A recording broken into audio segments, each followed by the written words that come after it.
catch a break from your love, oh, yeah, hey. Cause I need to find a new life, no love, oh. I can't lie, I've been thinking about us, but you, yeah. Tell me everything's gonna be alright. Tell me that you're never gonna need spotlight. Just say how you feeling, I don't wanna waste time. I saw you sitting in the moonlight, tripping, pain runs through your heart. Oh, we were skinny dipping, slowly sipping, then we fell apart. I'm just trying to catch a break from your love, oh, yeah, hey. Cause I need to find a new life, no love, oh. I can't lie, I've been thinking about us, but you know better than anybody around me, yeah, you know. I think we both need a break from this thing called love. All love ain't the thing to question, it's all love. I got plenty problems and no shoulder. Last night on the tour, ain't no tour bus. I saw you sitting in the moonlight, tripping, pain runs through your heart. Oh, we were skinny dipping, slowly sipping, then we fell apart. I'm just trying to catch a break from your love, oh, yeah. Cause I need to find a new life, no love, oh. I can't lie, I've been thinking about us. Putting out the fires, my head calls me alive. Sick of breathing in your smoke. Leave a little longer, embrace a little harder. Yeah, every time we're not wrong, it's like we're walking on water. Oh, too good to last long. Putting out the fires and looking for a miracle. It's like we're walking on water.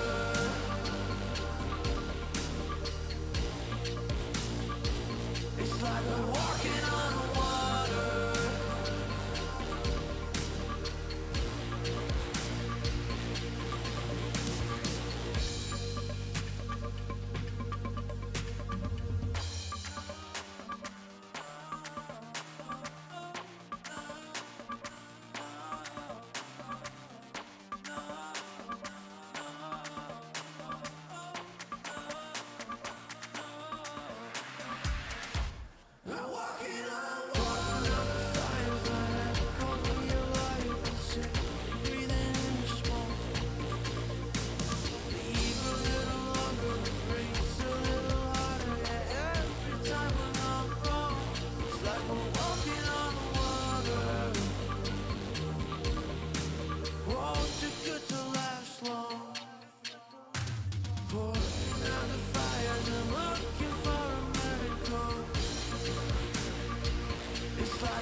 DJ, turn the music up, put the lights down low. All the worries we had, we just let them go. Wasn't looking for love, I was happy alone. When you put your arms around me, how was I to know?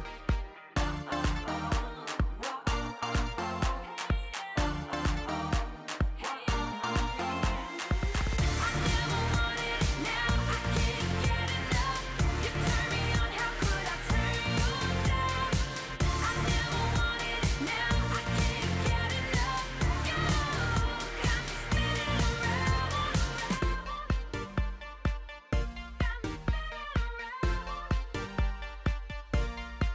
You got me feeling things I never felt before. We get lost in the music on the dance floor. If I leave you now, I leave you wanting more. If I leave you now, I leave you wanting more.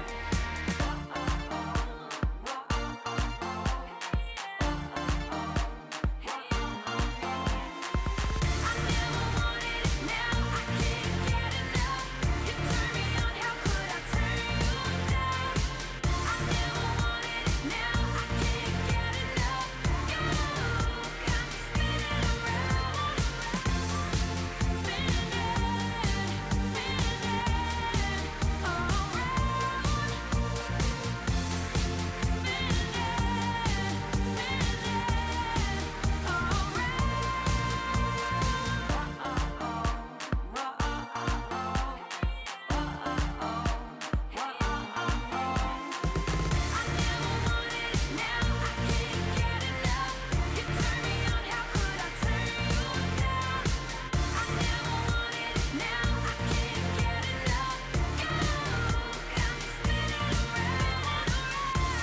spinning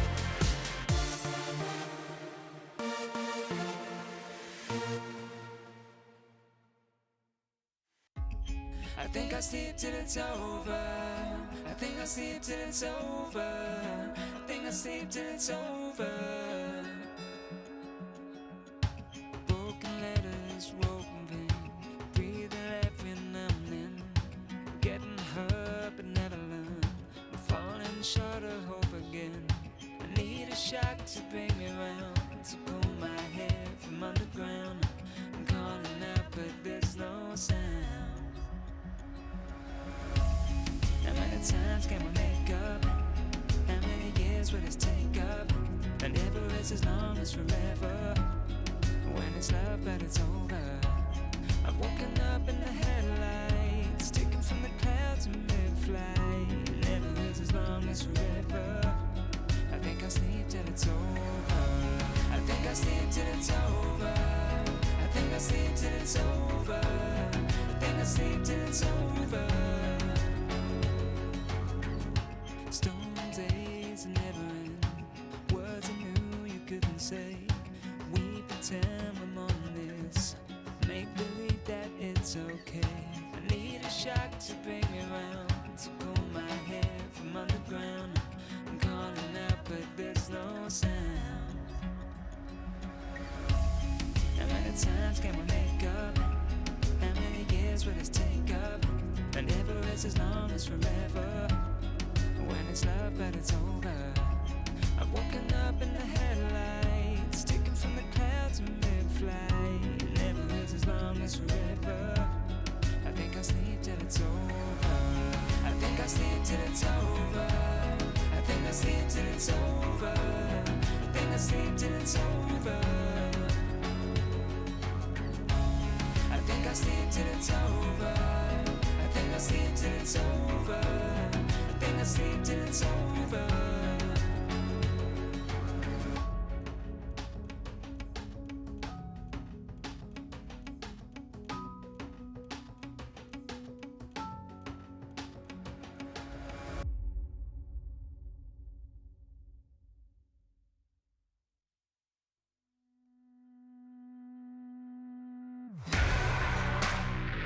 Oh, won't you break me out? Oh, won't you break me out? Oh, won't you break me out? Break me out, break me out. On the lock, on the key, and I'm doing time. Someone just save me, turn on the light. I don't know what is wrong, but it just feels right. Won't you break me out? Won't you break me out? Like a bad dream, but I can't sleep. Seems like I just can't get past me. Oh, oh, oh, oh, oh, oh. Won't you break me out? You're the chain of a lock, won't you hold me down?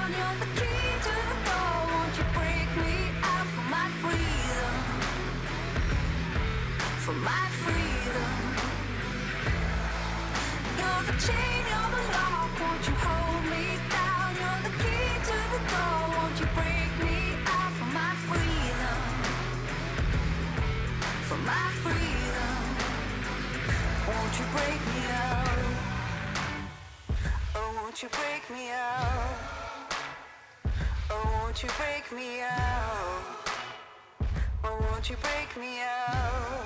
Break me out, break me out. Oh, won't you break me out? Oh, won't you break me out? Oh, won't you break me out? Break me out, break me out. You're the chain, you're the lock, won't you hold me down? You're the key to the door, won't you break me out for my freedom? For my freedom. You're the chain, you're the lock, won't you hold me down? You're the key to the door, won't you break me out for my freedom? For my freedom. Oh, won't you break me out?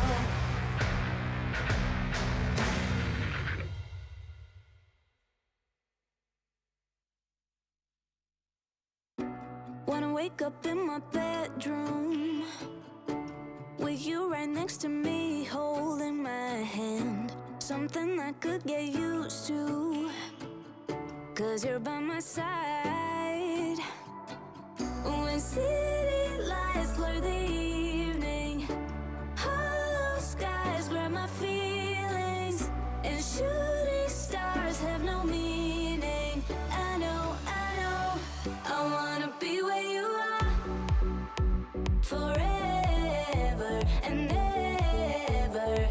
I wanna be where you are, forever and ever. I wanna be where you are.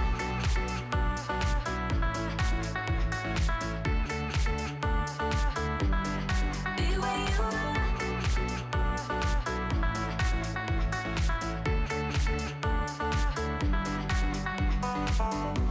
There's nothing like this feeling. Could look at you for hours, don't mind me. Didn't know how much I needed to have you by my side. When city lights blur the evening, hollow skies grab my feelings, and shooting stars have no meaning. I know, I wanna be where you are, forever and ever.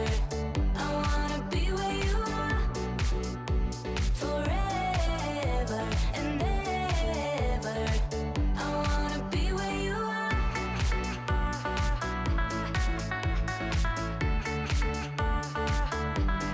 Be where you are.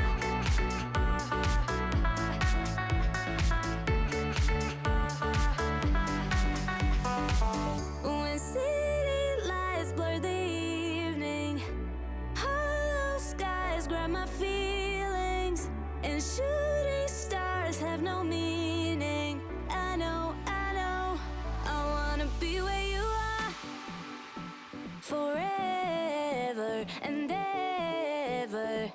I wanna be where you are, forever and ever. I wanna be where you are.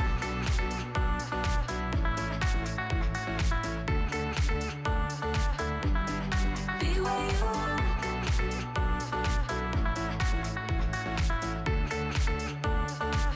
I wanna be where you are.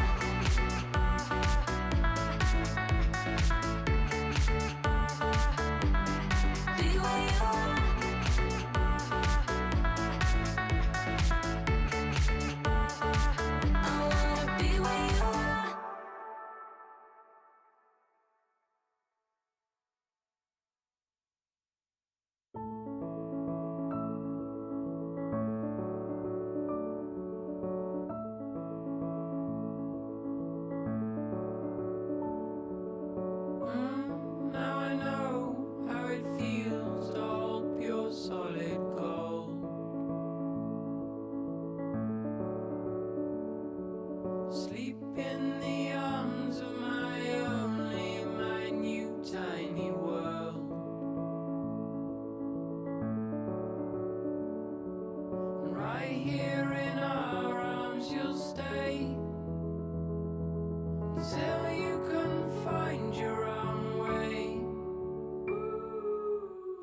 outside your door.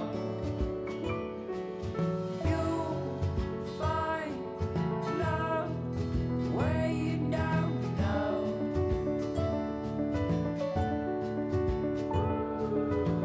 You know that if you ever tried your luck, call out on me if the old wind broke your mind. Set out to sea if you've fallen down.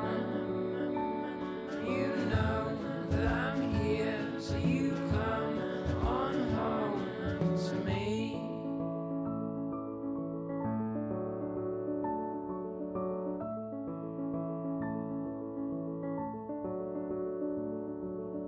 Oh, my son, stay curious, my boy.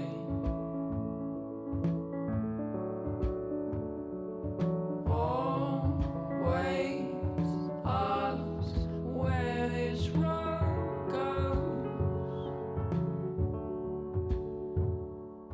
Oh, my son, stay curious, my boy.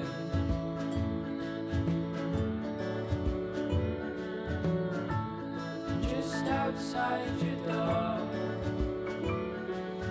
you'll find love where you don't know.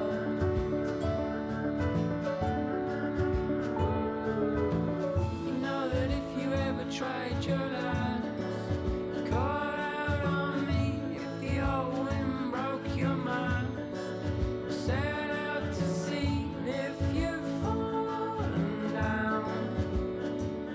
You know that I'm here, so you come on home to me. Today you pick up all your bags, lay down your toys. Oh, my son, stay curious, my boy.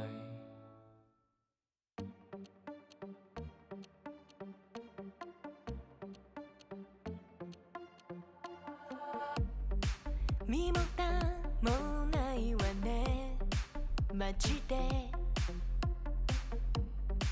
メール既読無視でもてめトラブルならすぐ相談してよだなんて細い指先が僕を指す Please come this way ピンヒールで突き刺す血の味が欲しいまで純粋だと思ったばかりね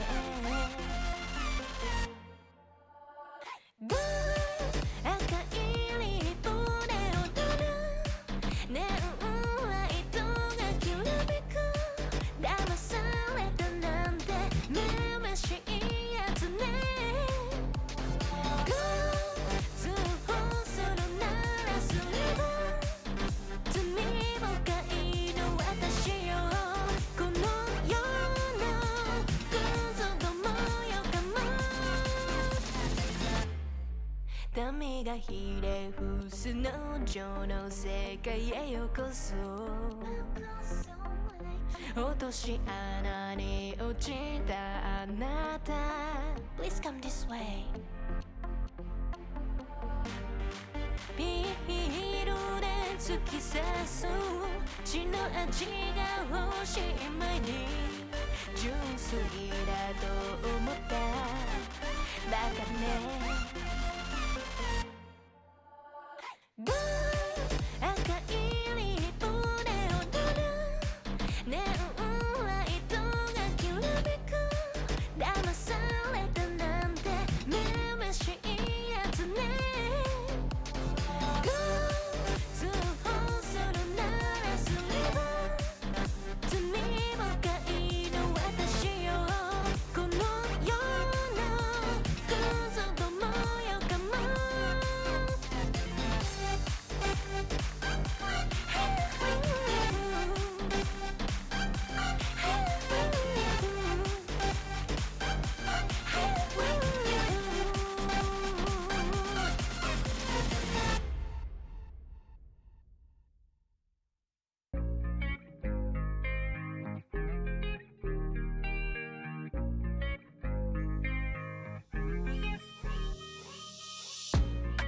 Stop playing with my heart right now. Girl, I need you in my life right now. Though I'm all tied up, need your love right now. Stop playing with my heart right now. Girl, I need you in my life right now. Though I'm all tied up, need your love right now. No, I'm balling out, yeah, but my heart plays loud, yeah. And I'm all freaked out, cause I got nothing to say to you. But will I be down, yeah, when you come around, yeah. So let's get right down, cause we ain't got much time. And every time you hold me, I think about the times that I was lonely. Keep reminiscing about how you the only one that makes me wanna look into your eyes and say, stop playing with my heart right now. Girl, I need you in my life right now. Though I'm all tied up, need your love right now. Stop playing with my heart right now. Girl, I need you in my life right now. Though I'm all tied up, need your love right now. Yeah, we could take time to work things out, oh, yeah. But I want you in my life so we could have each other, yeah. I know it seems hard to shine, but you're a million stars that hit all the same time, yeah. And you know I really mean it. And every time you hold me, I think about the times that I was lonely. Keep reminiscing about how you the only one that makes me wanna look into your eyes and say, stop playing with my heart right now. Girl, I need you in my life right now. Though I'm all tied up, need your love right now. Stop playing with my heart right now. Girl, I need you in my life right now. Though I'm all tied up, need your love right now.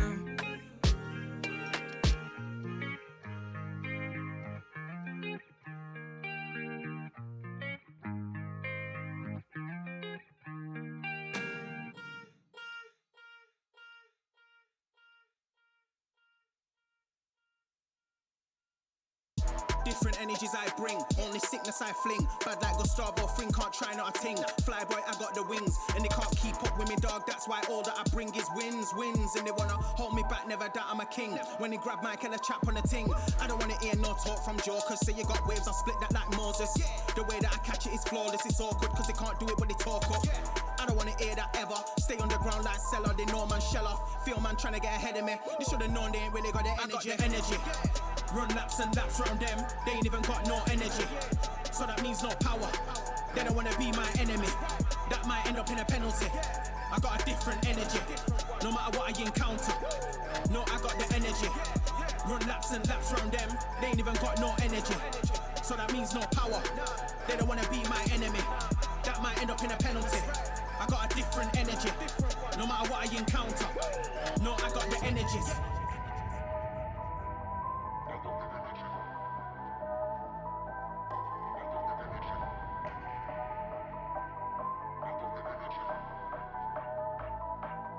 I got the energies.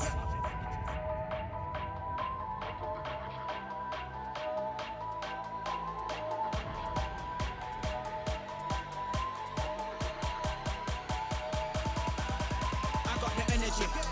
Run laps and laps round them, they ain't even got no energy. So that means no power, they don't wanna be my enemy. That might end up in a penalty. I got a different energy, no matter what I encounter. No, I got the energy. Run laps and laps round them, they ain't even got no energy. So that means no power, they don't wanna be my enemy. That might end up in a penalty. I got a different energy, no matter what I encounter. No, I got the energy. They ain't even got no energy. They don't wanna be my enemy. I got a different energy. I got a different energy.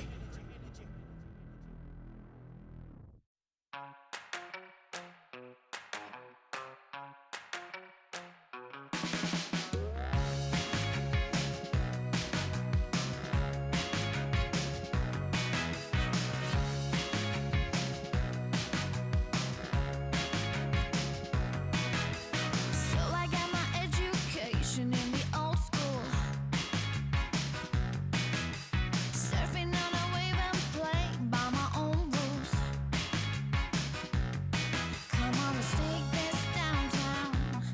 Wake me up to the soul sound. Hit me with the Cali sun and give me good vibrations. Now I'm dancing in my new kicks, getting down to all my old tricks. Gotta get my fix. Now do you think I'm cool? It's all I wanna do. You don't wanna kill my vibe with the wrong beat.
my mind.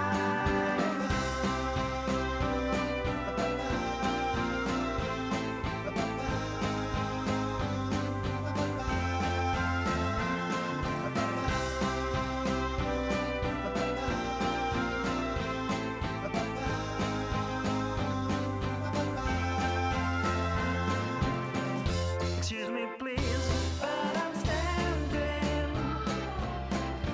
Left or right, we're trapped in the middle. Excuse me, please, but I'm crying. Catch your breath before you get old. I couldn't stay for the battle. I couldn't cross in the middle. And we are far too much too young. I couldn't stay for the battle. I couldn't cross in the middle. I'm losing my mind.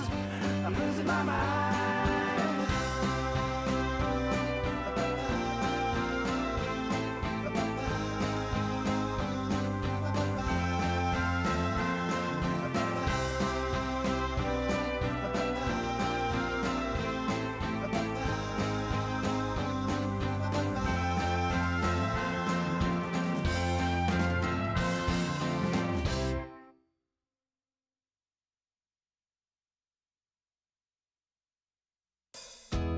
Didn't even know what happy means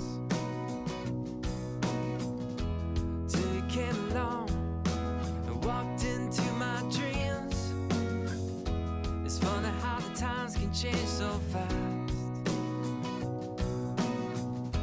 Looking straight ahead, I don't think of the past.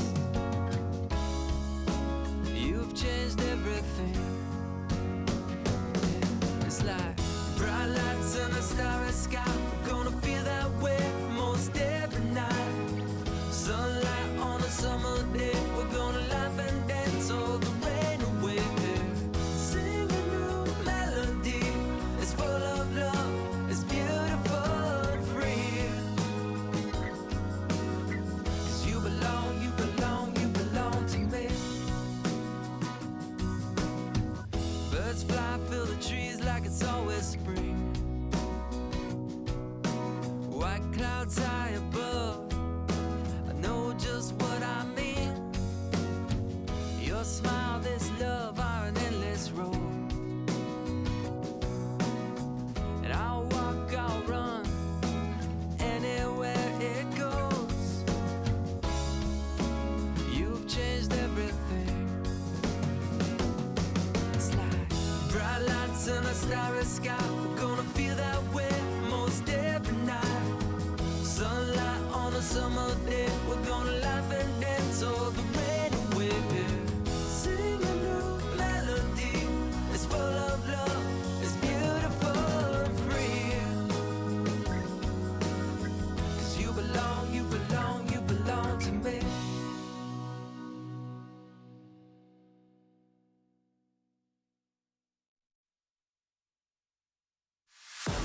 Tell me what you're dreaming of, waiting for your fate to come. There goes another day of sacrifice. Are you never gonna try to fail? Never gonna stop to give in? Never gonna try to reach up for the stars? You gotta fight with all of your life. For the doubt takes over your mind. You gotta hit that warning light. Are you done with the waiting on why? Oh, why? You better run now, run before you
you waiting on?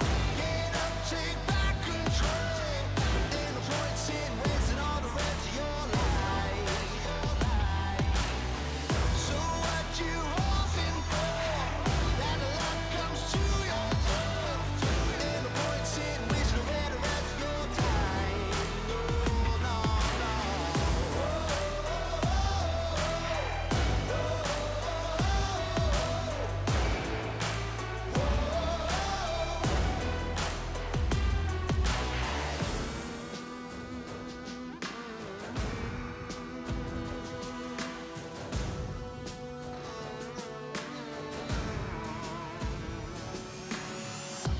You're never gonna stop to fail, and don't you ever stop to give in. Never stop reaching for the stars.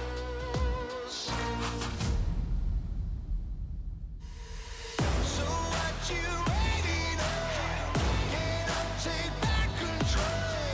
Ain't no point in wasting all the rest of your life. So what you hoping for? That the luck comes to your door. Ain't no point in wasting away the rest of your time. Oh, no, no, no.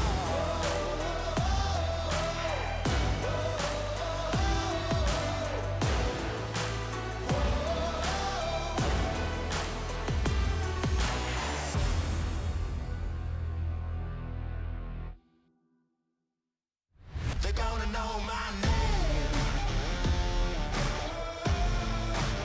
Well, there's a will, there's a way. They're gonna know my name. I'm gonna stake my claim. They're gonna know they're gonna know they're gonna know my name. Head down, I'm almost fading. I walk on with tired feet. No time for hesitating. The world's coming after me. But I got no time to be bitter.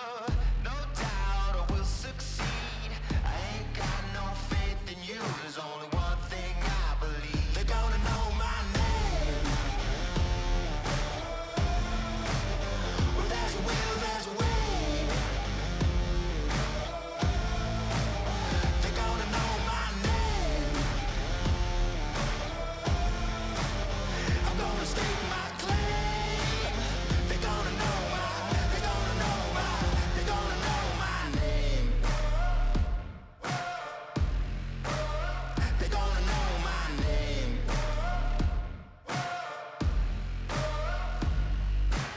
See, my days were tasting sour, and my goals were out of reach. When it rained, I felt no power, the world washing over me. But I got no time to be bitter.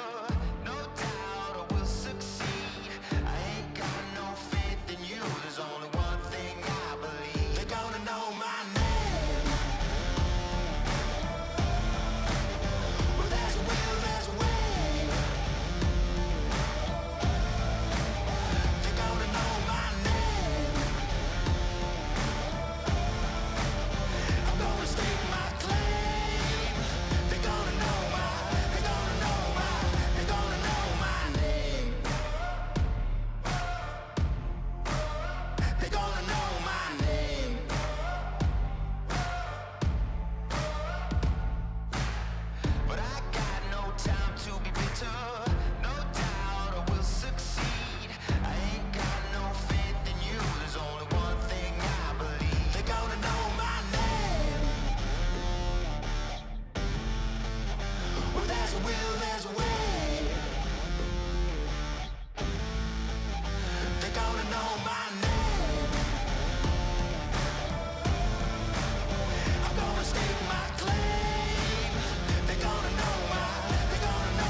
just as boring as it has ever been. But I will still adore you. It's what you mean to me. Do you want me around? Is it all just too late now? Do you want me around? Is it all just too late now? I'm here waiting for you. I'm lay across our bed. I'm still spinning out all your words in my head. I don't wanna fight tonight. I don't wanna fight tonight.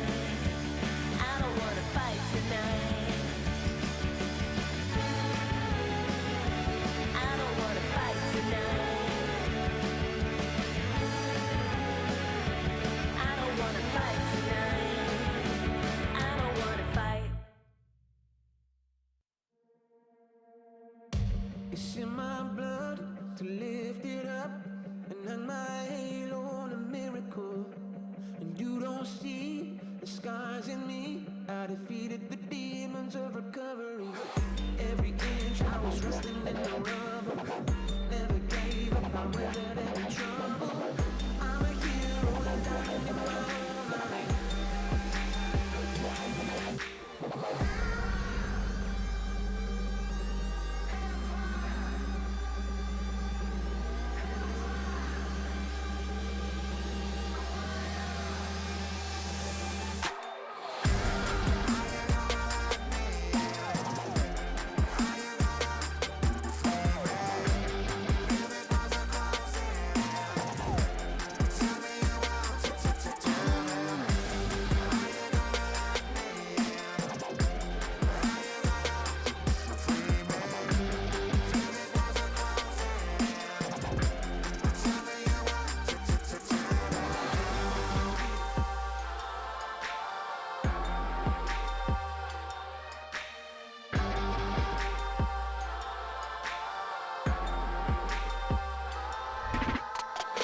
Every inch I was resting in the rubble. Never gave up, I weathered every trouble. I'm a hero, a diamond in my own mind. Empire, welcome to my empire. Rising up from the hellfire, I take it down to the wire.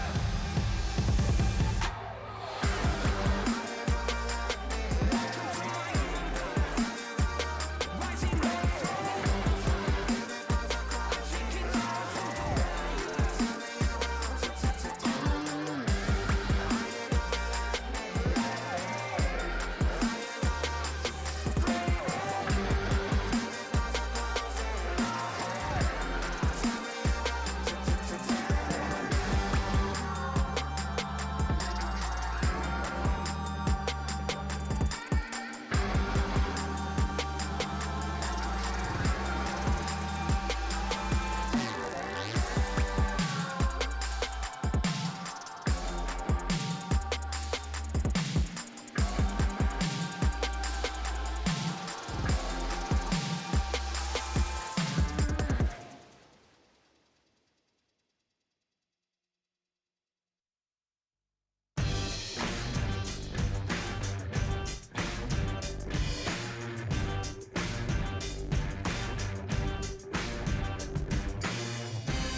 your band. You bore me with your stories about your tour in Amsterdam, but you spoke so politely, drinking gin out of a can. I knew that you liked me from the way you touched my hand, but I don't care if you play guitar like Johnny Marr,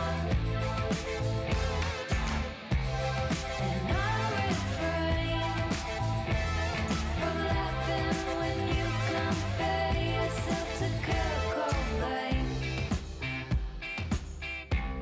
Yeah, I don't care. I don't care. I don't care. I met you at some party. You acted the part. Had your Ray-Bans on, even though it was dark. I met you at some party. You acted the part of a rock and roll superstar. I don't care. I don't care. But I don't care if you play guitar like Johnny Marr, and I'll refrain from laughing when you compare yourself to Kurt Cobain. I don't care. I don't care. I don't care. I don't care.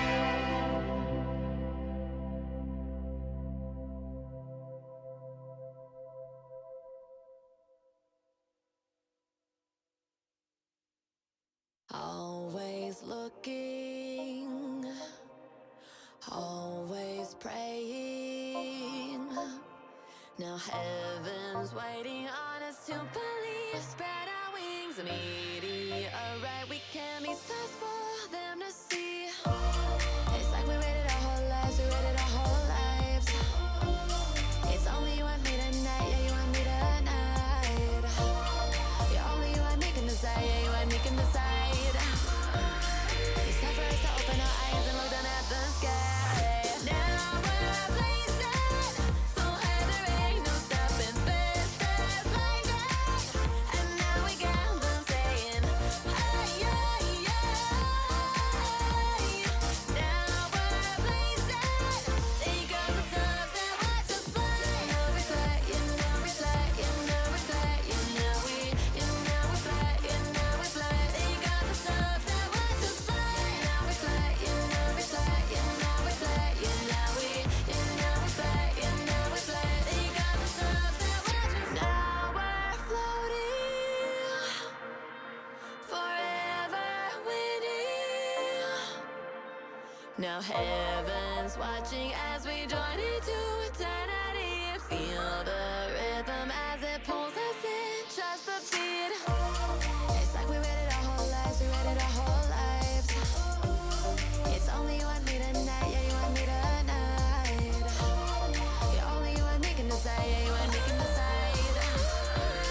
It's time for us to open our eyes and look down at the sky. Now we're a place that so high there ain't no stopping this. And now we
weapons wise.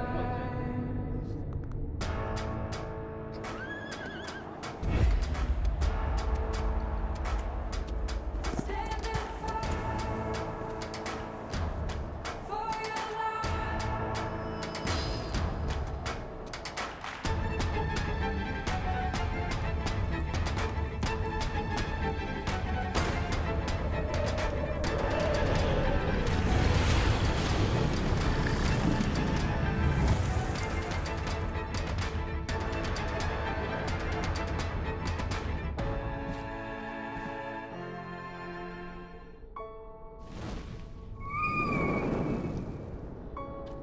I take a breath.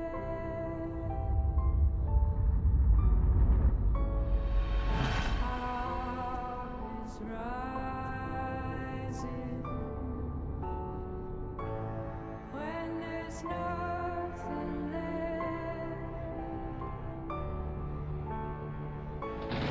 I'll keep on fighting.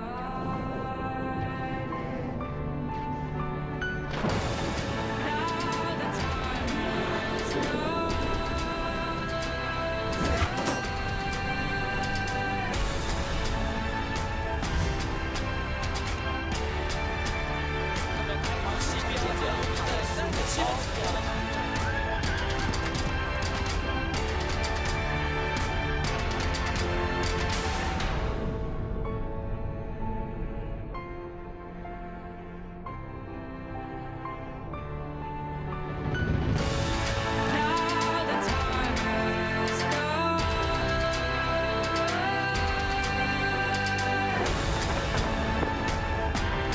I will fight.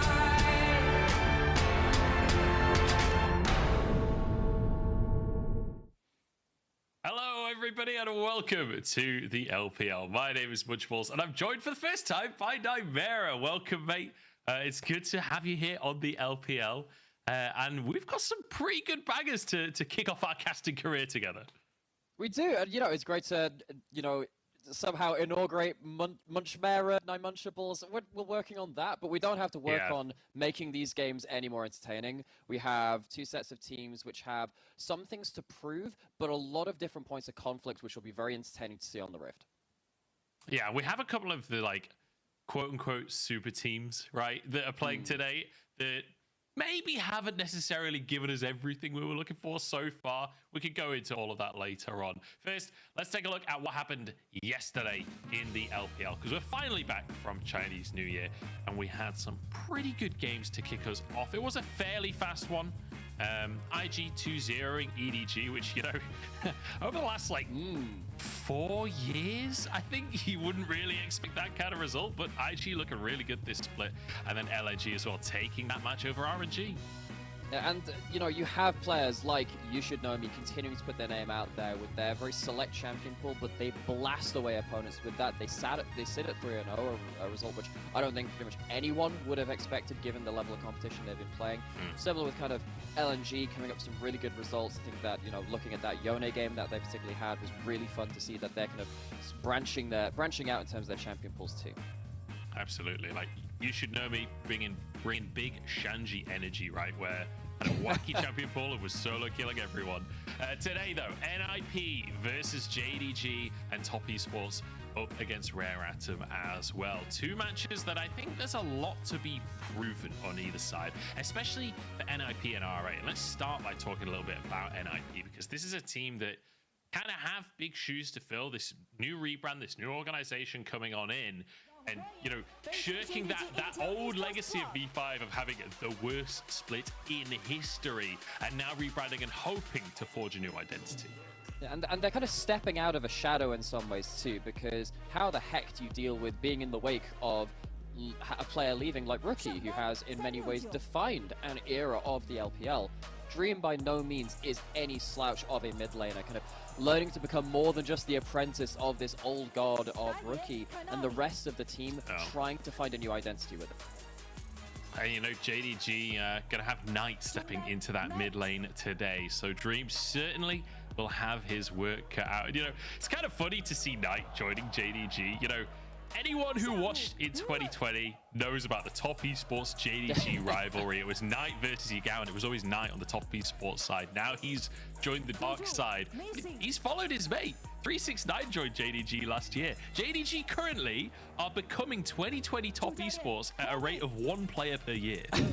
Is that a scientific unit? Do we have to like require that now? How many players flow in one direction from one roster to another? But JDG, yeah, you know, they are starting to accumulate. They've always had a heck of a lot of talent on them, but you look at these names coming in. You've got Ruler on the roster, you've got Knight on the roster, alongside these huge mainstays of Kanavi and 369, which have been top 2, top 3 in the role across the board on this roster for at least the last year. There's so much concentrated talent. It's just whether, as you were kind of saying earlier, they can forge their identity as well. Both of these teams looking to step into more than just a set of players, but into something that is more than the sum of their parts.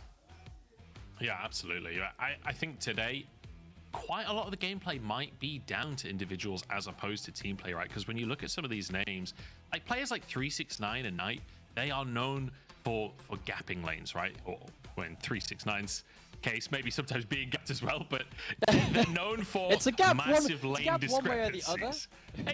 Exactly. Whereas on the side of NIP, you know, you've got both Rich and Invincible have had great performances. They've also had lackluster performances. Dream, we saw literally 0-9 in their most recent game, but last year, I kind of want to remind everyone that Dream on V5 last year actually looked amazing when Rookie subbed out for a couple of weeks.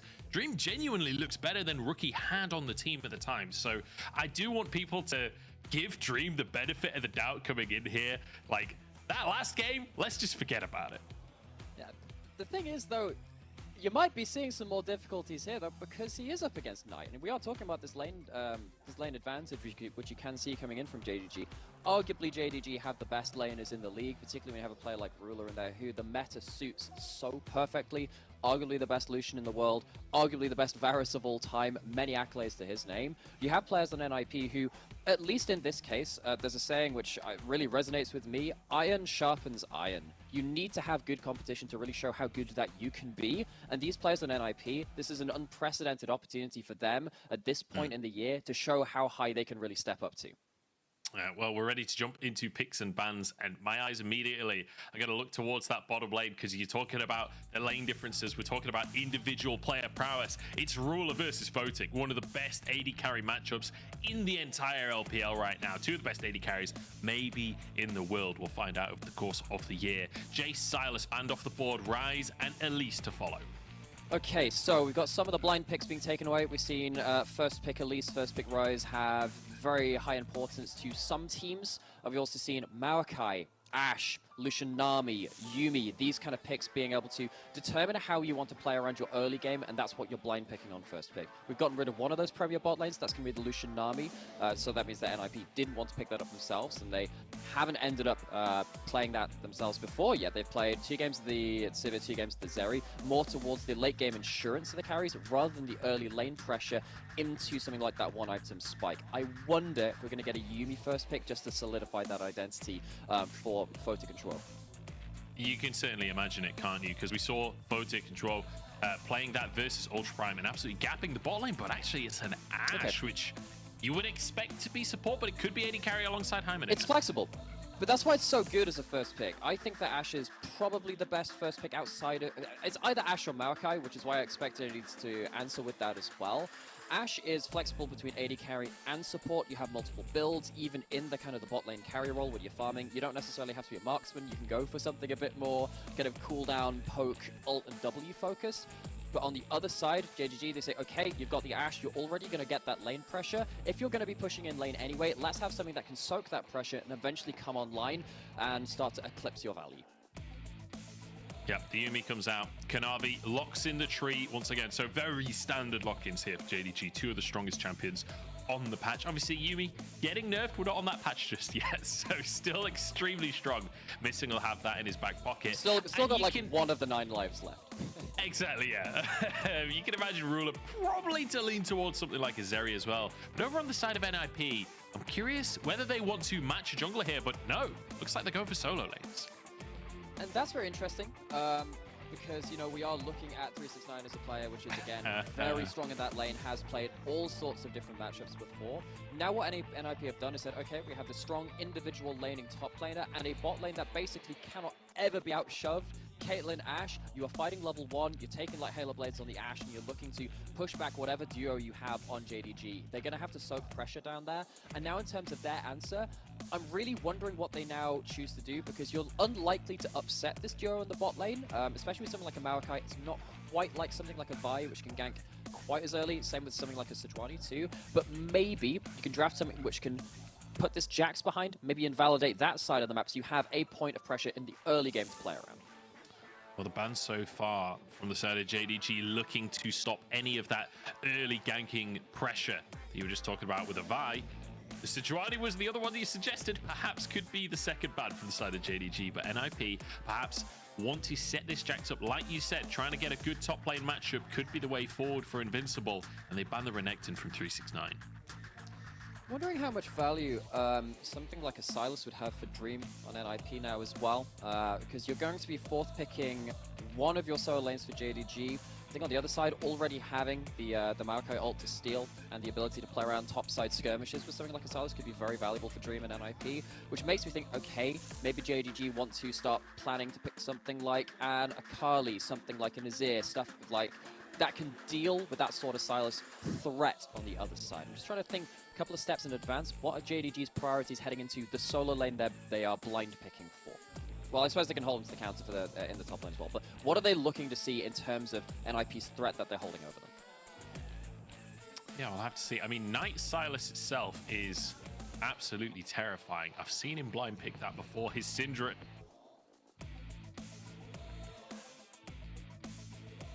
I'm sure a few people watching know exactly what I'm talking about right there. But looks like it might be the top lane counter for Jax and then saving the mid lane pick so that you can counter as well. So smart here from JDG. Yeah, the one issue I can have with that is that it's a nullifying pick into the Jax, and it's not something that is going to punish it super heavily. You're going to stop Jax from being able to get massive amounts of solo kills and side lane pressure, because you can always wave clear, you can always belly slam the Jax away from melee. But it's not necessarily like you're playing towards that lane. It puts a lot of emphasis on Knight to pick up something which can be played towards from JDG, because it feels you've got nullifying bot lane, nullifying top.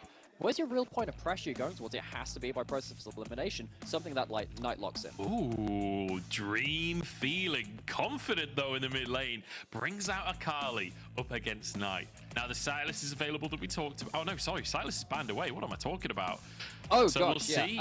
We'll see where Knight's going to go here up against Akali mid lane. Gotta get that vision checked out a little bit. Should have put a ward down on those first bans. But it does mean that Knight has to look at this entire composition and says, all right, okay, I really want to have something that I can be played towards. I'm going to get resource in the early game. And it is Yone. Okay. So, initiation, solo carry threat, massive scaling. Knight has it all on this pick. And against a low-range topside of triple melee, Jax, Sejuani, Akali, expect fights between these topsides. Yeah, this is going to be a fist fight. Look at the short range, like, entire game we have aside from NIP's bot lane, essentially. This is going to be messy, I think, especially Dream versus Knight in the mid lane. And we were saying Dream is coming into this split, wanting to prove himself, new brand, new opportunity, and he blind locks in Akali versus Knight. That is a player with some serious confidence behind him. I think you need that as well, particularly after the last game that we had. We already alluded to it. Dream went 0-9 in a counter matchup. He was playing Renekton versus Sylas against Raratum, and it was Strive that kind of dealt him that heavy defeat. Now, of course, the mid laner which he sat behind, he shadowed, is waiting in the next series later on today, watching Dream's performance. And now Dream has to sit here, spotlight on him against one of the great mid laners of the LPL in a difficult, interactive matchup, and see what he's made of. I'm a little bit disappointed deep down that it's Photic playing the Caitlyn and Dro taking the Ashe. I thought it was maybe Dro doing a bit of carrier action in this one, but it will be the Caitlyn AD carry down on that bottom side. Photic versus Ruler, though, in a matchup that on paper you would think Photic and Dro should have the advantage in that laning phase. But we've seen plenty of bottom lanes get messy early on here in the LPL. I wouldn't be surprised if we see some kind of upset in the apple cart. Yeah, Yeah, let's see if JDG kind of want to buy into the kind of the real brawliness. They can very much shove in that lane. They can very much fight level 1. But I'm looking now at you know, Ruler and Missing kind of looking against this Ashe lane. Ashe in either role gives you that lane push. It's very dangerous to face it head on. So let's quickly talk about game plan. We've essentially said it's gonna be a fist fight, but with this like aggressive push in the bottom side from Photic and Duo, like how do NIP have to play that early game out? So I think from NIP, you're looking for this bot lane to kind of be your anchor. You push that in, you understand that JDG are not going to be able to easily play around that side of the map, and particularly with something like Hawkshot as well, to see where Kanavi is moving across the map.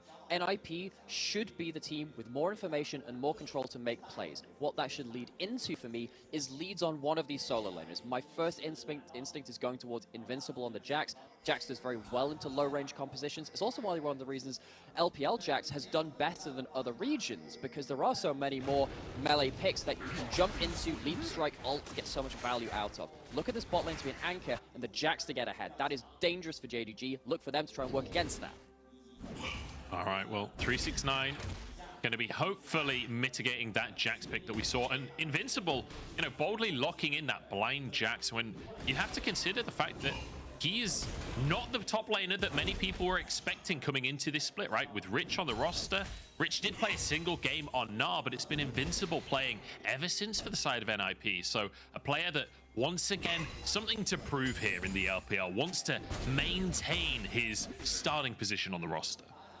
And already taking some heavy trades up against the Gragas. Gragas is not by any means a bad individual matchup into the Jax, but as you can see, you lose a bit of that wave control. Things do get a bit frisky, and I really love that the Observers have continued to hold over this lane. Bot lane, you know how it's going to go. It's going to be pushing in, but this top lane, very important for the implications of how the game will go further on. We said there was going to be a fist fight on the top side of the map. I didn't realize it was specifically in this top lane, just an absolute brawl between 369. Yeah, we're actually playing on lock camera right now. Yeah, it's a close one. The sustain coming out from that Gragas, though, makes it so difficult for Invincible as he's trying to get in the grass. Proc, Shalom Bao into the mid lane. Knight underneath his tower, though, trading pretty heavily onto him. Has to flash back out, but will survive. Xiaolong Bao getting into that mid lane early. Xiaolong Bao has had a number of games already where he has been up in lanes, up in the enemy jungle, even on something like the Sejuani, which in years past was known as a farming jungler. Xiaolong Bao makes that impact found early, takes a flash away from the enemy mid laner, which he said for JDG is very important for them as the game goes on as well in terms of initiation, as the lane which can be very interactive early on and can be a carry for this star player in Knight. Certainly can be. Kanavi, over the games we've seen so far, has liked to focus on that mid lane a little bit. And we saw him, you know, early ganking for 369 in one of the games. But the thing is, like, JDG, we haven't seen that much material of this roster just yet. And one of my questions is, like, which team are they more similar like? The 2020 JDG, this intelligent roster that's all about macro, or are we becoming, with every extra top esports player that's signed, do they become more chaotic? Because they were certainly chaotic last year. Well, you can see that the Chaos is just rearing his head, having a look in. When you stare into the Abyss occasionally looks towards bot lane turret, it would seem.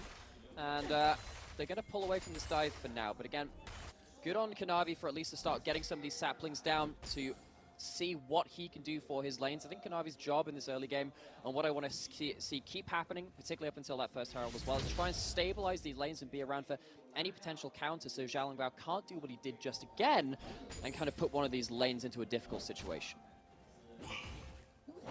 Yeah, should be a tough one to be able to make a massive impact at this stage, the two junglers that we have, just because I feel like, especially down in that bottom side, Zeri Yuumi always going to be very difficult to gank onto. They're always fairly safe, right? Unless you want to go for a dive. But, I mean, could that be on the cards? Could going for dives be on the table? I'm just looking at the junglers here, posturing towards each other, both pathing up to the top side. This could be a scrap, no merit. It absolutely could be, and again, it's just a reminder of how willing to fight and able to fight these champions are in the early game, particularly in these top three. You have so much melee, you have so much ability to jump on people. The flashes all come out, the stun is there, and 369, oh no, gets the knockup. No way does he survive this one, gets the slow, and walks away with his life. How the heck does he get away with that? We call it as soon as we see it. Look, expect fights on this top side. Xiaolong Bao tries bloody hard to make that happen, but 369 stable as a rock in the top side, just about gets away with that play and draws 2 flashes out for the attack. Maybe the most clutch Gragas stun I've ever seen in my life there with the body slam to walk away. And in the meantime, JDG are like, okay, well, you've got 2 players top side, 369's soaking all of that pressure. We'll grab ourselves an Ocean Drake to start this one off. And now you start seeing these trades. The reason Gragas was picked into Jax, right? It's really hard to get that counter-strike stun off. It's the nullifying lane, and oh, it's more than a nullifying lane! It's more than that! 369! He is absolutely rolling 9s today. It is absolutely more than that. It's a solo kill lane as well. 369 not only gets away with his life, but gets a kill on top of it. JDG, even though the lanes are a little bit hard to play out in the early game, these names on paper are so damn good in lane. JDG not only winning on that top side, getting a dragon on the bot side, overperforming compared to what their draft should be. This is a great sign from the early game from this super team. Yeah. I mean, absolutely mental. The fact that, like you say, Kanavi's playing bottom side at 369, after getting 2v1'd, turns it around, finds an opportunity onto Invincible with that level 6 spike. And, I mean, 369 is known for his Gragas up in that top side, but wow, what a play. What a play coming out from the man. And what a start to the game from JDG. Now, the gold lead is not significant just yet. It's more about the big picture, I'd say. Yeah, and that's the thing for me, right? Because we gotta go back and look at this solo kill again. Because if this is happening in lane, when you have this Jax who we've called out as being so important to NIP, falling behind, losing this lane, then you have to start wondering, if this early game isn't going well for them, it's going even, then that is a problem for them. Yeah, I just noticed as well in that clip, that was the precise amount of mana that 369 had to pull off one full combo. He was basically a 0 mana at the end of the play. Knight getting a bit of damage onto Dream. Wasn't sure if it was going to be some kind of all-in, but just trading for the time being. Has managed to even up the gold a little bit. Dream did manage to find a small CS lead early on, but Knight is stabilizing that one. And Yone, certainly a champion that will get stronger with items. Invincible could be in trouble here because Kanavi's on the top side of the map. Navi is on the top side of the map. Trying to think what's going to happen with this wave. It's held for now and allows 369 to, again, just take these trades beyond the wave. He doesn't have to worry about getting blocked out by these minions. Both junglers top side, and maybe NIP looking to recoup some of their losses they just suffered up here. 369 is really trying to push as slowly as possible, trying to look juicy and bait them in. Well. Everyone's heading towards the top side. Gun Ash, you got the Zeri, Yumi fights us to. Oh, here we go. The knockback onto Invincible. Kanavi goes with an H's grasp, but he's just found an AD carry in his lane. Juo slows him, and it means 369 is left alone. Ruler and Missing have just arrived, though. And NIP, can they fight this? They have the numbers advantage, but certainly not the health bar advantage. So both teams realized the next play was happening in that top side. JDG just a little slow to the punch. So that is going to be a kill against that Gragas. Sadly, that kill doesn't go for something like Invincible. It goes over to Xiaolongbao instead. But it does open up a Herald attempt. And no Maokai to respond to this. That was just used in the previous play. But Xiaolongbao kind of low, and Knight coming in off of the flank has that ultimate available. The Yumi roots go down. Will Knight follow up? Zhou flashing away. Dream on the backline is Xiaolongbao just soloed by Knight. Dashes out on the top side of the plane. 369 is back as well. Double kill for Knight as he gets the healing from the Zoomies. And that's JDG outright hand-stiffing NIP. It is once again an absolute brawl. Whenever you fight early with these kinds of champions, low-range ones, when you commit to a fight, there aren't many ways out. As soon as Dream doesn't quite get that kill onto Knight, the fight falls apart. And Knight with the slick sidestep to get out of that arrow. Very nicely done there by Knight. 2-0 now. And you know, Knight locking in this stylish mid lane pick. You know, you expect big things, but then getting 2 kills in an early skirmish like that, it feels very reminiscent of his time on Top Esports, where so many of their games are off of a single skirmish where someone gets fed, goes crazy. Now we're looking to the next few minutes for Knight. Yeah, and when this Herald fight is won, again, it's just another early game metric which NIP have lost in, which they were really hoping to win. They want to get ahead with this Jax. They want to get ahead on this top side before the Yone, before the Zeri gets online. Losing fights like this by such slim inches, you understand why they go for the play. It's the right play to go for, but JDG just outplayed. And just managing to make it happen and buying enough time for 369 to get back in that fight as well. 369 actually still having a CS advantage up at the top side despite that previous death, and does have the wave in a pretty good spot. Denies the cannon there as well. It's just a little bit of insult to injury. Dream actually following back in on Knight, returning, and that's Dream's flash gone. Xiaolong Bao waiting in the wings, but won't find a chance here. I'm not sure Dream really factored in the red buff in that trade, the extra slow, the extra damage over time, tilting that trade in the Yone's favor. And these lanes from JDG, though, in the very first few levels in the early push, expected them to mainly go in NAP's favor. That has now been crested by JDG, and they are in control of the map. Vision starting to creep across the river. There are a couple of blue wards in their side too, but JDG looking very competitive and setting up for this next dragon, the first of which they've already stacked. Another thing, another metric going in their favor, which will set them up to just get to the item breakpoints and keep this game in control of themselves. And I love this as well. They're like, look, we have push mid, we have push bot. We could just go straight for the Drake, but instead, we're going to go for the Drake and a whole bunch of tower plates on the bottom side as well. That's Ruler and Missing getting 4 tower plates while Kanavi and Knight managed to get that Drake. So JDG, I mean, you say that people can't have their cake and eat it. It looks like they're eating their cake to me. They have in fact baked another cake. They've slammed it into the bottom turret and given all that gold over to Ruler. This is a lane which, again, we expect to go in terms of push, in terms of CS advantage to Photic and Zhuo. That has not been the case. Kanavi now has the flash. He has the ult. He's going towards bot. Uh-oh, Photic's going to get rooted up here. Zhuo hides behind. The cleanse comes out in the 90 caliber net. Photic will survive, but I'm not sure if that tower will for that much longer. No, and I guess it's a summoner away from the lane that would love to be playing more aggressively, love to be pushing up. Again, it just seems that every time we talk about this game, it's another early game metric going in favor of JDG. And JDG, once again, playing through their lanes.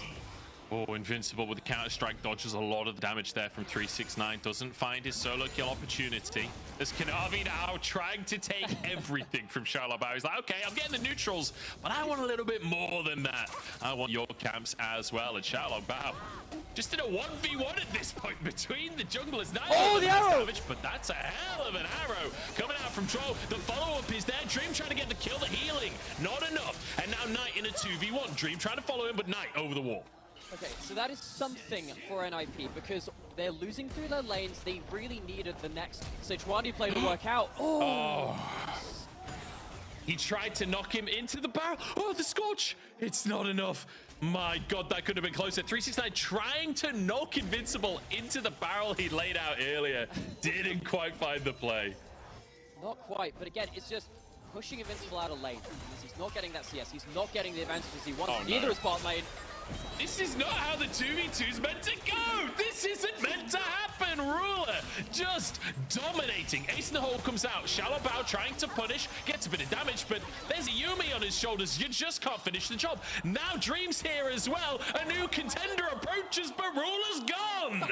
That's just a casual 2v3. Pop both ultimates, take away the HP. Once again, flexing the muscles. Everyone on JDG flexing the muscles. In NIP, they are starting to lack for options. It really does feel like they're looking for scraps. They're looking for some way that Xiaolong Bao can get involved in the game. And this, for me, is against the run of play and just about the only thing that could go well for them at this point in the game. They are lucky to get this one play. That arrow was on point. The roams were on point in terms of from the mid lane to that play.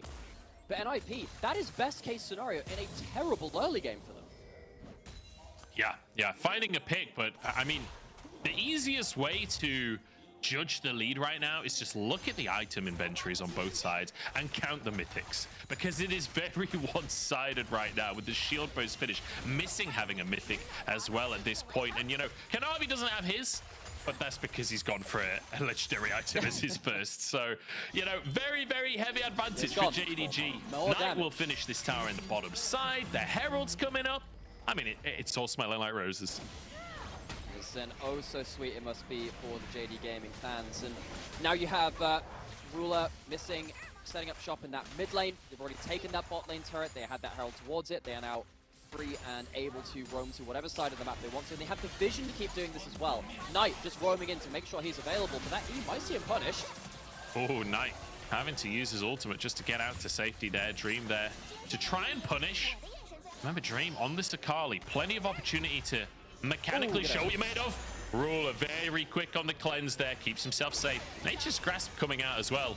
Perhaps a little overprotectively, not realizing that Ruler had the cleanse available, but either way, JDG survived the attempt. I think it makes a little bit of sense when you consider maybe a Sejuani ult could have come as follow-up. Maybe there could have been some danger of an Akali going towards it. But what that means is no Maokai ult again for the Herald, no Ashe ult for the Herald. Look for that Sejuani ult. That's the next big tool that NIP have to use. Invincible is not here and does not have teleport. This is a 4v5 in favor of JDG, and Xiao Bao on the wrong side of the play here. He'll be chased down by Ruler and Missing, and will be slowly but surely gunned down by that little lightning girl. And that'll be a Herald. That'll be another advantage for JDG. It feels so desperate from NIP. You can understand why. JDG, they are far further ahead than they should be at this point in the game. NIP, we kind of called it out a minute or two ago. They're lacking options, and it feels like if it isn't Xiao Bao leading the play, things get very, very difficult without that Sejuani ult finding huge value. And again, in the next few minutes, it feels like the emphasis is once again on NIP. They're getting pushed in everywhere. They're losing objectives. They're losing across the board. NIP, what else have you got to show us? Because you're going to have to come up with something creative now to find wins against the run of the game. I think this is the thing, right? We're at a position now, 5,000 gold in 16 minutes for JDG. Like, they are dominating and still have a Herald to work with, Dragon coming up, etc., etc. Now for NIP, we need to see some of these players with insane mechanics stepping up to the plate. Players like Photic and Dream, who in the past, we have seen massive individual performances from Photic, especially in the late game. We've seen crazy levels of play from him. We need to see a bit more of that as Kanavi dodging everything, and Xiao Bao, I mean, there's nothing he can do beyond that side of the play. 369 now looking for Invincible as well. Invincible has felt the Gragas ult before, but he won't feel it this time because it's Kanavi to finish that kill off. It'll be a third Drake as well, and it's just going from bad to worse for NIP. The desperation continues. It's another swing and a miss. JDG are waiting around every corner. The last time that NIP fired that Ashe out ult onto the Maokai, it hit. It ended up being competent to so many things. That was about as good as it gets, and they can't replicate that again. The worst thing about this for NIP, we said that they need to look for these plays. What we didn't mention is that it gets worse every time you mess up one of these plays. You only have so many shots in the chamber, and that's another one flown wide. Yeah, and I hope they're not playing Jhin right now because they've had 3 shots, and the 4th is the final one. As this is the start of the play where everyone thinks that Kanavi is stuck here alone, but he's got a solo laner there, wards for the TP, dodges everything, and then W's back on. I mean, mechanically beautiful. Maokai's not really known as a mechanically intensive champion, but that was gorgeous. It was, and also you can see so much of the power of the follow-up mobility from JDG's comp. You have Ruler and Missing flying over a wall with the Zeri E being able to cross terrain. You got Knight being able to fly in with that stacked Q as well. JDG, they're so quick to pounce, and they're in position to pounce. We hadn't seen this team since day 1 of the LPL. They come back and they continue to fight, continue to flex the muscles. Oh, it's the root on Xiao Bao. That's a good little arrow, though. Stops the damage, stops the kill happening. Herald going to be dropped, though, and Knight's already prepped this wave for his team. The wave is crashing. The Herald is there. And you think this will be another tier 2, or in fact, this is the first tier 2 for JDG as they start to try. Put this in a good perspective. How often do you see this before Baron is even alive? They're hitting an inhibitor turret. It's insane, and it feels a little bit top esports right here from the side of JDG as they are dominating the early game. Whoa, gets annihilated. Ruler in a 2v1 under the tower, and he might just win it as well. Ace of the hole comes out, but it's just not enough. Xiao Bao falls. Ruler is a monster. Where the hell has this team been? We've seen one series from this team where they've figured that they were figuring some stuff out. They've taken a break, they've sat back for a couple of weeks watching the other teams play, and they have come back to absolute fanfare. What an absurd performance from all members of JDG. I love how 369 is so confident at this point. He's literally ulting Invincible for harass. Like, he's just chilling in the mid lane, flashes the ulti. At least they get some of the spell out of him, but... Can't dodge everything, Ruler. Can't dodge everything. Oh, dear. But, I mean, yeah, JDG, this is a victory lap at this point. Like you say, we're only 20 minutes in. Yeah, you've got to put this back into perspective. Again, this is a team from JDG which arguably should be behind in the early game, arguably should be finding it hard to play through lanes, but once again, they're looking for a play, grouping up in the mid lane, Knight off of Vision. Let's see where this next play lands. Yeah, Dream could be in a really awkward spot here. Finds Knight, maybe can go for a solo kill here. Shalabao over the wall, forces the flash out from Knight. Nice little attempt there from NIP. At least they get a summoner spell, but JDG are just gonna start Baron. This feels dangerous, but they do have a 10k gold lead. Maybe that's enough to just brute force things. Dream on the backside of the play, trying to get onto Ruler here. The route gonna go over as Ruler's over the wall. In the meantime, Knight's on the backside and takes out the jungler. Shalabao down, and the Baron attempt's gone from NIP, but can they find the fight instead? Ruler's still alive. Dream goes in, but he's all out of cooldowns and zapped on down. Knight dives into the backside as Invincible escapes, and it's Duo just to try and escape with his life. Knight's old support player being chased down, but will flash out to safety. JDG, they tank the Baron, they eat a couple of ultimates, and they do lose one person in the fight, but they don't lose the fight, even with all of those things taken into account. They go to the Baron, and this is just slamming home an incredible slam dunk of a game one. Yeah, this is something else. Like, I expected JDG to come in looking strong today, but this is mental. And now with the Baron as well, you expect them to finish the game in the next couple of minutes. I don't see how NIP can fight them unless, well, unless JDG like dive the fountain or something, which is a very real possibility at this point, let's be honest. That is legitimately the only way I can see this getting worse for JDG and better for NIP, because you're tanking the Baron here. You don't have a full tank at this point. You've got, you know, AP itemization on the Gragas and the Maokai. They've already taken half the HP. You have Dream somehow finding his way into the backline, and yet it's still not enough. That is how far ahead JDG are, and how well they have played to get to this point. And, you know, Knight at the end of that play just sees Photic and Duo, and he does not see enemy LPL players. He sees his top esports trainees and destroys them both handily. And now to the bottom side, go JDG. Looking for Invincible and Shalabao. They will just about get away from the Everfrost. Oh, and every time someone walks up now from JDG, you need to be so worried of whether they have that UV attached to them for the extra move speed, the extra ability to land that slow from the Q, the root from the ult. You cannot afford to get hit by too many things, but there's so much stuff being thrown at the Maokai ult first and foremost. Yeah, TP behind enemy lines here. Dream trying to make the last ditch play, but he's slowed by the Maokai saplings, and he just can't get in. JDG now, turn around, get the knock up onto Dream. Health bars are low though, perhaps an opportunity. Yumi all across Team Dream in the back line. The health bars are low, but nobody's falling. Photic finds one. Perhaps a chance. 369 on the front line looking to get close to Photic, but those headshots are doing damage. He's got 2 items to work with. There he goes! And collapsed upon. Ruler chases them down, and that might just be game. That is an unceremonious execution by JD Gaming. We called this out from the start. JD Gaming were not the team with the draft that should win early lanes, that should win ahead, but they are such good players that they manage it anyway. Brutalized, absolutely destroyed. NIP, a lot to think about coming out of this first game, because they've got to change things up. Perhaps in the draft, perhaps in the early game. Having, you know, giving JDG the opportunity to counter those solo lanes, maybe not the way forward. So many things to forget as well, given how that game played out. It did just feel like, true. You know, I felt like that draft was playable. I felt like that was a draft where the Jacks could get some value. I felt like that bot lane should have had control, should have been something to be a platform for NIP to play their early game through. Yeah. It still wasn't enough. Maybe they do have to try something different. Maybe they need to make this bot lane more interactive, something that they can not just push in, but actually have a win condition there too, in terms of actually they outscale. Maybe they can play the fights easier, because as soon as they made the mistake on the top side of the map, things fell apart.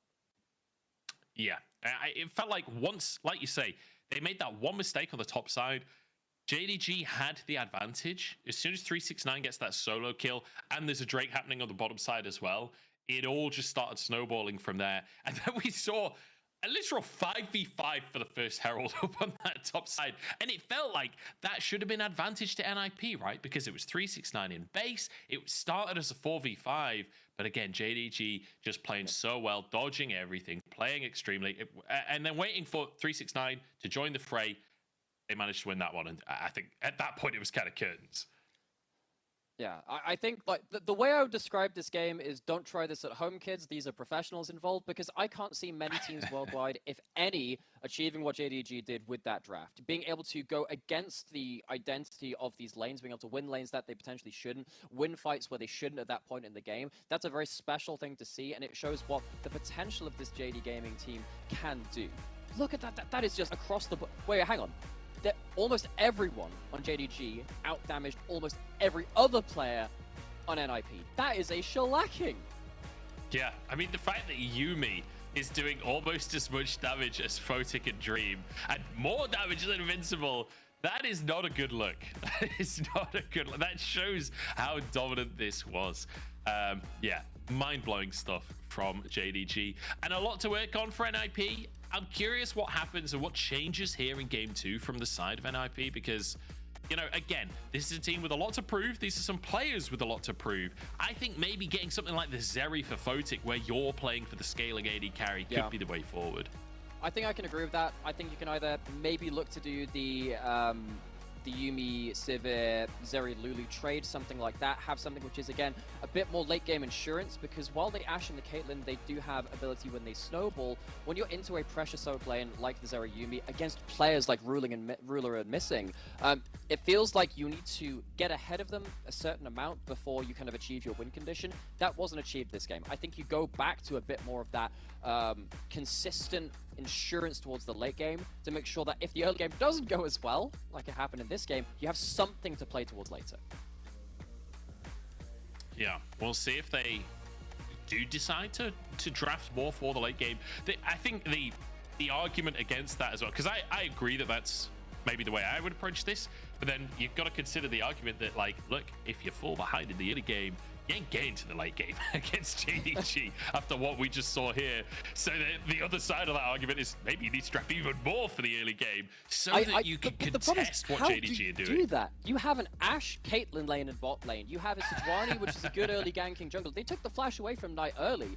Like, your draft is not one which gets much better in the early game, and that's the real disastrous sign of this. You lost in the place that you were almost strongest on patch 4, and that is absurd to me. Yeah, tough one for NIP. Plenty still to prove, plenty of games ahead of them. They are up against, let's be honest, probably the favorite of the league right now, just on name value alone. So we'll see what can happen in game number 2. JDG, though, I mean, they're living up to that hype right now. We'll see if they can keep that ball rolling.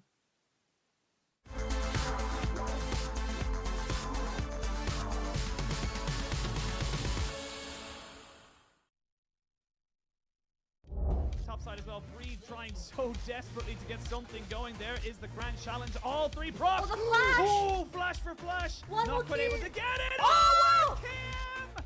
You should know me.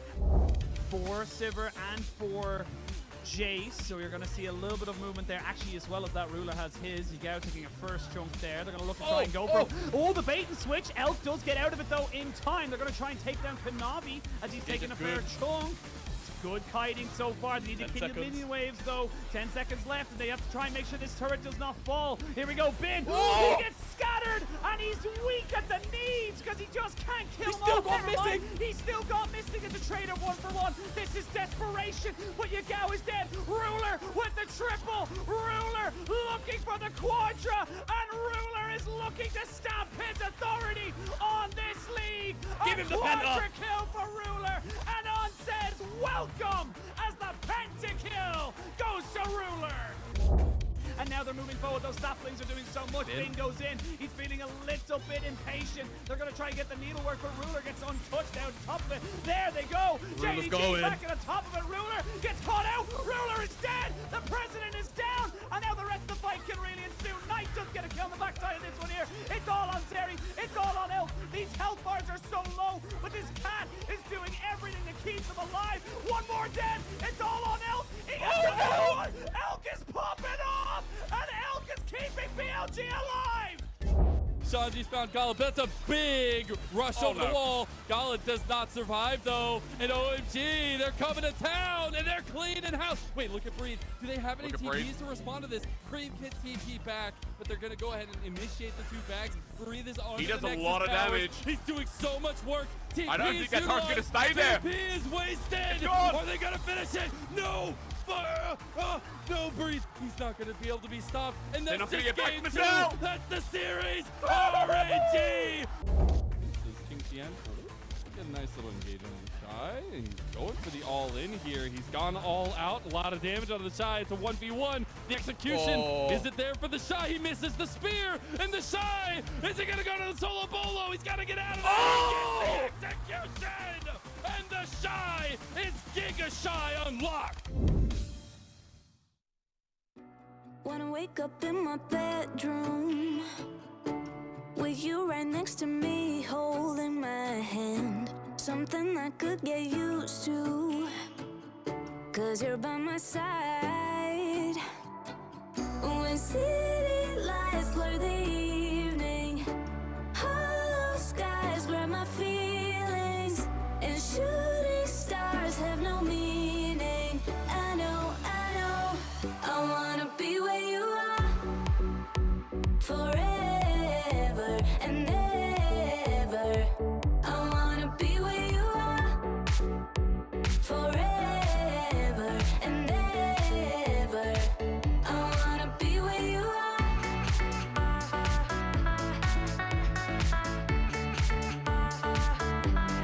Be where you are.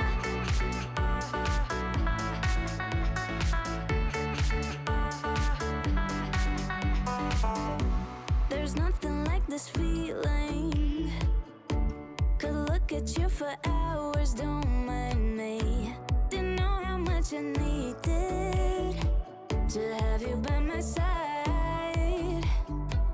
When city lights blur the evening, hollow skies grab my feelings, and shooting stars have no meaning. I know, I wanna be where you are forever and ever.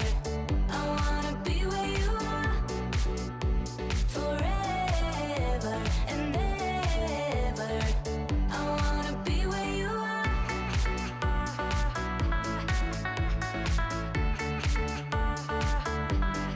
Be where you are.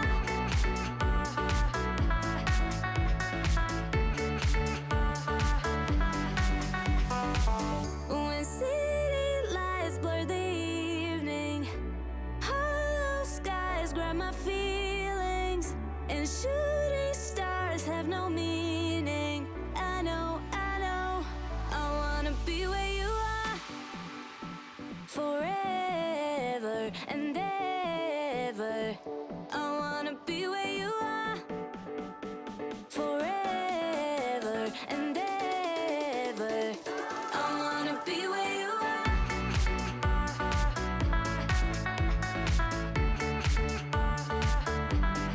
Be where you are.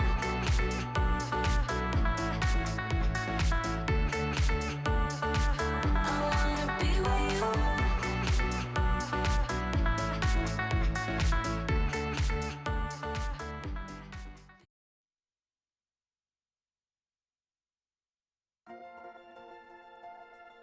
Welcome back, everybody, to the LPL. And I mean, I'm amazed we're already headed towards game number 2, because that was a fast start to the day. JDG starting as they mean to go on, it would seem. I'm Munch, I'm joined by Nightmare as we head towards game number 2 to see what NIP have up their sleeves and how they can fix what on earth happened in game 1. Yeah, because that's not NIP, that's not Ninjas in Pajamas anymore, that's Ninjas in Graves. They were absolutely dug under by JDG. That was insane what was pulled off from that team composition. We talked about an awful lot during the game. That draft should have been an early game set of dominance from NIP into JDG, eventually trying to eclipse them with the likes of the Yone and the Zeri starting to reach the right and breakpoints. They didn't need those items, they just needed their hands on the keyboards to outplay through their lanes. which leaves a really awkward set of questions for NIP in Game 2 in terms of you drafted for early game, you arguably had 3 winning lanes in an aggressive jungle. That is meant to be an absolute shutout in a pro game. What the hell do you do from there? Like, it's not an easy thing to answer. Yeah, especially in that mid lane, because Knight grabs himself that MVP on the Yone, and unsurprisingly, because in those last few fights, it felt like it was a bit of a brawl on the top side, and then it would be Knight 1v2ing or 1v3ing and just annihilating people. So absolutely monster performance coming out from the man in the mid lane on the side of JDG. It still feels weird seeing Knight a JDG jersey. I'm not sure I'll ever get used to that. And this is such a big fight for them as well, you know, just being able to take out the jungler from the Herald fight. Later on, there's the Baron fight too, which I feel really was just Knight diff. He just zones out the backline and does his job so well. Especially in a champion like Yone, it's very easy to look like a bit of an idiot when you kind of go in, you don't have the damage, you get shut down, you've E'd in the wrong place. But Knight's so confident going forwards, and again, just showing the pedigree of this player, regardless of the tri-code attached before his name. Yeah, no matter what, he'll find a way to turn the game around. Again, just finding so much damage onto Xiaolongbao to start that fight off. And then by the time Dream is there, Knight predicts him coming in, finds the knock-up, and just kicks him out of the fight. Absolute domination from the JDG mid laner. Mechanically insane. And I'm hoping we get another matchup like this for game number 2, because I feel like game number 1's draft was a bit of a treat, right? Where we had so many melee characters at the top side of the map that inevitably it was going to be a bit of a brawl. I really hope we get another brawly draft like that for game 2. It really is just like, hey, you should step closer to me. I can't beat the crap out of you unless you've stepped close to me. And if you're melee versus melee, you are literally there, like, touching distance. And kind of seeing that from all of these players being ready and able to fight, it was very interesting to watch. And seeing how Xiaolongbao almost did their classic as well of getting very active early, using a winning jungle matchup to destabilize the map. Got the flash out of mid lane, and then almost got that kill on top. Reminded that it wasn't just Knight doing the absolute magic in this game as well. 369 on that Gragas arguably had even more important plays in the early game to deny a topside advantage, to deny that snowball starting from NIP and Ernest as well. So many great performances from JDG, which is awesome to see because we knew they had good individuals. It was a case of how they slotted together. We got to see both in this game, not just the individual performance, but how they could start team fighting with that, skirmishing with that, and absolutely demolishing games with it. Yeah, absolutely. I mean, like ticking pretty much every box that they could tick from the side of JDG. NIP now, we'll see where they go for this one as we head towards picks and bans and how they change things up. It's going to be JDG on the blue side this time, so NIP should have counter picks for their solo lanes in theory. They should do, and that's something that you called out in the first draft, and I think that did become very important. You know, we've talked about both solo laners in earnest from JDG. It does make you question those first pick priorities from JDG. Saw that NIP, yeah, they banned out the Jace before. Of course, NIP's first pick was the Ashe priority.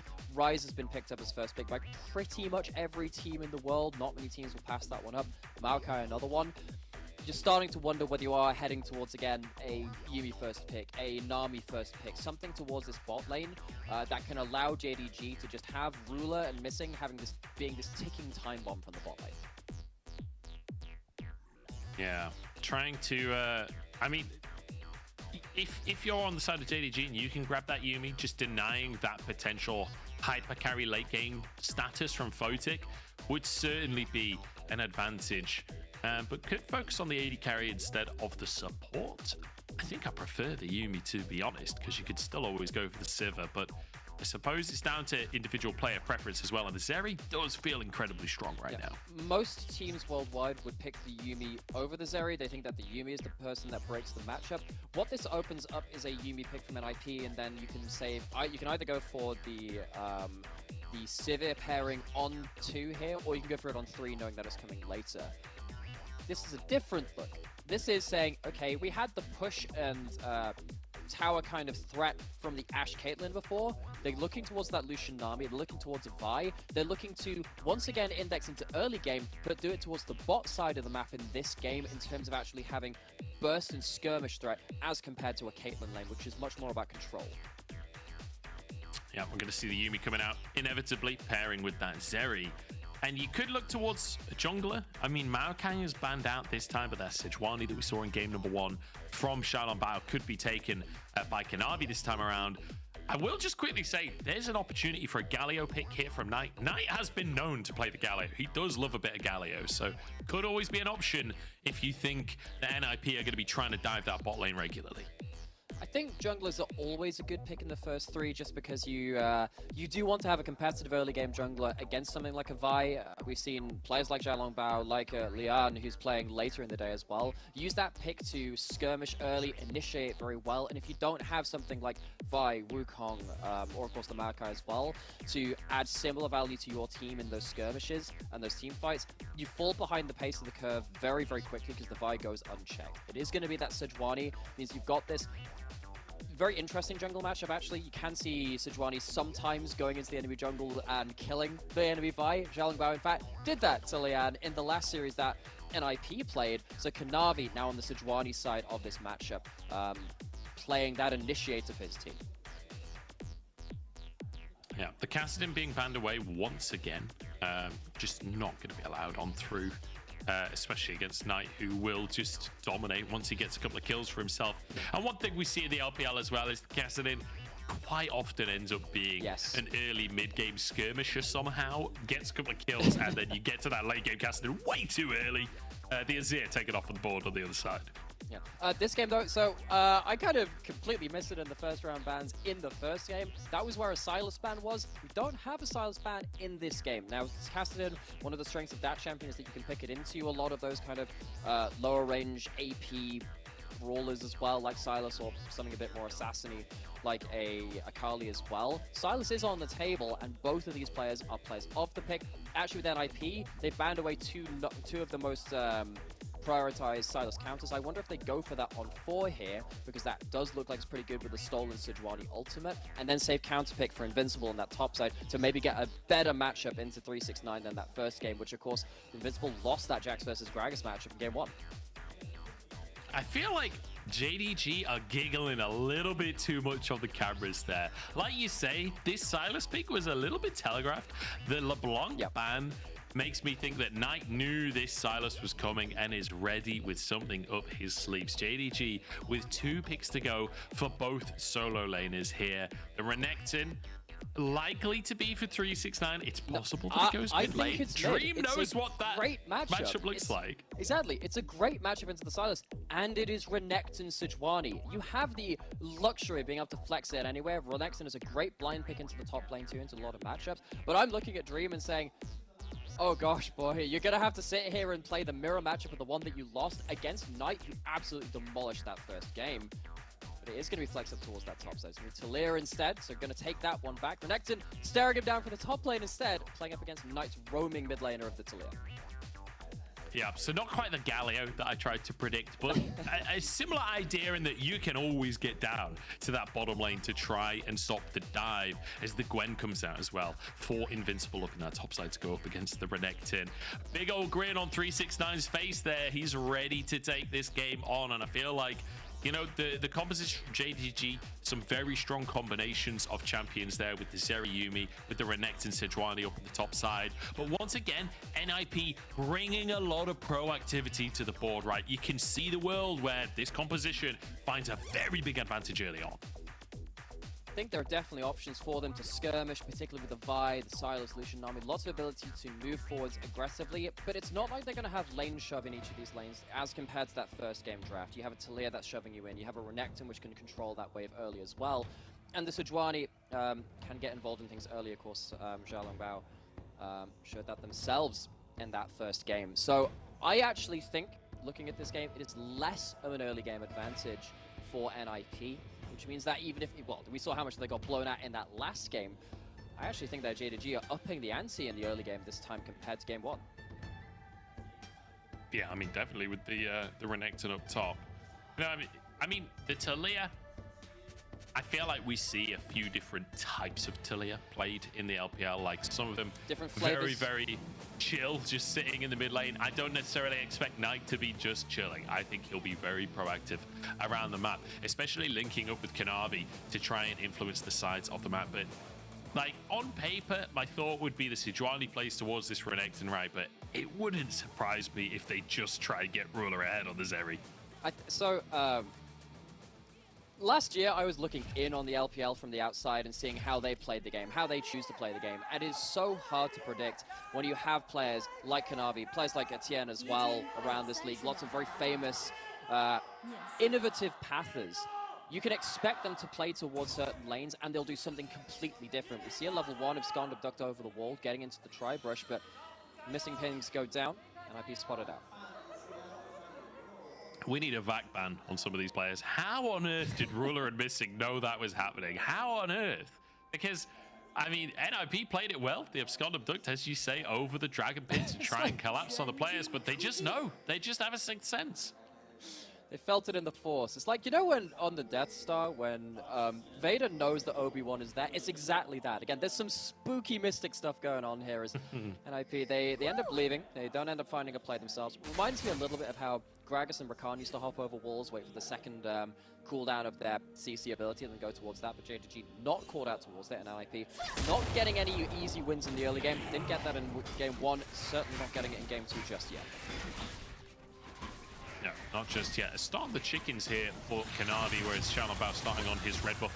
Early trades already in that mid lane. Fairly even to kick us off here. But Dream, most importantly, finding push. And that could be massive for finding that level 2. For sure, particularly because Tillia is a champion with an awful lot of lane priority. Now that they've got that AoE Q back, was removed from the mid lane for quite a long time when that Q made single target to try and balance that champion who ruled a lot of the meta from Season 5, 6, 7, that kind of time period, but definitely back in force at this point. Knight, once they unlock that ultimate, as you were saying, able to get around that map. Dream can steal the ultimate, of course. It's not really a combat one, but able to get across the map, but that's a long way off yet. And even before level 6 in that last game, we saw some fighting start to commence across the map, but just look like lane shove for now. Not too heavy trades. Yeah, fairly passive early game here. As you can see, Kanavi, like you said, pathed up towards that top side. 369 crashing a wave. Very likely will bounce back towards him at this point, although I think there's too many minions for that to actually happen. I was going to say perhaps an opportunity for Kanavi up there, but doesn't look like that opportunity will appear. I was looking at Zhao and Bao. I think that they're heading towards the area of the map, which I assume that they're playing towards as well. Gwen into Renekton, you expect a couple of items in. Yeah, Gwen has a lot more ability to play around that. But really it is the Lucian Na'Vi looking towards early burst, one item spike, want to get ahead and play around. Maybe linking up with Dream in the mid lane as well. It's basically around mid to bot side and leaving the Gwen to find themselves an advantage post that one item mark. Looking towards the spot lane to see if there's any kind of a look in so far. Yeah, I remember NIP here wanting to kind of, like we said, forge an identity for themselves. So far, I don't really have any preconceived ideas of how this team approaches League of Legends. You know, I always try and hold my opinions of teams until after Chinese New Year. I feel like Chinese New Year changes a lot in the LPL.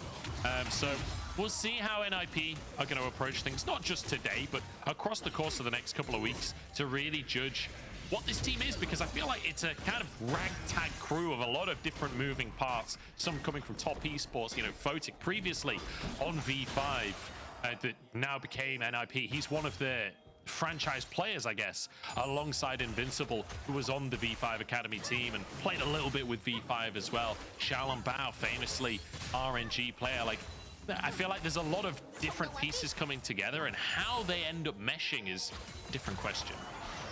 Navi showing up towards this bot side on a ward, so Photic Control playing with full information of that. And I'm going to assume this isn't going to lead to a play. Surely it can't. Navi walking forwards, but not able to find more of that. But, you know, speaking of NIP kind of putting together different pieces, seeing how the puzzle fits, I feel like that's an overarching story for many teams in the LPL. We've seen so many players leave their franchise teams. Scout leaving at JDG. See Rookie, of course, leaving V5 now NIP. Zhaohu leaving RNG. So many teams are moving out from the shadow of an era that had defined them for such a long time, and NIP kind of joining in with a lot of other teams to figure out what they do as their next step. Yeah, absolutely. It does feel like this off-season in LPL was a big off-season, right? Where, like you say, a lot of big franchise players. I mean, the fact that Doom B's not playing, like that alone is huge.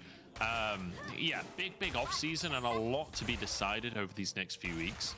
But JDG certainly one of the teams that seem to get a good off-season for themselves, right? This is incredibly strong roster. Xiaolong Bao trying to make his way in, but good little dodge on the bubble. And JDG will be just fine.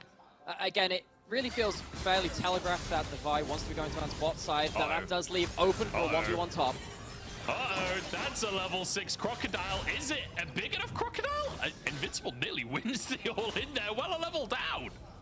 Level down, but he pops the Ignite to make sure that 369 can't get the most of that trade. Doesn't matter though, because Gwen doesn't have the 6, gonna eat and demolish to the tower, and isn't able to force 369 away from that wave. So still a 1 trade, even if it doesn't lead to a solo kill for the JDG top laner.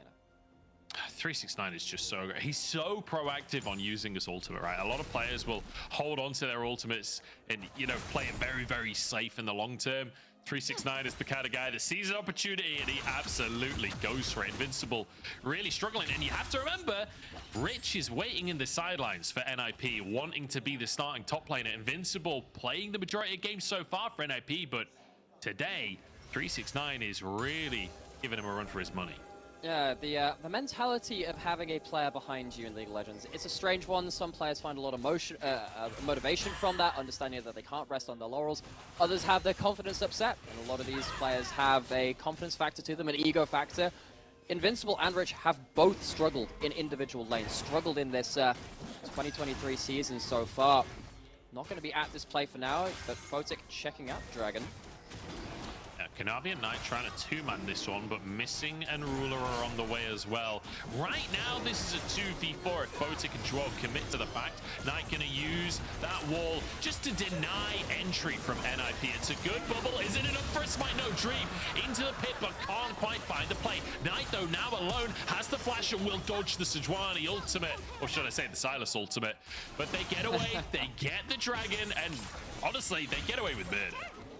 Get away with murder, but JDG, I mean, they understood that they had Ruler, they had Missing. Yuumi adding a lot of that sustain towards this place. But Xiaolong Bao, once again, trying bot lane. Can he find anything this time?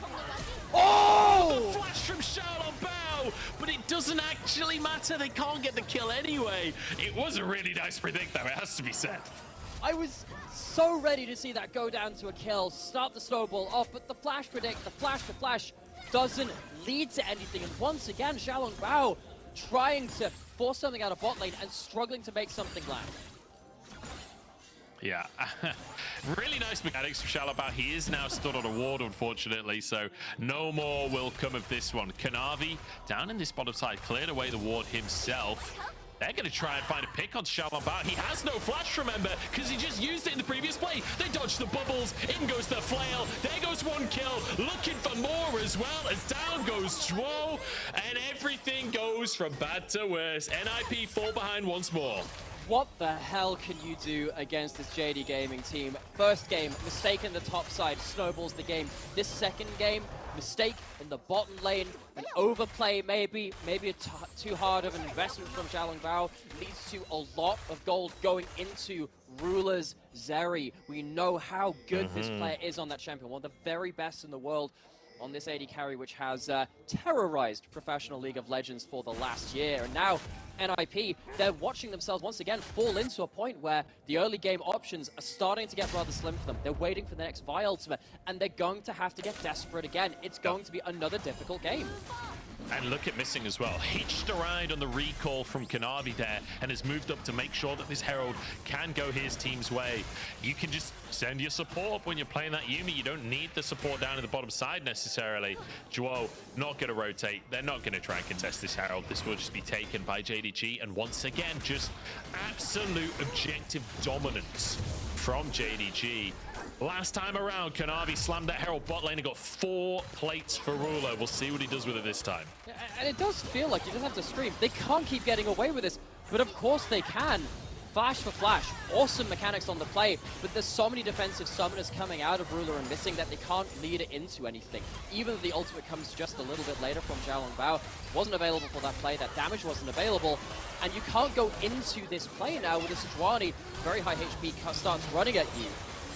It really is just so difficult to watch NIP understand the area of the map that they need to play around, but not being able to do anything about it as they go towards it. Yeah, and honestly, if Photic doesn't have cleanse available there, that's all 3 kills. Like, Photic only just getting away from the root with the cleanse for himself. 369 up in this top side. Kanavi moves in, and Invincible just going to be completely stun locked. Doesn't even get to play League of Legends as he's taken down. 369 are winning. That means we're winning on both sides of the map for JDG. Xiaolongbao wants to change that. 2 plates taken by Photic and Duo. With the jungler there, Ruler and Missing giving utmost respect to the play. And this is so typical of Ruler as well, where, you know, to characterize Ruler as a player, he knows his limits and he plays towards them better than pretty much anyone else. Even if he's not going to be the person that will always do the crazy Jackie Love kind of play, if there is a boundary he can play towards, he'll find his way to make the most out of it, defensively and offensively. Looking for offensive play again. Again, just gets away with it. Just got in as Ruler went out. But Kanavi's winning a 1v3 trade. How is this happening? Now the final chapter's there. Both junglers fall, and it's a 2v2. Duo and Photic, they're trying to look juicy because Dream is on the way. Ruler doesn't have his E, doesn't have his splash. Dream misses the knock-up, and the E comes back available. Knight now dives into the play. Missing jumps onto his shoulder. It's an absolute brawl in the bottom lane. Duo low on HP, Knight escaping with his life for now. Tagging a little bit. The slow there onto Dream as the pebbles flying, but it's not quite enough. It is impossible to hit skill shots on Ruler. This guy sidesteps everything. If Ruler had worse micro in that play, that would have been a lost confrontation. The NIP, they try and counter the play for once. They're there, and it felt like in a good timing with the right cooldowns, but they can't execute well enough to find themselves something in this early game again. NIP, once again, struggling to string together any sort of play. I feel like when you look at Lucianami versus Zeriyumi, a lot of players at home have the impression that Zeriyumi is weaker early, right? That is not the case when it's Ruler and Missing piling these champions. Kanavi trying to get the flash stun onto Xiaolongbao, but will not find it. But Drake has spawned, so what an opportunistic moment. Again, just everything flowing into each other. You've made the one mistake early on in that bot lane, which has led to bot lane control. That first dragon, yeah, was a bit of a steal. The second one is anything but that. Once again, an early mistake for NIP. Means that they're struggling to play through their team composition. We haven't seen Xiaolongbao and Dream manage to get a big pick-off play with a Vi and a Silas. We haven't seen Photic and Draw being able to play around burst trades. Heck, they haven't even really reached their first item spike to be able to play around that yet. Maybe NIP can find something from that, and now they're trying to play through the mid-jungle. Kanavi, the target here, taking a lot of damage. Just trying to get CC down so Knight can do something, but now Knight's the one CC'd on up here. Chased down, and will be finished off. Way too much bitten off by Knight. Kanavi, the double-edged sword of playing this aggressive, finally kicks it in. So finally, NIP finds something on the map. It's through the mid-jungle. We just about called that out before that play happened. It's something that they could maybe look towards. And they finally find something. Is it enough? They don't have an objective to go towards. They have a couple of plates just as they fall off. It is a win, but it's not going to be something like JDG that they can snowball into anything much more. That's cleansed out. The flash comes on through as well as Ruler is actually going to die for this one, but Xiaolongbao there to body block. It doesn't matter. The damage is insane. This is a 2v4. The 2v4! Ruler is on another level as he burns through that bounce roll going down. Jumps over the wall for the triple. And here's Kanavi to finish the play. Ruler is insane. Bow down to the liege of the LCK joining the LPL. Ruler is here. He has arrived, and he is taking absolutely zero prisoners. Once again, you cannot hit skill shots on this guy. You cannot take him down without a fight. And NIP, you just gotta feel so bad for them. Against any other player in the world, that would have been a one play. That would have been something to work around. But not against JDG's all-star AD carry. How the hell does this even start? Is Photic caught out alone? But credit to Ruler and Missing for seeing the angle which seemingly no one else could.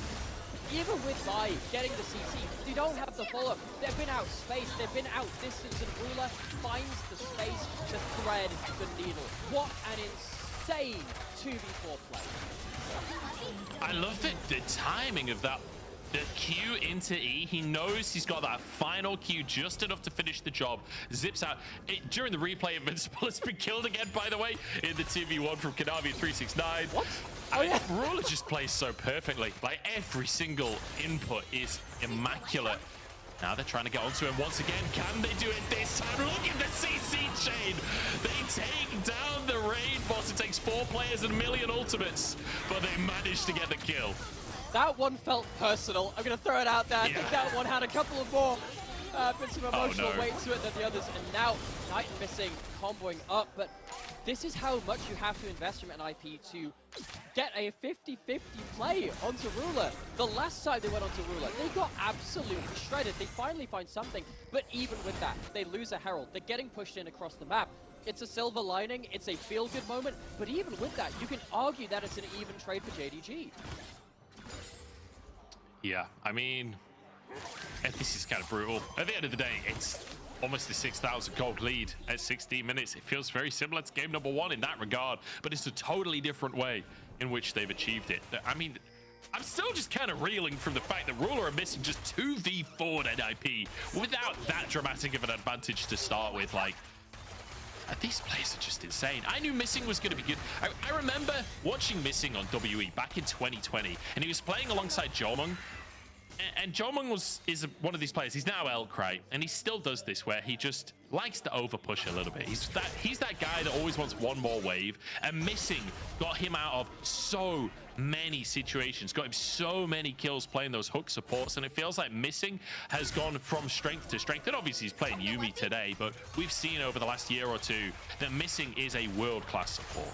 And it kind of goes again to show that JDG are stacked with arguably top 3 players in each role across their entire roster. With the amount of talent in the LPL, with the amount of teams and players in the LPL, that is an incredible war chest to have to throw around to say, we just have great hands, we have great players, we have a great set of individuals. And you know, alongside Missing is Ruler, who you have to keep talking about. It took him 6 years or so to get himself a regional title. He got himself that world's title before he got himself a regional title.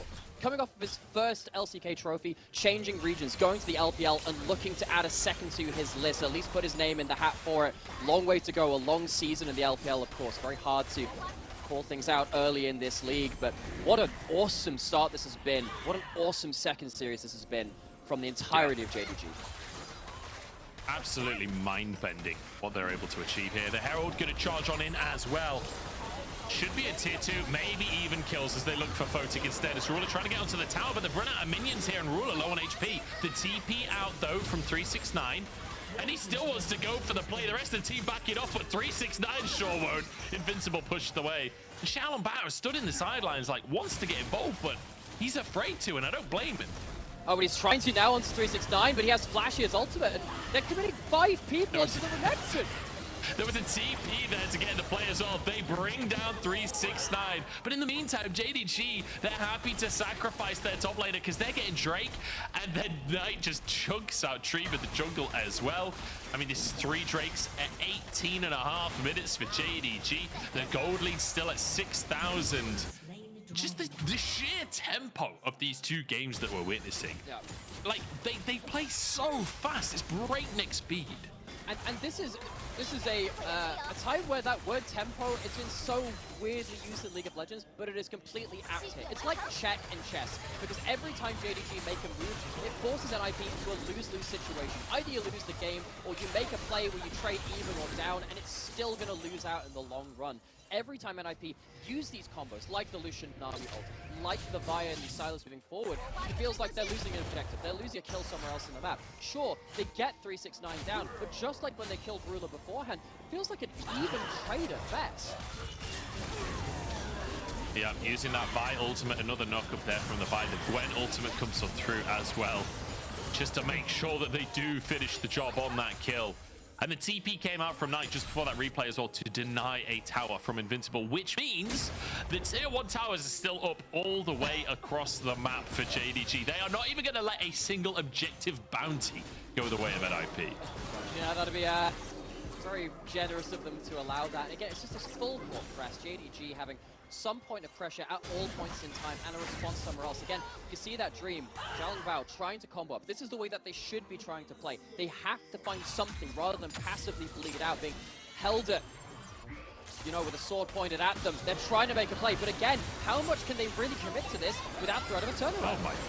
Kanavi barely even takes damage. Great little ultimate onto Dream, just completely flips the play. And now 369 trying to get in. Kanavi frontlining for the time being, but Xiaolong Bao just gets shredded as he goes in. Invincible has to flee. The slow not quite going to land onto him, but Kanavi chasing Dream now. The flail goes wide, and the bubble will save the NIP mid laner. But one pick is enough because it's the jungler that went down, and JDG's eyes go straight to the purple worm. And if JDG had been holding NIP at check, holding it to the high tempo of the game, forcing them into bad situations, this one feels like checkmate. You lose jungler, you're probably losing the Baron. NIP are looking on in despair as the game is just continually pulled away from them.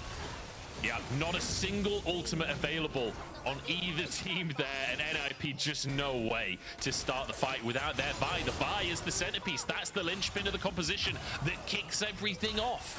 And it felt like there was no way in for NIP. Baron in pocket in that 6,000 gold lead, extended to an 8,000 gold lead, and you just know it's only going to get bigger with Baron in tow. It only gets worse from here. You might be able to get onto one of these carries at this point. We already saw that Knight will turn up to the play. You can already see that Kanavi will fly over a wall. Yuumi keeping people topped up. This is, again, similar to game 1. NIP are in a position where they have an aggressive combo, but they don't have the real ammo left in the cartridge, really, to finish off these big plays. They don't hit their target at this point. Knight joins the play, and remember, the wins that they had beforehand were onto single, isolated members. When they finally face everyone, they have to be playing a fighting retreat right from the start of this. They lose their jungler. That's, of course, the worst person to lose when Baron's on the table. Yeah. And it feels like that is the death blow for the series. Do you know, watching that replay again, the weirdest thing about it is Xiaolong Bao didn't actually land his Q on Kanavi at all. The whole time he was in his ultimate animation, it was like he'd CC'd himself and he was the one that was going down instead of Kanavi. Even though both of them are fundamentally stunned at the time, it's actually Xiaolong Bao that then had to try and flash away, try and Q away. And now Invincible, the Hallowed Mist is going to save him for a second, but taken down nonetheless. And this will be the first inhib of the game. And off the back of that pick, it might be more as well. There's Wave in the mid lane. It's not quite pushed in, but there is a TP available for Knight. He could go over there, or he could just walk on over there, to be quite honest. It's not like there's any opportunity for NIP to punish you at this point. Slowly but surely, JDG dominating, and it feels good to see a super team playing like a super team. It does, because it is... The problem with the super team is often they don't feel more than the sum of their parts. But in this game, these 2 games we've seen back to back, we've seen every single member of JDG have their moment to shine, have their moment to step up.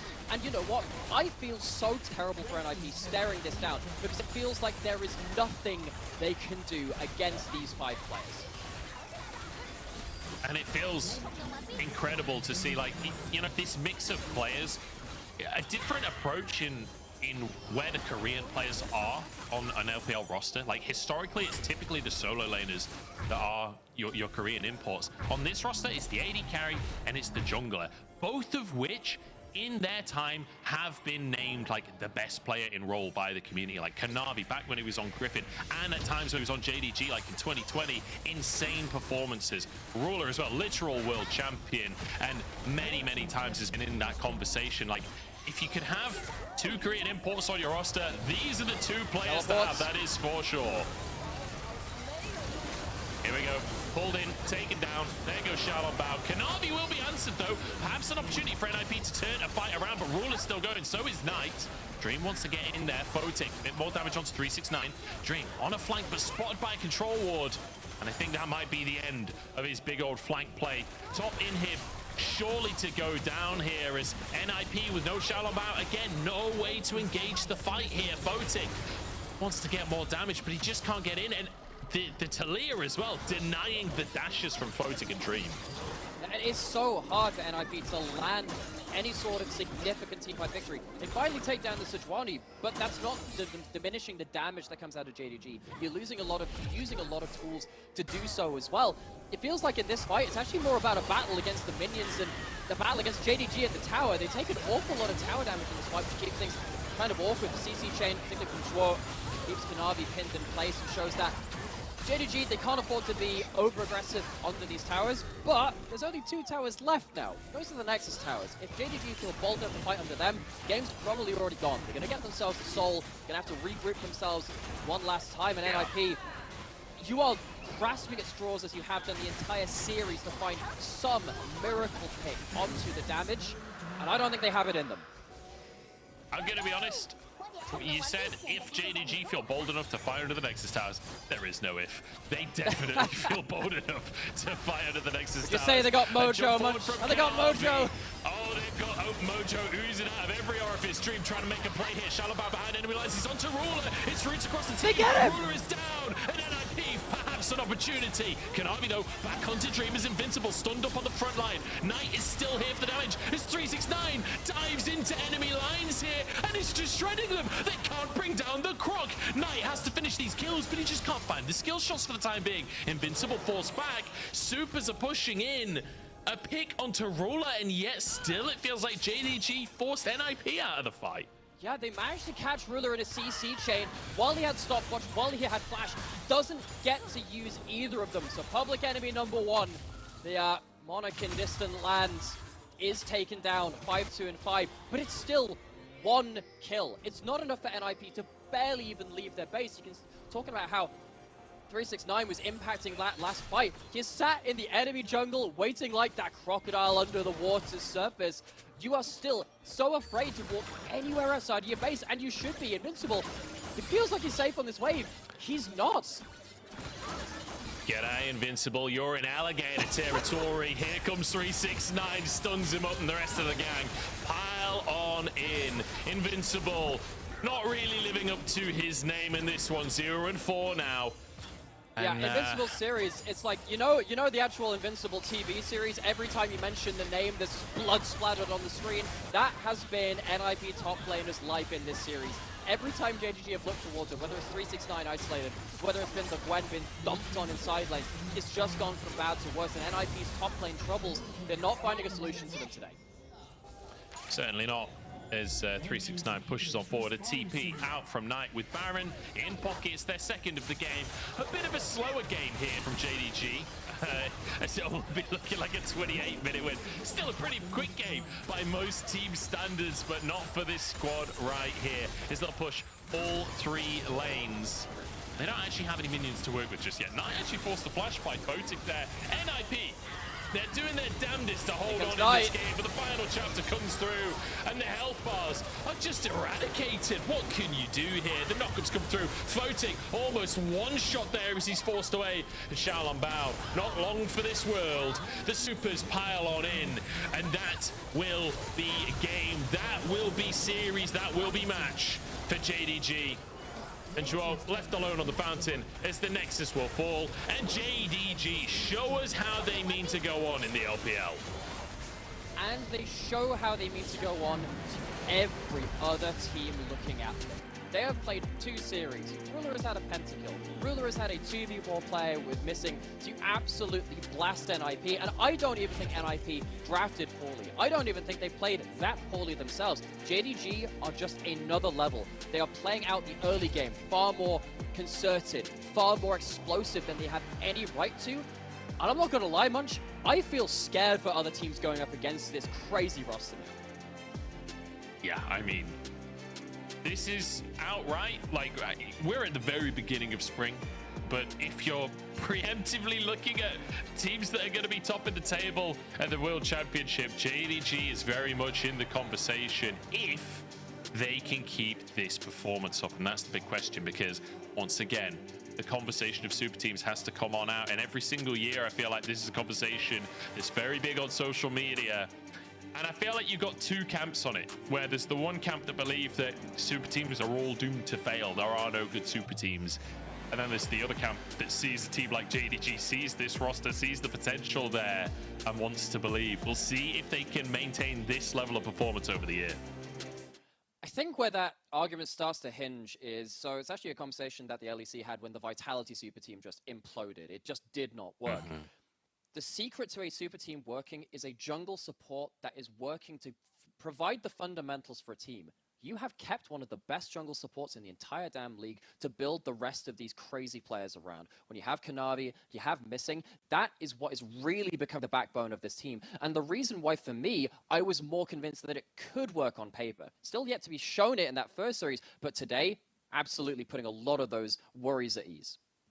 Yeah, absolutely. I mean, Kanavi, he ran this map. This was his map, and the rest of the team just dominating individually in the solo lanes, dominating in the 2v2 as well. And it felt like, I mean, you described it perfectly during the game. Like, every time NIP found something, JDG were punishing either elsewhere or were just looking like they were weak and kind of baiting a play, right? So many times we saw 369 trying to bait up in the top side. So many times we saw NIP trying to get a pick to start a fight off, but someone just about gets away with that Yumi healing, with the shielding coming out, and then the rest of the team collapses and takes them apart. Like, just feels like JDG, every play, even though it's so chaotic and spur of the moment, it at the same time almost feels orchestrated. It does, because they make it so hard to take even small victories against them. And when you're playing early game comps like NIP were, if you can't get the ball rolling, it just stalls out. It falls apart. And for a player like Xiaolongbao as well, I was very impressed with some of their games beforehand that they played in their previous series. But if you can't get that first aggressive play working, it doesn't get easier from there. JDG really performing much higher, well, much beyond what their draft would suggest that they could do. That is really scary to see. The very best teams in the world can take a draft on paper and make it perform in a different way in game, which confuses people that try and prepare against that. They try to play towards their comfort, play towards how they've succeeded before, because the script has been changed by players just being very, very good at League of Legends. Yeah, I mean, these guys are some of the best right now, and it feels scary to look at. It feels scary, and it feels exciting looking forward towards the rest of the split when you look at some of the other rosters in the LPL that this team is going to have to go up against. I mean, obviously, top esports JDG will inevitably be an absolute banger, but there are plenty of rosters in the I want to see them LPL versus right now Weibo. that look I want to see amazing. them so much versus Weibo.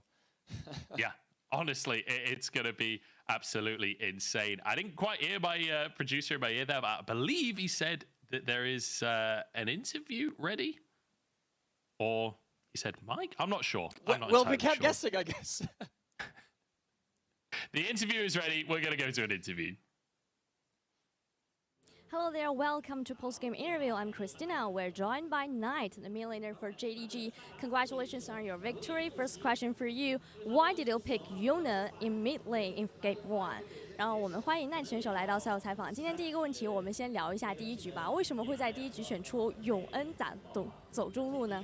主要因为329选的 AP 英雄嘛，就中路必须选 AD 的，然后看着永恩还不错就选了。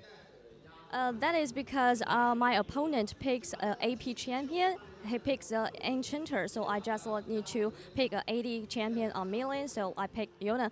I also want to ask, how did you guys manage to get a big lead in very early game from very beginning and control the game and close the game in 24 minutes in Game 1? 那么第一局呢，也是一个速推局嘛，你们是大概怎么从前期的开始就掌控局势，并且在24分钟的时候就快速结束掉了比赛？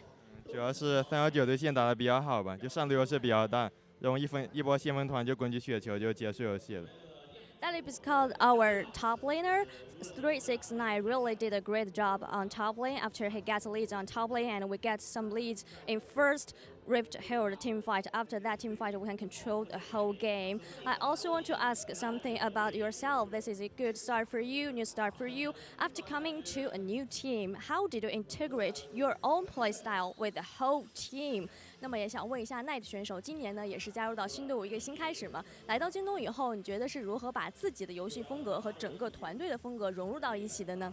感觉主要是训练赛之间的磨合吧，然后还有和平常和队友的关系吧，要更好一点，就互相了解，才能打得更好。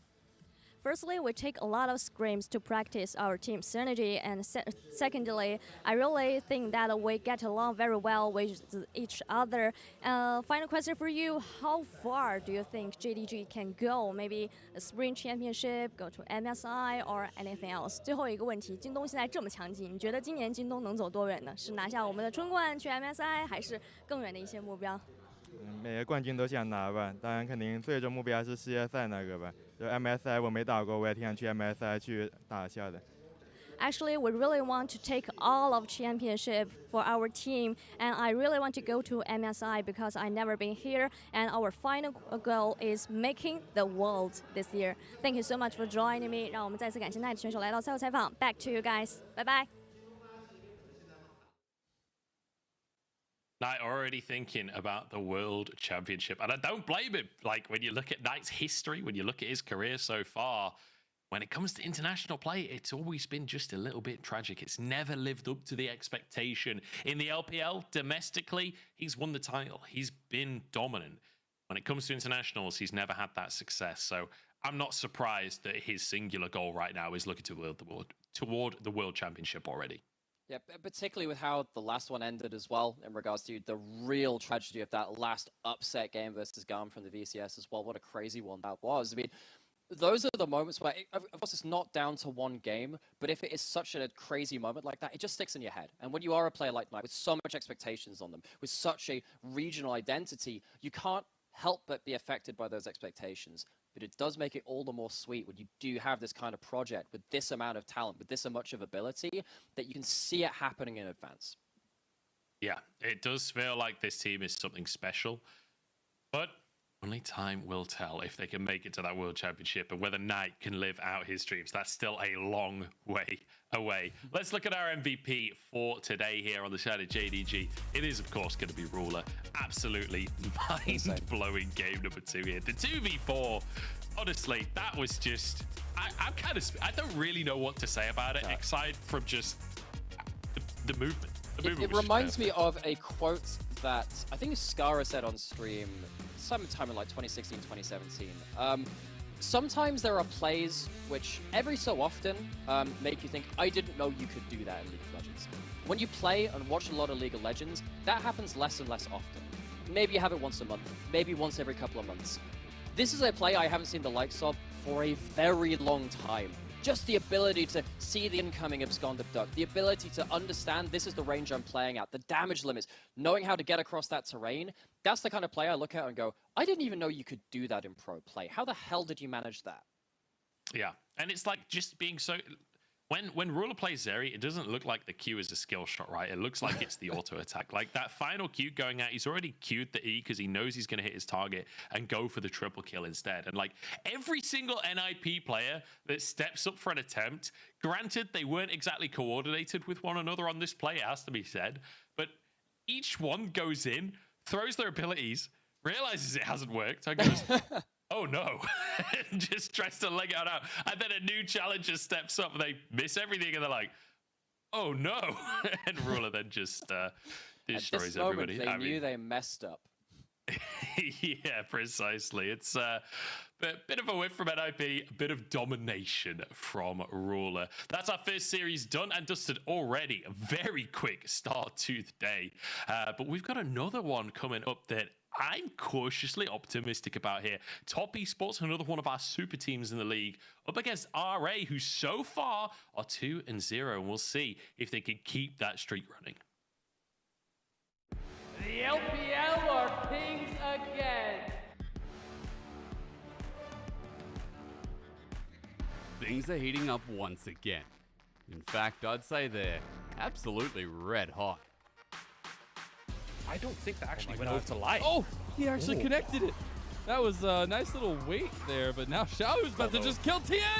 He does. It's a solo bolo. In actuality, it's just trying to wait out this rotation from Weibo. They find the cease and desist. Gotta get over the wall, Rookie, and a lot of damage coming on Xiao, who doesn't really have much. The nice save from Crisp. Is it enough? He goes golden too.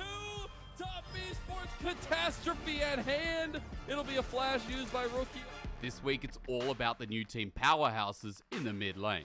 You know them as Yagao, and Xiaohu, two upper echelon mid laners who have been packing one hell of a punch. They won't even come close.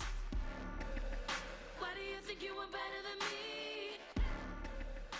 LWX will finally make his way, but Shun gets the Rift Herald there, I believe. The knockups come through. Hell yeah. Just gets killed by the power unleashed from Yagao. LWX is on the wrong side of the fight. FPX Care is now the target here for BLG, and he goes down right afterwards as well. LWX has reconnected with Lula, but FPX has been eviscerated. Meganar up 3 back, and the final chapter doesn't do enough.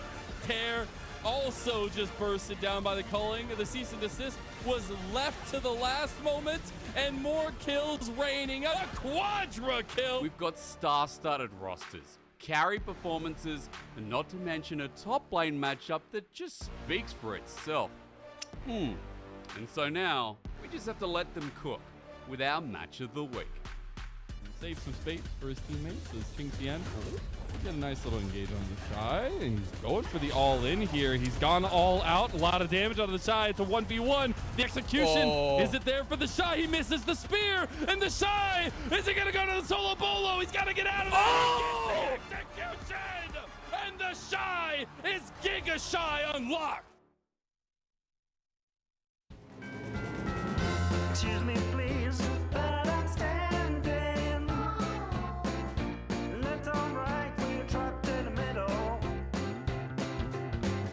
Excuse me, please, but I'm crying. Catch your breath before you get old. I couldn't stay for the battle. I couldn't cross in the middle. But we are far too much too young.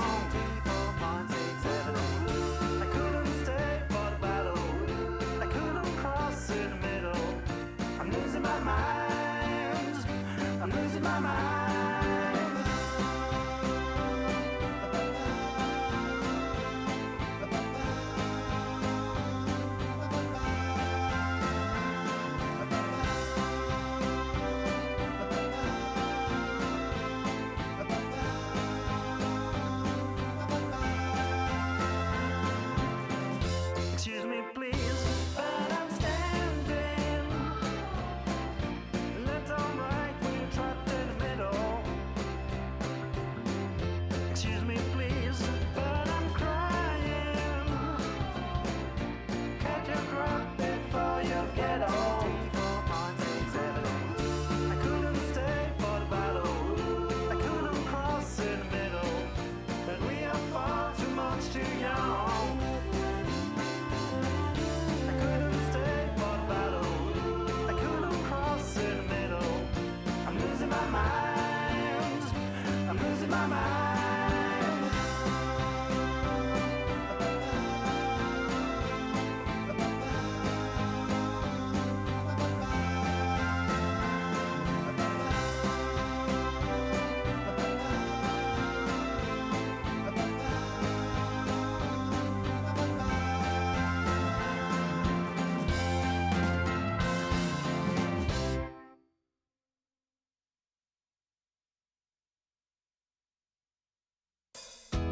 Didn't even know what happy means till you came along and walked into my dreams. It's funny how the times can change so fast. Looking straight ahead, I don't think of the past. You've changed everything. It's like bright lights and a starry sky. We're gonna feel that way most every night. Sunlight on a summer day. We're gonna laugh and dance all the rain away. Sing a new melody. It's full of love. It's beautiful and free. 'Cause you belong, you belong, you belong to me. Birds fly, fill the trees like it's always spring. White clouds high above, I know just what I mean. Your smile, this love are an endless road. And I'll walk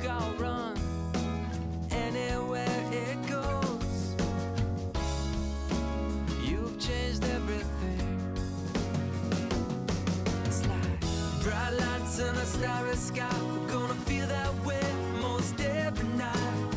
Sunlight on a summer day. We're gonna laugh and dance all the rain away. Sing a new melody. It's full of love. It's beautiful and free. 'Cause you belong, you belong, you belong to me.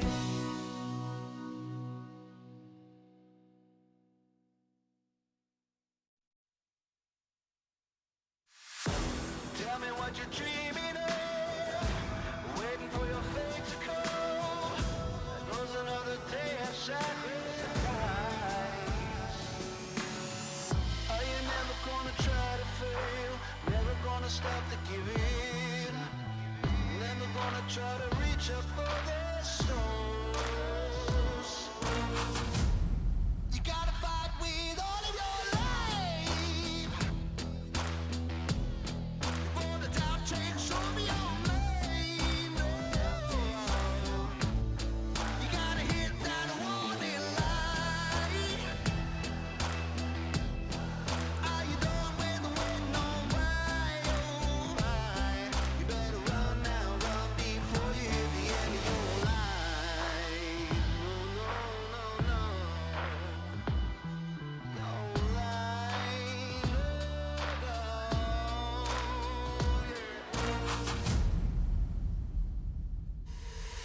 so what you waiting on? Get up, take back control.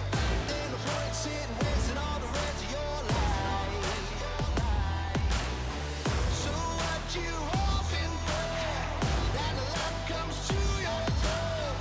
Ain't no point sitting wasting away the rest of your time. Oh no, no, no.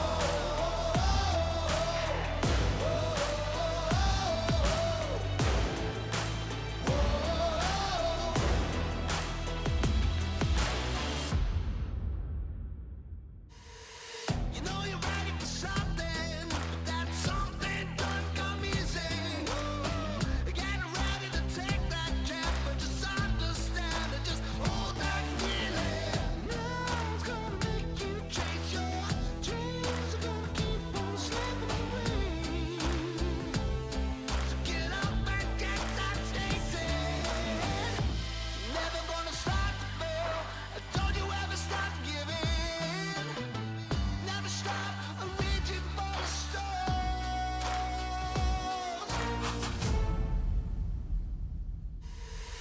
So what you waiting on?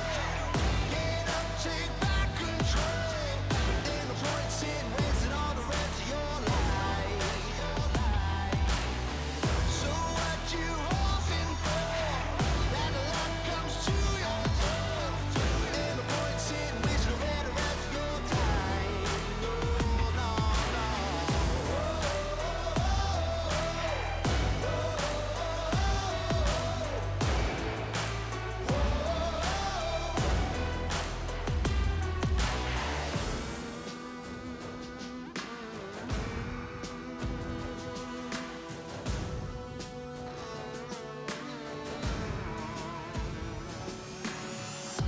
You're never gonna stop to fail, and don't you ever stop to give in. Never stop reaching for the stars. So what you waiting on? Get up, take back control. Ain't no point sitting wasting all the rest of your life. So what you hoping for? That the luck comes to your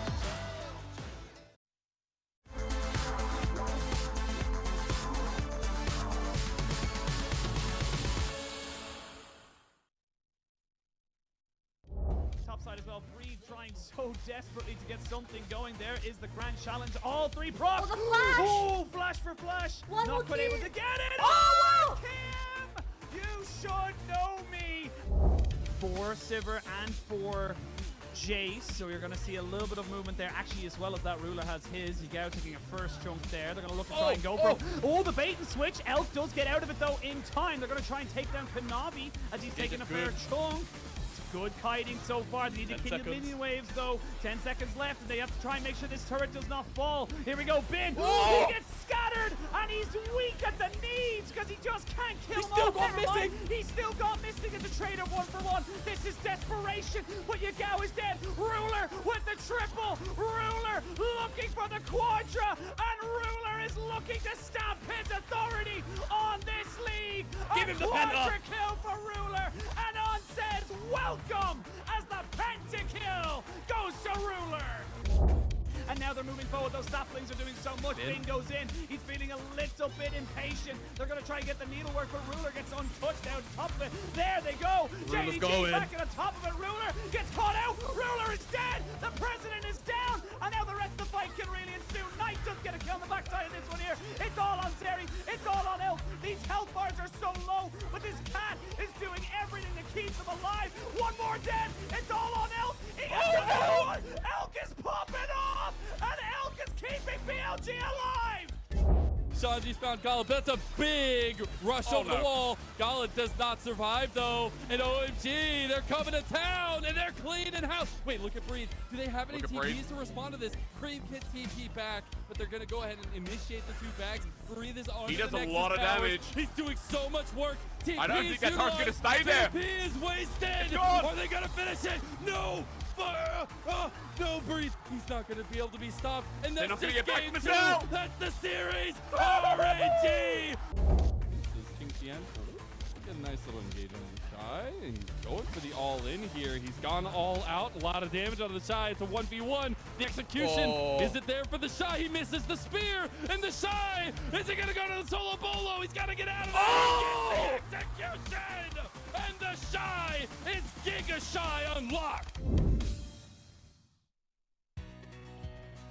Welcome back, everybody, to the LPL. My name is Muchballs. I'm joined by Namera as we head towards our second series of the day after JDG absolutely dominated NIP and showed us what they're made of. And now I feel like the gauntlet has been kind of set out here, Namera, as we've got Top Esports stepping up. JDG's their old rival. JDG have gone, here you go.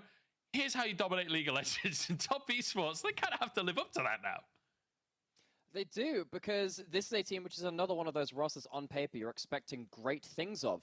Yeah. They're up against a team which is unexpectedly at the top of the table right now. An early contender, undefeated so far, 2-0 in series. They had the first game where they had 0 kills versus LGD, completely locked out versus a Skarner pick of all things. But after that point, I think that they showed an awful lot of tenacity, an awful lot of ability to stall and bring themselves back into a game and become an actual threat to some of these teams. Is it threat enough to threaten a team like Top? They have to step up to that margin for me in my eyes, but it's not out of the question. I mean, this is a great series to find out, like, where RA actually stand in the grand scheme of the LPL. Like, you mentioned the fact that they lost that first game against LGD. They literally didn't get a single kill in that first Completely game. shut out. And then, after game number 1, they're now on a 4-game winning streak. So they clearly something clicked in that game number 1, and they've fixed that up. But one of the interesting things in this matchup specifically to me is that you've got Top Esports who are very fast and very chaotic, and once they get a small advantage, they really snowball and win the game like 25 minutes. That's kind of the average for them. On the side of RA, most of their games are like 35 to 40 minutes long. This is a team that likes to play slow. Their mid game is pretty clean. Like, they are looking for a slow and steady win. They're looking to tick the boxes of League of Legends, which is 2 very drastically different approaches to how to play the game.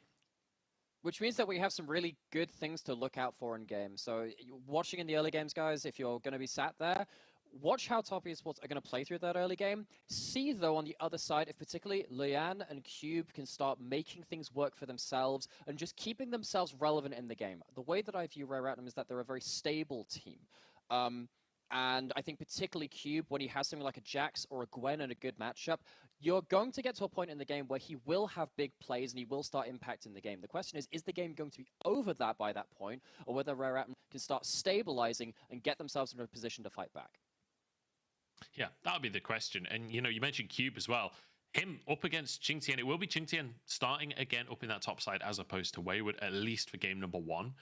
I feel like both of those players kind of have a similar MO where we have seen massive carry performances over the years. Like when you think way back to like 2020, Cube's Gangplank. We saw it in Demacia Cup demolishing people, but that's a very, very long time ago, and a lot of his career has kind of been on duty. I want to see more of that carry Cube, and I want to see him being able to take it to some of the big names in the league. And Qingtian, similarly, like, he's kind of been second fiddle to Wayward across the course of that of last year, but he has had some really good games. He has had some moments where he's shown his value. So I feel like both top laners really looking to assert themselves in this one. And so, bit of a tangent, but little known fact, I actually have a physics degree, and we are getting to rare territory for Rare Atom. So we're into their third series. Did you know that only 2% of the observable universe is made up of atoms with an atomic number of 3 or larger? So we got to that 3 series number, into rare territory for themselves, and let's see if they can get beyond that. 98% We're of in that, the 2. We're in the 2% zone here. We're in the 2% zone. We'll see if they can get down to the 1% zone. I don't really know. I mean, you're going to have to do the maths on what I got this one. could be or whatever. But yeah, definitely going to be an interesting one. Strive as well. We'll just keep bashing some narratives at you guys. Strive just beat Dream. 9-0 Dream. Well, Dream went 9-0. Sent 0, 0-9. 0-9, yeah. It wasn't necessarily just Strive, but Strive winning out against Dream, Rookie's apprentice. Now he's up against the master. He's up against Rookie himself, who, I mean, I don't think anyone can understate how terrifying Rookie can be in that mid lane. So it's a matchup I'm definitely curious about how that's going to work out for them. Yeah, you know, Rookie moving on from his old organization of V5, of course, now becoming NIP. Rare Atom dealt a very heavy defeat, a 2-0 to them, and it largely, the first game was a stall-out game again from Rare Atom. The second game, lesser of that. It was Dreamer who was falling apart, couldn't quite hold things together. They're not going to have an easier time of that against Rookie. Rookie is, we've already seen what Knight can do. We've already seen what so many of these mid laners can do across the LPL. Rookie is right up there with the best of them. You don't really get to shut him down in the same way that you do against Dream. So that will be another important matchup to look. I mean, it's actually hard to look across this map and look at matchups which aren't important. I think we've already highlighted the top lane matchup as potential. I'm going to say the one potential mismatch for Rare Atom where maybe Cube can outvalue Qingtian. Even then, that's arguable, right? Because you look at Rookie and Jackie Love, those players, you look at them from a laning phase, from a team fighting perspective as well. Rare Atom are good, but are they that good? That is not something that we have an answer to on paper right now. We haven't seen the footage to really put Rare Atom at that level just yet. Yeah, and I mean, like, when you look at just sheer experience as well in this conversation, like top esports, everyone's been to Worlds. Qingtian as a sub I grant, but like ultimately this whole roster has been to the World Championship. RA, not really the same situation, so a bit of a tough one. We do actually have some stats here for RA, the picks they've played so far in the LPL, and interesting to see the 2 Leona picks because we really haven't seen much Leona at all in the LPL, and I mean the Varus is very clearly a priority for the squad. And so the reason for Leona for me is actually because of Lian, because he's been playing a lot of initiators, but what Lian does so well for Rare Atom and why I think that they have been able to punch above their assumed weight from the community is the fact that Lian does so well at communicating with the rest of his team and doing coordinated engages. He's on the buy, he's getting into these positions where he can catch someone out in the late game, get onto the key targets, but the extra bit of help from that Leona, from the harder support picks as well in terms of the harder engaged supports, I think that's worked out very well as an identity, and that's without mentioning, of course, this 1v1 potential in top from someone like Cube, who has done very well on the Jax, done very well on the Gwen as well. You can't write these players off. Yeah, great little show of mechanics there, and Asim showing what that Varus can do when you're playing in the right situation as well. And, you know, a lot of these mechanical plays are the reason that this squad has been able to maintain a 4-0 game streak currently. As a Dream kind of overextending, but then the punish comes on through. Well, that's a and bit harsh. It's like you click Prowler's Claw on them, and if they move, you're going with them. And it just so happens to be under an inhibitor turret, and that is just worst case scenario. But as we saw in that last game, right, the last series, singular mistakes can just become just so disgusting. Oh gosh. What is that? I mean, What? League of Legends got weird. League of Legends got real weird when Silas and High Vinegar can one-shot someone like that at long range. That's not how the game's meant to work. For a second, it reminded me of like, do you remember the Aphelios turrets on release where he could shoot you across the map? I genuinely thought it was that, just like a three-item Infinity Edge crit from the Sentinel turret across the map. Anyway, carry on. But long story short, RA actually really impressive so far across the course of the LPL. And I'm hoping we get to see that today, especially Lian and Southwind, right? These players both previously IG, managing to make a name for themselves more recently, or especially Lian, who has actually had a good couple of splits in recent history, right? Lian feels like he's getting better with time. And here on RA, like as a proactive jungler, when you think of Lian, you think of like Nidalee. You think of him just trying to hyper carry individually. Whereas this split so far, it's very much been about the Vi and the Sejuani, like trying to set up for the rest of his team. Yeah, and I think that there is a really fun mismatch in that role because, in terms of mismatch of styles, because the way that I think of Tien is a player that is kind of like the knife in the dark. You have no idea what he's going to do, but he's going to stab somewhere. On the other side, Lian, he's struggled a little bit early, a little bit. You've seen him being invaded by someone like Xiaolong Bao, actually, from the first series. But as soon as he gets to the point where he has big ultimates on Sejuani, big angles to find on the Vi as well, as we've kind of talked about, he links up so well with the rest of his team that the team just comes to life. They explode into the game with these big initiations. So for me, I think there is going to be something to track in regards to how much can Tien mess up the rest of the map before Lian really comes online and starts making some problems for top in his own right. It's all about pacing in that jungle matchup, that is for sure. Let's talk about the AD carries, though. Jackie Love up against Assam, because we've got two AD carries that are taking very different approaches to the bottom lane so far, where Jackie Love, 2 games Civ, 2 games Illusion, and then 1 on Zeri. Assam, 4 games of Varus, and then 1 on Zeri. So 2 quite drastically different approaches. But when it comes to the outright stats, it does feel like Jackie Love is winning out overall. Yeah, and I think part of this is the roles that they're taking within the team. Jackie Love, you can't really hold him back from getting himself involved in a game for better or for worse. Most of the time for better, to be honest. It's just they just had a couple of those high-profile moments which make you wince a little bit. On the other side, you look at Assam. He was the real reason why LGD of last year had anything to talk about. He's not been in that same position where he has to be carrying. He has to be putting out damage. Feels like his job for Raratum is to be stable, it is to be consistent, and to just allow himself to bridge the rest of the team over to a point later in the game. And having stuff like that poke Varus to just lock down that bot side of the map, make sure that it's not getting blown open, that they actually can play around it in the later game. That's been his job, and he's been performing that well. Yeah, certainly has been able to find those advantages and control space, right? I think that's one of the big things Varus brings to the board, is just the ability to deny entry to areas with your ultimate, with your Qs, with your Es. Like, the enemy wants to walk into you, you're going to chunk them every single time. Or if you manage to land your ultimate, potentially find the engage that the rest of your team can then follow up on. So it's a very difficult kind of similar to Caitlyn in a way, where if Varus is there on Dragon already, it's really difficult to play into them. It's really difficult to move into that space. That's one of the reasons why we've seen actually a lot of Caitlyn and Varus played in similar metas across history as well.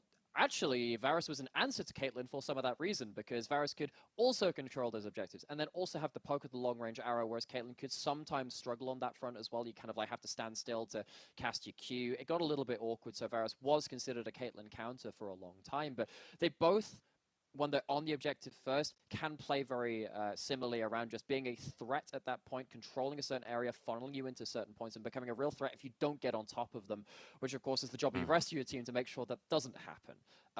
That's what's been harder to track for these teams, because actually in the game where Raratum were completely killless, they had no kills, they were completely shut out, that was something that they couldn't really achieve. They couldn't really keep their backline safe. They couldn't really play around the big DPS kind of uptime. That's the kind of thing which we haven't seen from them outside of that first game, though. They seem to have shaken off those nerves, and as I said, they're on that 4-game winning streak now coming into this series. Well, we're headed back to the stage as we're ready to jump into our second series of the day. Our players will be stepping out. It's Top Esports against RA, and again, another matchup that feels like there's a lot to prove here on the board. For Top Esports, it's the story of a super team, right? They've not really changed that much from last year, but they've replaced Knight with Rookie, like two of the very best LPL mid laners of all time, interchanging there. And whether or not this new version of the squad will work, only time will tell. And you know, for any other mid laner coming in, you would have been right to say, oh, that's a huge change. How do you deal with the loss of franchise player Knight? Yeah, well, it's Rookie. Rookie is the other player, one of the other mid laners that really stands up and is counted for as one of the very best in the league, the very best in the world. And you know, it feels like we're parroting a lot of the points which we had from the first series with that other super team we've got, because they just put out one hell of a performance, one that other teams across the world, across the league will be looking at and saying, this is a team to emulate, this is a team to beat. Top now have a chance to follow that and show us something that they can draw the attention away from one of those other crazy rosters in the league. I love watching Top Esports step out onto the stage as you see their coach Crescent stepping up there to finish the whole lineup. There's just so much sheer confidence. Rookie looking almost embarrassed at the massive cheer that he receives from the audience there, whereas Mark just swaggers on in. I love the absolute mojo that guy brings to the stage. Over to the side of Rare Atom, though, as we've got some players that really want to... I mean, even just like personally, it's got to be hard to follow that, right? Top Esports are stepping out to the stage. They're all insanely famous, like TN, Rookie, Jackie Love. All three of these are some of the most famous players in the history of the LPL. Like, that's big names to follow just from a perspective of standing on the stage after them when the audience has just given rapturous applause to the previous team. But the thing is, and again, we talked a little bit about mentality earlier in the day in terms of having substitutes and how that affects your confidence. How do you perceive things as a player? Something like this is a great example of that same kind of like mentality too, right? Because for some people, being out-cheered, being against the crowd, that is cowing. It is having the home field advantage for the enemy team. For some people, it's a really big moment of say, hey, but what if we just shut them up? What if we just play better? What if with this Rare Atom team that is undefeated so far, coming in 2-0 in series, what if they walk away 3-0 and they take down a super team? They put themselves at the top of that table even more solidly. For me, if they can tap into that mentality, that's a big boon they could have. It's kind of funny as well to see the different reactions from the players when they step out. Like all of the top esports players really waving to the crowd. I guess the fact that the crowd isn't really welcoming RA quite in the same way, they don't feel as obliged to go for that. I will say, I think it was Strive like singled someone out. I'm not sure if he was pointing to top esports or someone in the crowd right over to that side. He pointed at someone very directly and gave them a big old wave. So that was kind of cute. But here we go. I would love for them to wave at top esports. That would have been just so incredible to see. I think it might have been. Maybe he knows one of the players particularly. I'm not sure, but either way, I'm excited to see how RA are going to approach this one. I would like to see them trying to bring some strength to the inner game. The big question I have really is like, you know, RA so far fairly slow games. They're playing for those late game team fights, right? But can you afford to just commit to that? I feel like you still need to draft some reasonable early game strength to be able to withstand the storm that top esports are going to bring in the first 10 minutes. Yeah, and that for me, the onus of that is onto Lian to draft a jungler that can at least contest and counter Tien early. That's an important thing, because if Tien is going to be starting to mess up the map, maybe you can track him, maybe you have something like an Ashe pick with a hawk shot to track that enemy jungler, and then it's also Cube having a strong 1v1 matchup in the top side. I think that Cube, looking at many of the tops across the LPL, Cube has really stood out to me on the Jax, on the Gwen. He's a player that can get involved early on stuff like the Jax. He was getting, 2 kills in bot side jungle fights very early into the game, kind of wandering down from the top side and instead of even teleporting to it. That for me has been a winning combo, while the rest of the map has been more stable. You got mid, you got bot, which are kind of, they're chilling, they're stable, they're being hard to exploit. It really is on Lian and on Cube to find a bit more volatility. It certainly is, to try and show that individual prowess. And Cube versus Jinx. Oh, they've removed the volatility. The buy the Jax, what do you do? Those are the picks that we brought up, at least taken up away from Tien as well. But I do feel like Cube can still bring it out. Let's see. I mean, his Jace has seen some moments. His Gangplank, I mentioned it. I know Gangplank's not exactly meta right now, but he's damn good at it. Yeah, he is. And I think that's still something you got to angle towards. It just means you have to you are going to have to dig deeper into that champion pool at some point either. If we on the desk and sit here and say, look, Cube probably shouldn't give him Jax, probably shouldn't give him stuff like the Gwen either. Of course, these other teams know that as well. In terms of the first pick priority has been taken away, that's kind of the way that I like to frame these drafts right now. We've already talked about the Elise and the Rise being picked up by many teams worldwide. Ashe, Yuumi, Nami, of course something like the Maokai as well still on the table. I wonder if we're going to get ourselves a bit more of an explosive bot lane from JackieLove and Mark to try and contest some of that stability from Asum and Southwind. And on the other side, I'm wondering if that leaves something like a Maokai to go through to Lian, who can then counter. But of course, that's been hovered and is being locked in by Top Esports. So now you're going to have to deal with this Maokai without something like a Sejuani to match initiation for initiation, or the Vi to start brawling against him early. So I'm wondering now what Lian goes towards in that jungle pick to, again, stop Tien getting into the game quite as handily as he has done against previous opponents. And already we get somewhat of an answer to the question I brought up of how are RA approaching this game, right? They've played Varus 4 times and Zeri once so far, but right off of the bat, they're locking in Lucian Nami. They want to bring some pressure to this bottom lane. JackieLove currently hovering the Draven, which is actually an I've okay seen him Lucian lock Nami into answer. a Lucian before. I wouldn't be too surprised. We've seen that with something like the Draven, and you can pick Draven Lulu or something else that can just contest the bot lane. And already for me, this is making me very worried for Rare Atom. I mean, we're in the 2% zone. Maybe they can step up, but yeah, the 2% zone is here, but it's JackieLove Draven. What a treat we are going to have in front of us right here. This is like the filet mignon of the champion selects. I don't even know if filet mignon's that posh. I can't eat beef. I'm allergic to beef. I don't know why I picked steak to try and exemplify this. Wow, the stakes are so high, you've got allergies to them as well. Because Rare Atom, they are buying into the chaos a little bit. We know that JackieLove has this incredibly historic pick of this Draven. It's the Nautilus. It's level 1. It's level 2 fighting, which for me is against what Rare Atom really want to play towards. They want to make sure they're chilling a little bit so they can fight later into the game. They can stall out. They can get to this point where they can find these great initiations. And it feels like Strive is buying into that a little bit too, with the Sylas being a much more early fighting pick. I think because of that, they're banning out some more priority picks, and that is it. I wouldn't be surprised seeing something like Rookie Zakali taken off the table as well, because we haven't mentioned him in this draft yet. You can't exactly give Rookie his choice picks. We know what he does with them.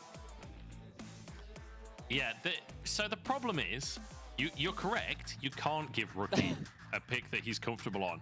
The only issue you're going to find is that he's comfortable on pretty much every champion in the game.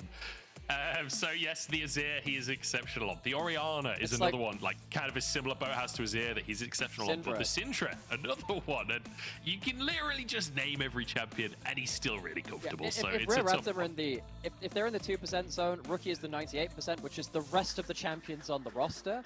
And even at this point, right, you've got this Sylas locked in. Yes, I know there's a chance of flexing it between jungle and mid. It's not really been the case worldwide so far, though, which means that you're getting a lot of your other choice picks removed away. We all talked about Cube's Jax. His Gwen's now been removed. You talk about Lian's Vi. His Wukong's also been removed, which is another great initiator, another great ability to fight early.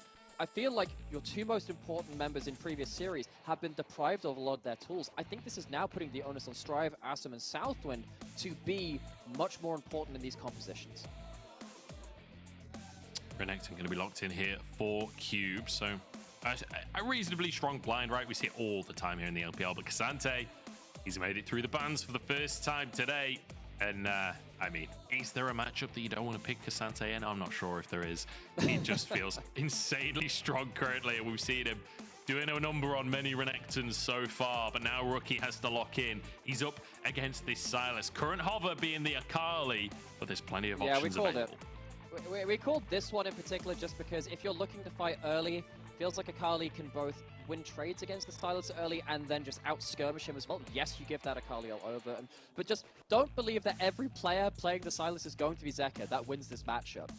You're facing Rookie's Akali. You faced the Apprentice in that last series you played. You played against Dream and you sent him 0-9.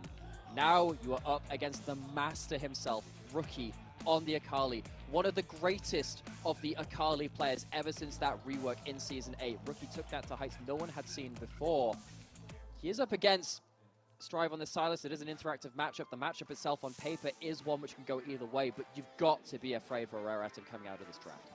Well, you say that. I do think, though, on the side of Rare Atom, they've got some nice combos, right? The Lucian army obviously can be very, very strong on the bottom side. Granted, they're against the Draven. We'll see how that's going to go.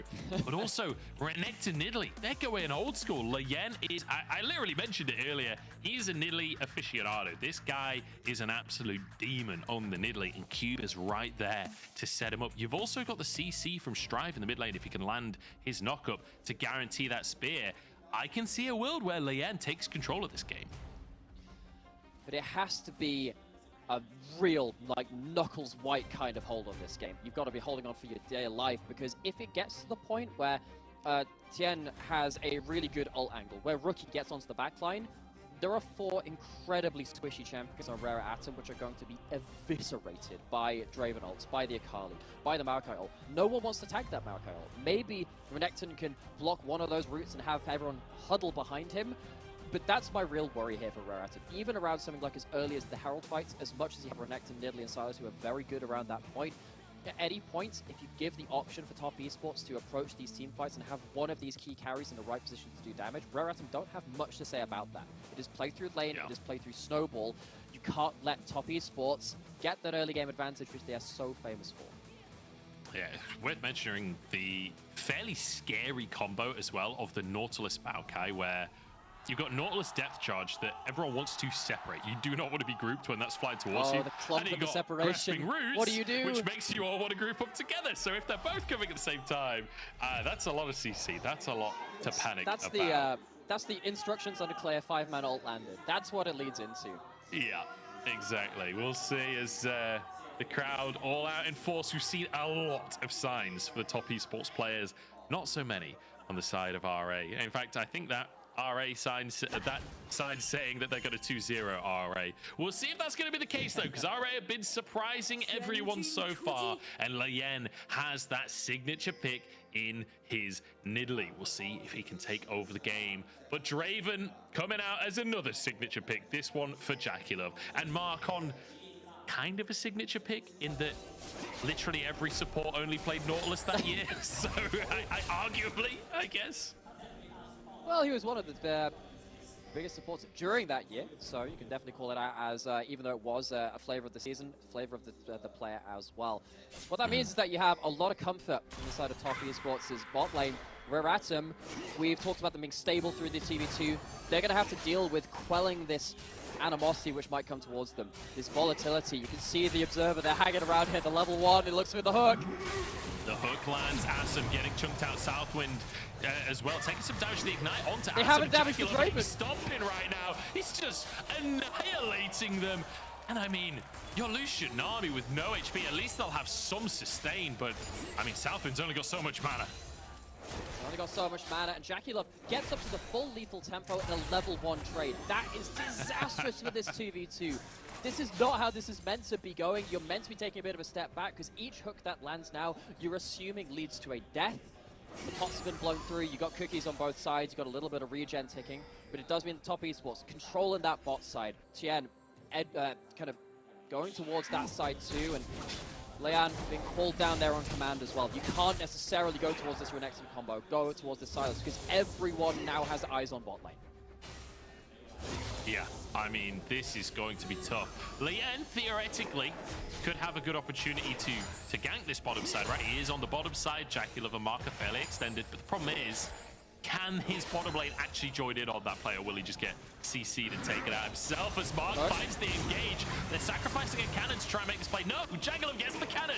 Sends it around. Mark just takes a jump, basically, is all that happens. Leyan on Grump, maybe looking to find an angle in here, but there's not a great amount of CC. Clears out the vision, holds into account, but Nidalee is squishy. Nidalee is not necessarily someone that wants to jump into a hook themselves. And Tien is just around the corner. It's a 3v3 on the bot side, and every eye has to be here. It's such a walking bot lane confrontation. It's not like Leyan has found too much for this. Jackie Love not even giving Leyen the time of day there. Like, just casually dodging the spears, not even a whisper of moving away towards his tower. He's like, bring it on, Leyen. There's no way you're making a play on this bottom side. Asum already 10 CS down at this point. We're only 4 minutes in. Yep. And this is the real danger of giving a Draven access to the minion wave and the hook through the minions. Southwind's in trouble and Tien is behind enemy lines right here, but Jackalope getting chunked out by Asum this time around. Mana low on both players from the R8 bottom lane as another wave will be crashed here in just a second. A heal blown from the Rare Atom bot lane. Again, they've been asking for stability. They've been looking for stability from their previous draft. They've just about held on to their lives. They've not held on to wave push. They haven't held on to a CS lead. They're starting to bleed out through that 2v2. And this is now dangerous. What I want to look for in the next few minutes is what Mark can do in terms of his decision making. Maybe we're going to get to the point where actually the Nautilus can roam elsewhere on the map. Combo up with that Maokai that you called up earlier. We've got a Herald to think about later into the game as well. If Mark and Jackalope have control over that bot lane, that potentially swings how you approach that. This early laning phase has implications we have to track in the next 4 to 5 minutes. Yeah, whether or not trying to play up for Cube will essentially sacrifice Asum and Southwind, because I'm not sure they will survive if Jackalope tries to go for that. He's already got a serrated Dirk. Like, this is a monstrous Draven, and the lane has only just begun. I'm real scared if I'm an RA fan at home right now. But the mid laner's yet to get involved. Recall coming out from Rookie has that teleport available as Strive has just re-entered that mid lane as well. Level 6s have been hit, so perhaps an opportunity for some roams. That's that option. Leon once again on call towards his bot side. Asum driving beyond the wave, finally managed to take away some HP.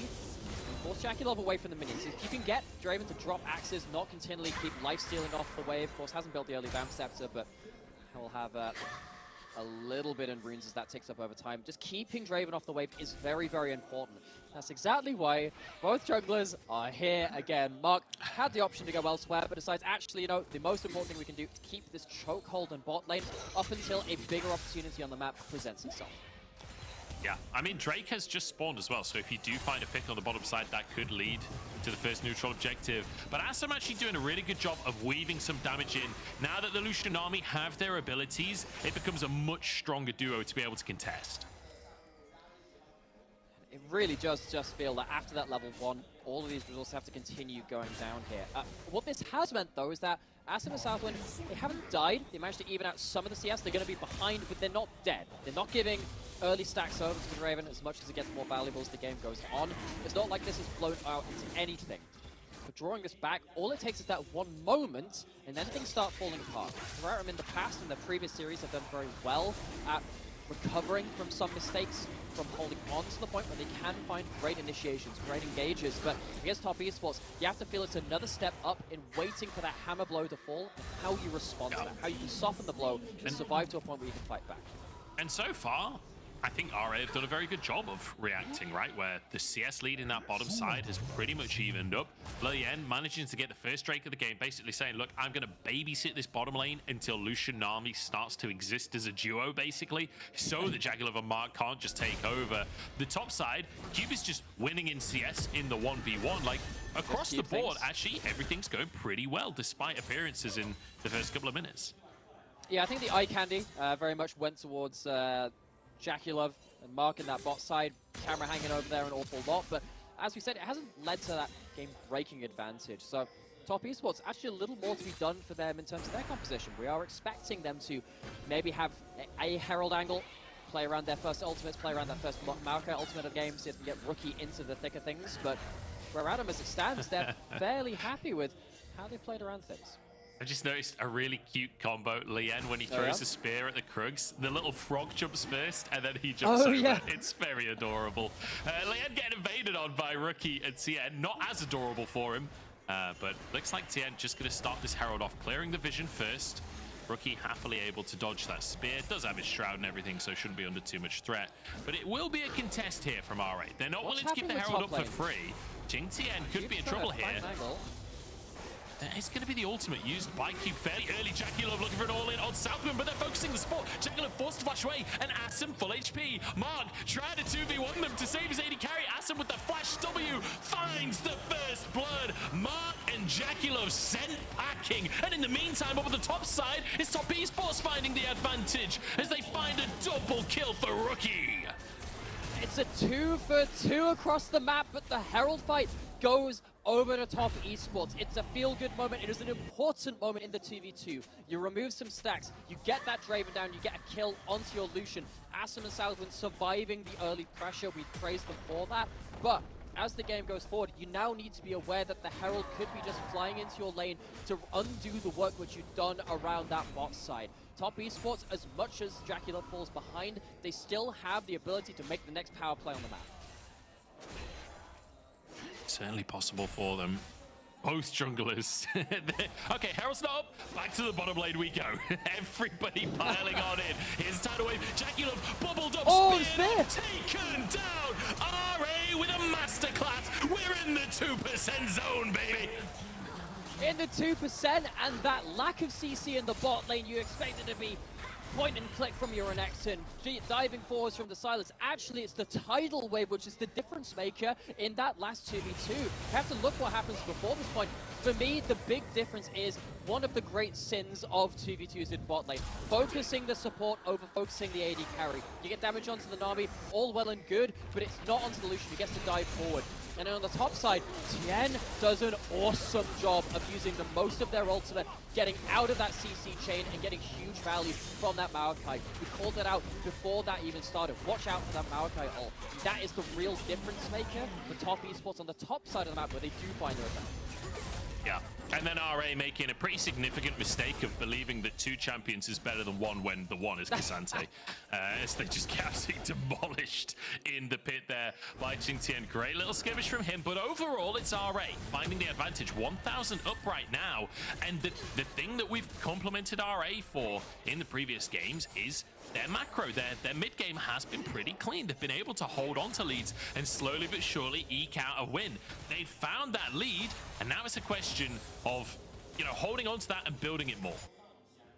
So things to watch out for. Of course, Herald, it's actually in the inventory of Qingtian, so it's not going to be Tian able to roam down towards that bot side, look for a big play with the next Maokai ult and snowball this Draven. It that Cassante putting that one down. That changes things a little bit. However, top esports and other good news, they do have the Akali with 2 kills. The Apprentice of Dreams sent 0 and 9, not going to be replicated for the Master of Rookie. What's going on, that Akali so dangerous. But what can the RA do to fight against that? You're looking at a first item spike from some on that Lucian. Wait for that Imperial Mandate to come through as well. And maybe that Lucian Nami, who's done well to survive, to thrive, in fact, can start turning the tables in rare atoms favor at that point. So Herald, top side of the map, solo laners from top esports, bot lane item spikes from rare atom are the next things to track. And Lian back in the bottom lane once more. Not too surprising. The thing that's impressive to me is the fact that they actually have very good CS in the jungle. Lian still on 90 CS at 12 minutes. It's not too shabby for a jungler. And yet he spent the entire game shadowing the bottom lane. I don't know how he's pulled it off, but he has. A TP into the bottom side from Strive. RA want to fight this dragon. They do. Strive, Akali ult, Maokai ult thrown out. What can Mark find? Mark with a big knock-up, but the blast gun denies it. 4-man grasping roots. Can they find more? Rookie into the backline. Asum down to the perfect execution. Back out of the play. And it is exactly what we thought might go wrong. It is the instructions unclear. Group for the Nautilus ult gets splattered apart for it into the Maokai ult. 4-man route from the Maokai. Huge knockup from the Nautilus. Sets up Rookie to get a 3rd kill. The master of the mid lane has come out to a really huge advantage in that play, and as much as the item spike had been hit by that Lucian, they couldn't play around it in that fight. Top esports pulled trigger too cleanly and too well. Yeah, this combo of the Nautilus and Maokai, I'm liking it. This is a strong tool set the top esports brings to the table. And if you wanted carries to be able to follow up on it, I mean, an Akali and a Draven, it's not too shabby, is it? Never mind a Cassante up in the top side. So RA, they're going to have to figure out how to execute into this combination and how to play around that. I think it really does have to come from them trying to find an angle first when Tien is not in position to counter in, say, something like a mid lane priority tug of war between the Lucian Nami, because again, that one item spike from Lucian Nami cannot understate how powerful that is. You just got to make sure you can pull it up without a huge counter coming in from that Maokai ultimate in particular. That's what I'm looking for, but we're reaching another point where we're out and they've got a lot to be afraid of. And this is exactly what they need to be afraid of. Tien just messing them up. Oh no, it's over for Assam, and this might be the cash-in for Jackie Love. No, Mark! What are you doing? Mark takes the kill. Jackie Love still no cash-in. 100 adoration stacks just sitting there. Oh, it got really, really close, so I think that's why he got a little bit spooked. Saw that the health bar falling low. Maybe there's an extra double tap auto to come out just at the end of it, but still, extra 100 gold. Not going to be in the pockets of Jackie Love. The snowball not quite there. At least Lucian taken off the board. It's still a positive. But it's not what we've come to expect from Top in the past, of having explosive plays which just open up the map, open up the game. They haven't achieved that cleanly yet. No, not so far. Very even. I mean, the gold, almost exactly the same. One dragon apiece. This is starting up to be a very exciting mid-game, right? And Top Esports, a team that generally do rely on having advantages from the laning phase to snowball. The one thing I will say is there is a big disparity between our two mid laners right now. Rookie has 3 kills for himself, 150 CS. That's a 20 CS advantage. Like, he is absolutely huge. Xingtian finishing a tower as well will just about push him ahead in gold. And in the meantime, Lien's been caught out in the jungle. Rookie surely finds the kill. Okay, yeah, does turn it around in the end. The wave comes out, but Asim's in trouble himself. Jackie Love looks for the kill, but it's Mark to take it again as Rookie gets a second. And out of nowhere, RA are taking a part. They're absolutely demolished around the mid lane. I think they were looking for that one-item spike play around the Lucian Nami. We called that out as their strong point. But the prerequisite to that is that you can't get caught out while they're looking for it. You can't get caught out by something like a Maokai, which of course comes into that mid lane. And of course, it's also Mark here as well. Again, they're setting up in the mid lane, but they just don't have the ability to finish off the play. Asum diving in, but Top Esports, credit to them, ready and completely able to respond to the play. I mean, Asum's going down there is pretty much all damage from Tien. Like, that's a pretty scary amount of damage that the trees bring to the table. Practically takes out Asum by himself. And, you know, a good attempt onto Jackie Love, but the flash being there, Asum couldn't quite get the kill, and it means that the play just goes completely sideways. Now, 90 seconds until that Drake comes up. Both teams with 1 so far. RA would love to be able to contest for that one, but you know, just off of that last play alone, it's a 3,000 goal lead now for Top Esports. Starting to feel like they are the ones with a bigger advantage. Hex flash from Mark, won't find anything. Yeah, and how quickly the conversation changes from, oh, it's an even game, to, that's a pretty big advantage we're starting to see built up there. Top Esports pulling the trigger. Strive now trying to find something for themselves. Okay, Tien just gone.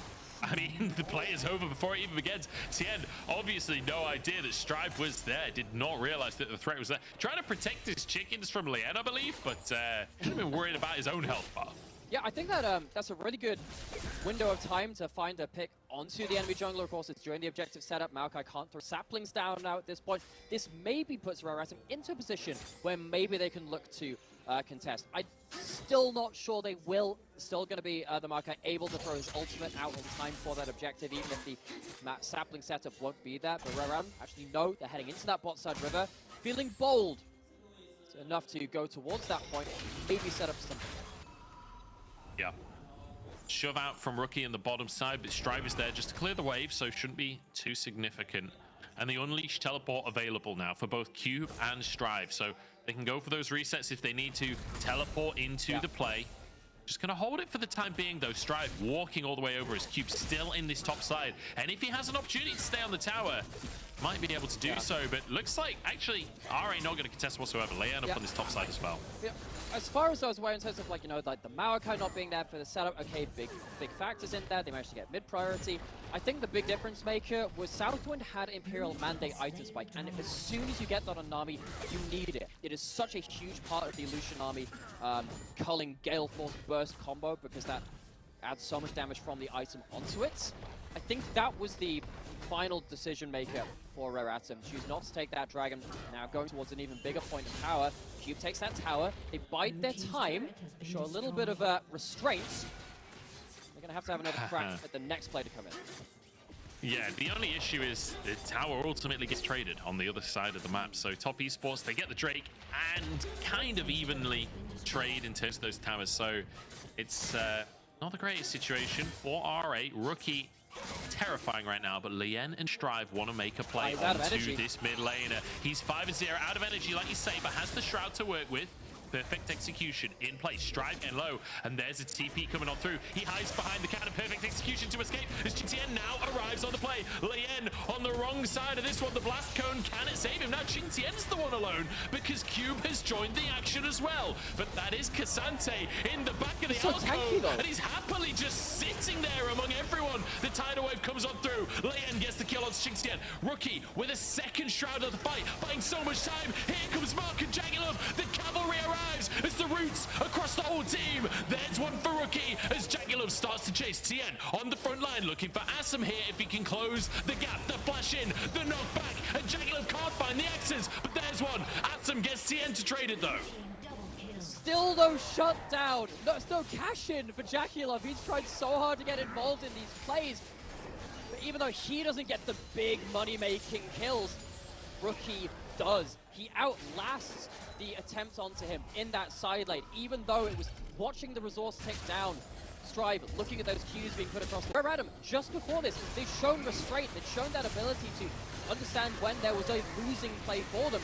They don't see it in this situation in top esports, they punish them for it.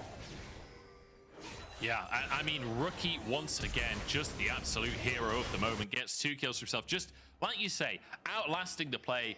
Qingtian TPing in, tanking for a long time, but it's Rookie that grabs the kills in the end. It's Rookie that starts the whole play off in the 2v1 and somehow manages to stay on top. 7-0 on the Akali. Pretty much perfect CS as well, like almost 200 at 20 minutes.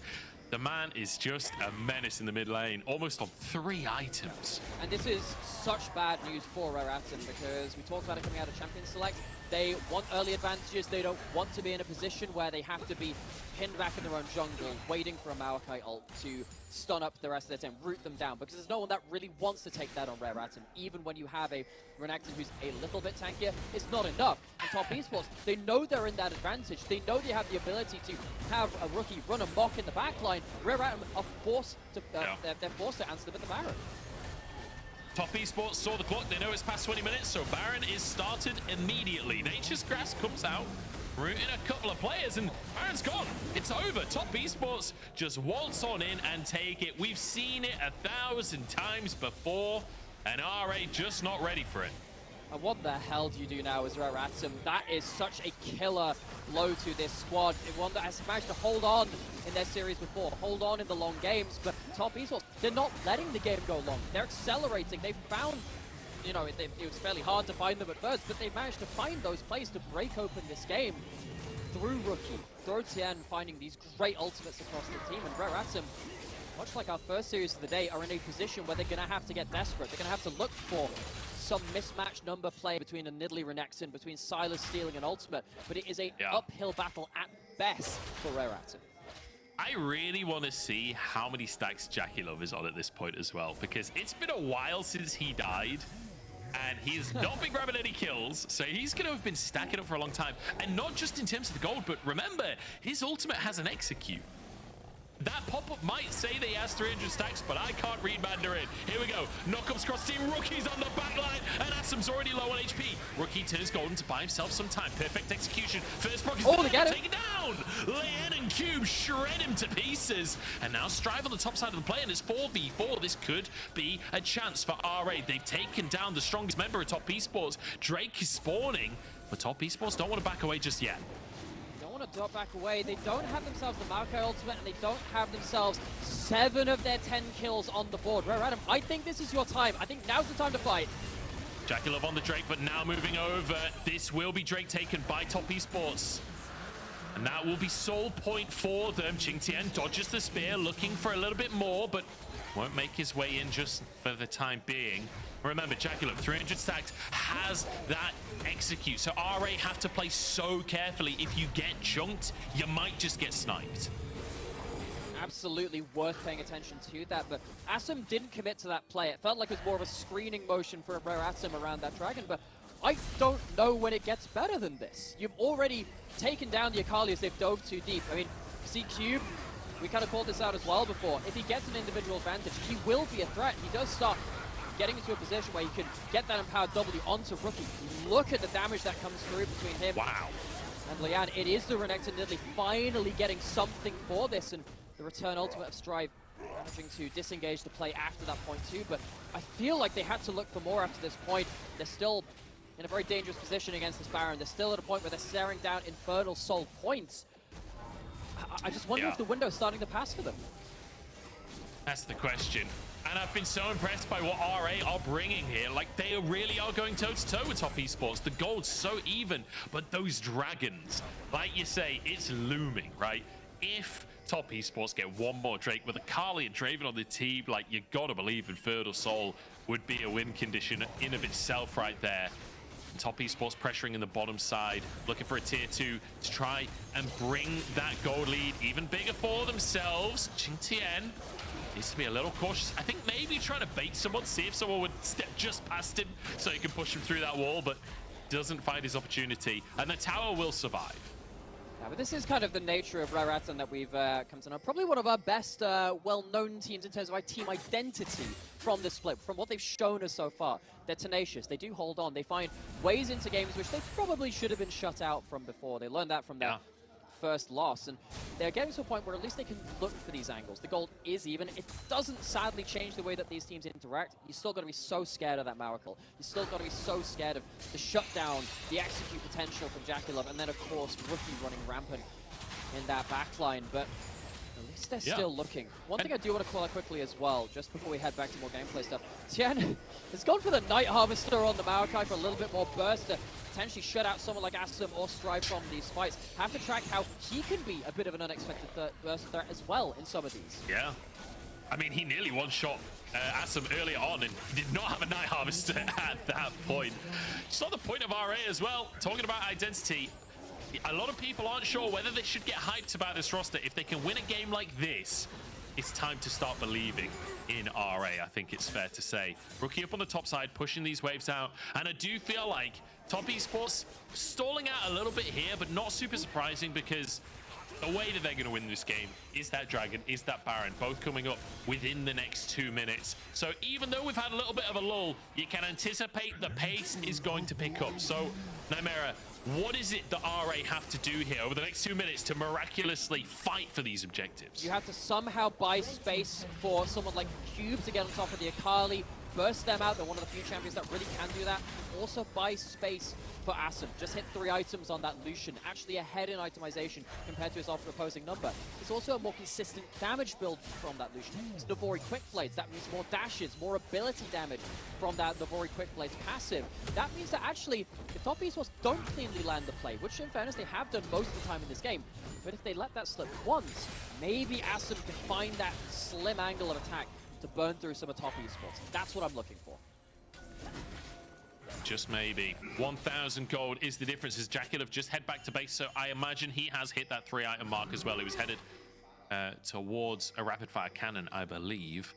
And we'll see if he's finished that one off. But Baron about to spawn, Dragon up in 50 seconds. I've got a feeling that Baron might be ignored for the time being. I think that Infernal Soul is going to be much more tempting for the side of top esports. But Rookie just finished a 3rd item as well. Oh, it feels like this fight is going to be monumental. Yeah, you can see like the planets coming into alignment. We're in the 2% zone once again. A Rare Atom going to have to puzzle their way out of this mid-game. They're even enough in gold, they're even enough in itemization, difficulties in team composition, but Strive has the Maokai ult to fire back against Tien, should he choose to pull that trigger. In a better world, in a better scenario for top esports, they would have not had those resets, they would have been able to have their itemization and also control the map, but since they did reset for those items, for that Void Staff, for that Rapid Fire Cannon as well, they could have maybe headed towards that Baron, which wasn't on the same timer as that Dragon, but they couldn't quite find that timing. Now they have to sit down in this LPL ARAM fight over this mid lane wave, and Asum's gone too far! Oh, he's gone way too deep on this one, Tien. So far into the back line, but taken down. He pressed his W and was taken on a roller coaster, but now Cube pulled back into the play, and somehow 4v5 top esports still win out the fight. Lian pulled back on in and taken to pieces. Top esports, no matter what, somehow win these fights. Asum goes far too deep because even though he lives, he cannot fight after that point. Rookie hadn't entered the fray. He had his ultimate. He was threatening an execution. With the Lucian out of the equation, Top Esports, they're going to earn themselves the fight and earn themselves the Infernal Soul. It's not been as clean a snowball as maybe we could have expected from them. They've not had the cleanest game so far in this year so far, but they are going to get themselves into a commanding position now in this first game of their series versus Rare Atom. Going to look back at this replay and see how this comes across. Bold, shall we say. Bold. And while a good amount of damage comes out, Asim manages to get away from the depth charge. It doesn't go onto the Lucian. How the hell does Lucian walk up at this point? Rookie tags onto Cube, uses them as a leapfrog to get their ultimate further on, and Asim cannot be anywhere near that Akali as soon as that R is running, before that perfect execution is on the table. And that was so close to being a one kill out for Rare Atom, but it wasn't nearly close enough to get them the fight victory. Yeah. And you know, there's a lot of teams in the world that see their jungler accidentally go too deep like that, be pulled into the enemy team and go, okay, we got picked, we concede the Drake. Top Esports are like, oh, they've engaged for us, let's go. Charge on forwards. Here we go, onto the mid lane tower. Xingtian is getting terrifyingly tanky at this point. The Rookie over towards the bottom side. Baron on the cards here, as Top Esports, if they can get priority around and get control, certainly could look towards that objective for the second time this game. Trying to get that control away from Top Esports will be very difficult when you have such a large amount of gold onto this Akali who can run the side lanes. When you have the Maokai that can litter the map with these saplings around here, with Night Harvest on top of it, with that Abyssal going. We've got the teleports coming in. Prepare for the big fight. Cassante happily just holding on and blocking the ultimate cube on the front line, but is he tanking it up? Strive there getting low as well. Oh! Jack it up with two, and it's Rookie with two as well. Strive alone in the world. Gets a blast go. No, he doesn't. Cassante trying to follow him in, and Strive's knocked back into the loving arms of Jackie Love. Rookie takes a little sip of his coffee, a well-earned sip, as Top Esports will take the game. Like the Reaper in his fields, Top Esports scythe through Rare Atom, handing them their first loss in 4 games. They fought valiantly, they fought well to find something in the mid-game, but it wasn't nearly enough against Rookie on his Akali. 10, 1, and 4, perfectly executing this first game. Yeah, shout out to Mark as well. 2-1 and 12 at the end of that one, being a key tool alongside TM. We talked about the Nautilus Maokai. What a combo. I anticipate we'll see a lot more of that over the weeks in the LPL. But wow, Top Esports, an explosive mid-game, decisive fights, managing to find the advantage in the end. Fair play to RA. They held on for a very long time, but you know, Mojo's Mojo at the end of the day. Mojo's Mojo, and Mojo's ready to roll, because I really like the way that Top Esports actually gave a lot of respect to Rare Atom in the draft. First bans taking away the Vi, taking away the Jax, just saying, look, you've had too much success on these. We know that Cube is very good in a 1v1 situation. We're not going to give you the Premier 1v1 top laner. We're not going to give you that. We're not going to give Lian the ability to have the Premier #1 initiator, which also has the early presence in the Vi. I look at this now and I think that you have to go onto blue side now, I think, as Rare Atom, and try and snap up one of them as a first pick to try and get something there for the 2 players on the top side of the map to have a foothold in this game, because they didn't have nearly enough to bail out what happened on the rest of the map and deal with something like this Akali. Yeah. I mean, honestly, it's going to be a tough draft coming up for RA, because you went for the draft where you have that early game strength, right? You went for the draft where you can supposedly win your lanes, which obviously Top Esports managing to get a lot of counter picks there, and yeah, that's foil execution that pending. Yeah. Now the question is, like, do RA stick to their guns in this second draft, or do they go, okay, we need to go back to our Varus pick, we need to go back to playing things like this Zeri and try and go for scaling and try and look for that 40-minute win that they have been able to find in other series? I mean, they lost game #1 against LGD and managed to turn it around. Maybe there's space for adaptation here.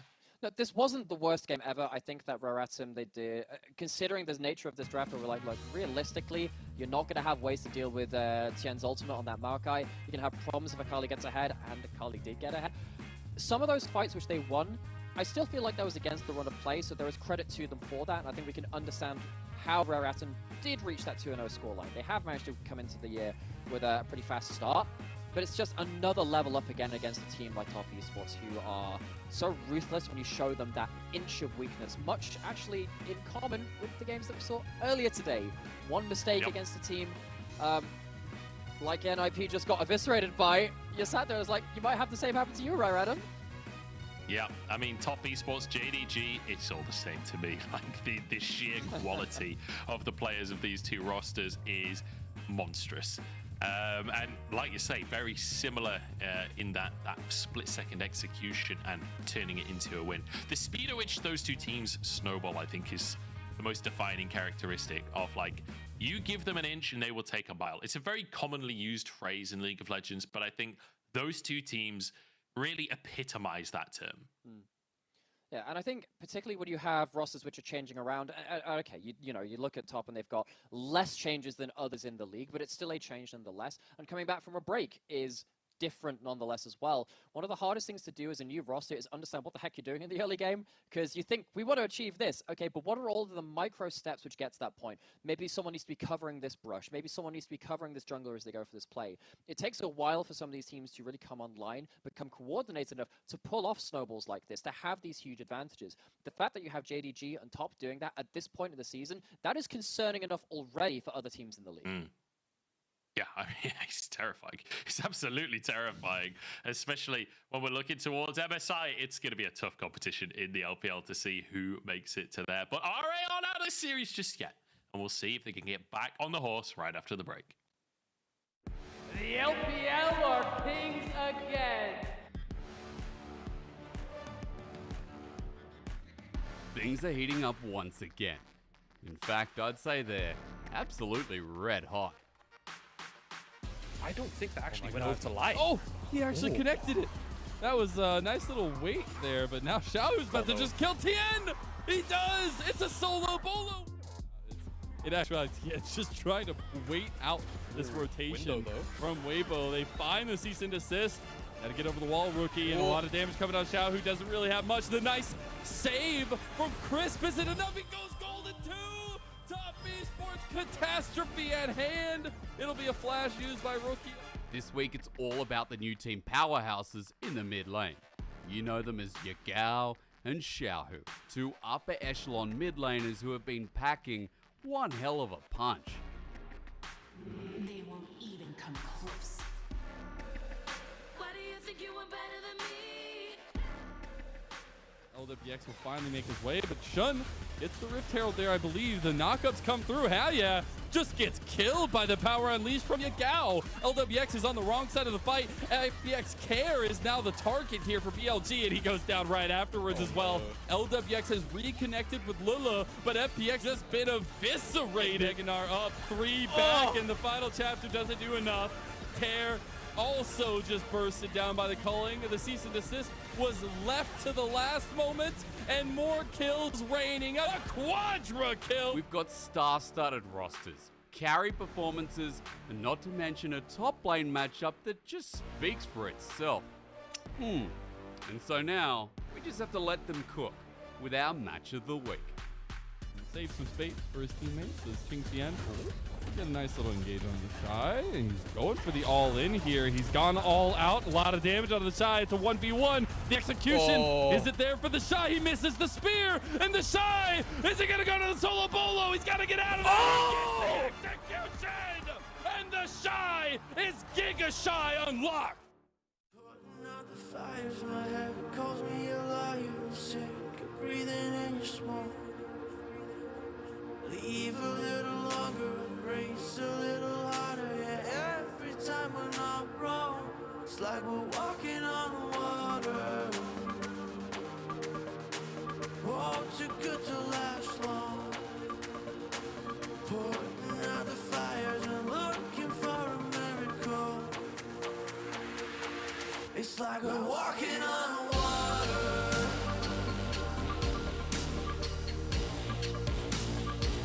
It's like we're walking on water.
DJ, turn the music up, put the lights down low.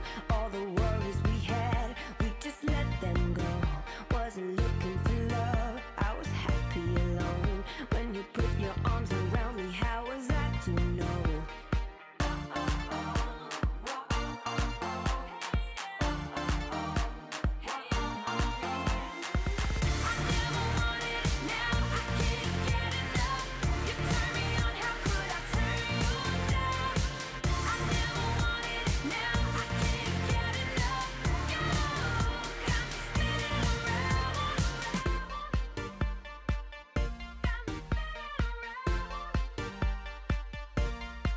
You got me feeling things I never felt before. We get lost in the music on the dance floor. If I leave you now, I leave you wanting more. If I leave you now, I leave you wanting more.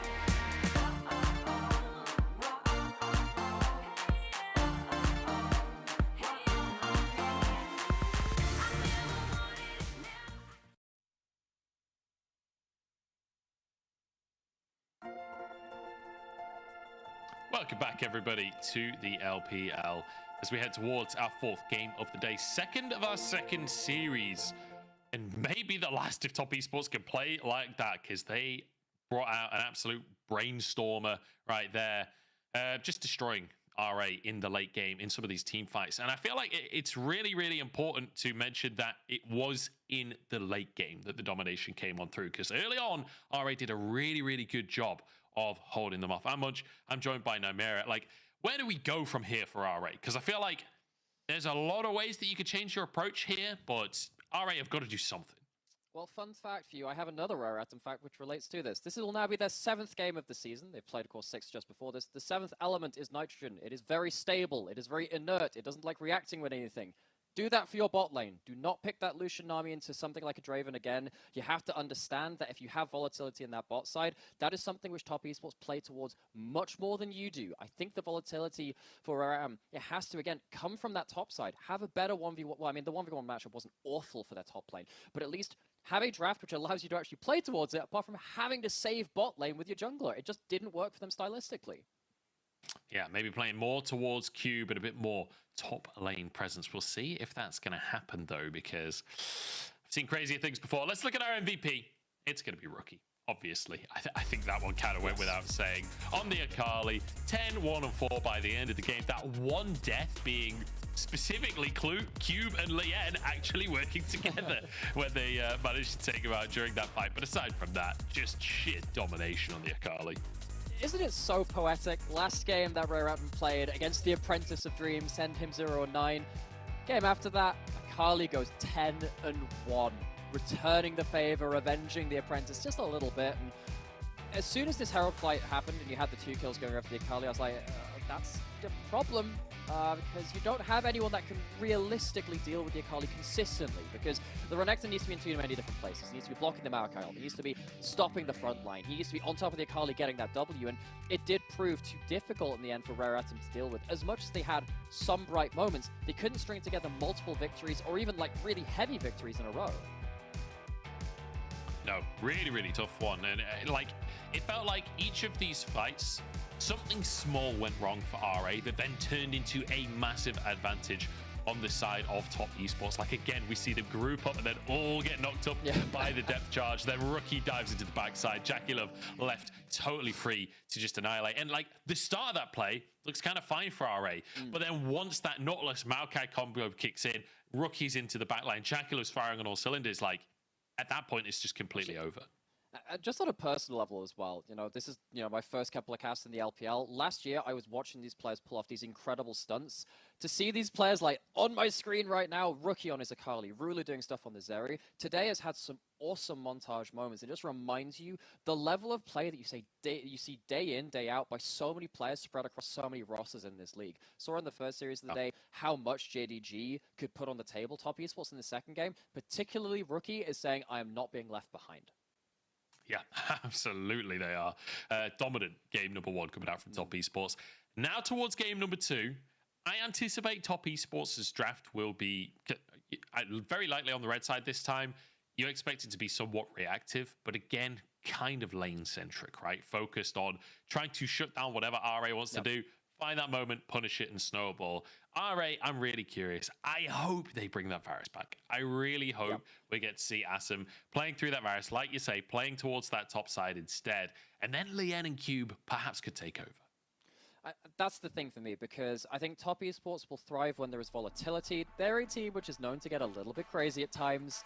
Get that Mojo running, JackeyLove Knight, absolutely monsters of loose, broken play where they can find ways into those fights. But I think Rare Adam want exactly the opposite of that. They want stuff which can just lock down mid and bot lane, allow them to play around singular points of volatility, say this is the one place we want to put resources into, while the rest of us chill, and then we can group up and look for engages later into the game. That's where they start to open up again. So for me, the draft has to enable that. There needs to be much less volatility to stop them falling so far behind. All ready to find out how much volatility will be available for top esports in this second draft here. The Maokai taken off the board this time. That Jax once again banned away from Cube. I predict a Viban. Yeah, I think you might just be right on that one. It would not be too surprising. In the Rise, I feel like we see banned every single game as well. So we'll see where the rest of the draft goes, because you could, like, if you're top esports, there's an argument to be made that maybe you ban like the Yuumi or the Zeri just to stop that style of play coming out for RA, or even ban the Varus.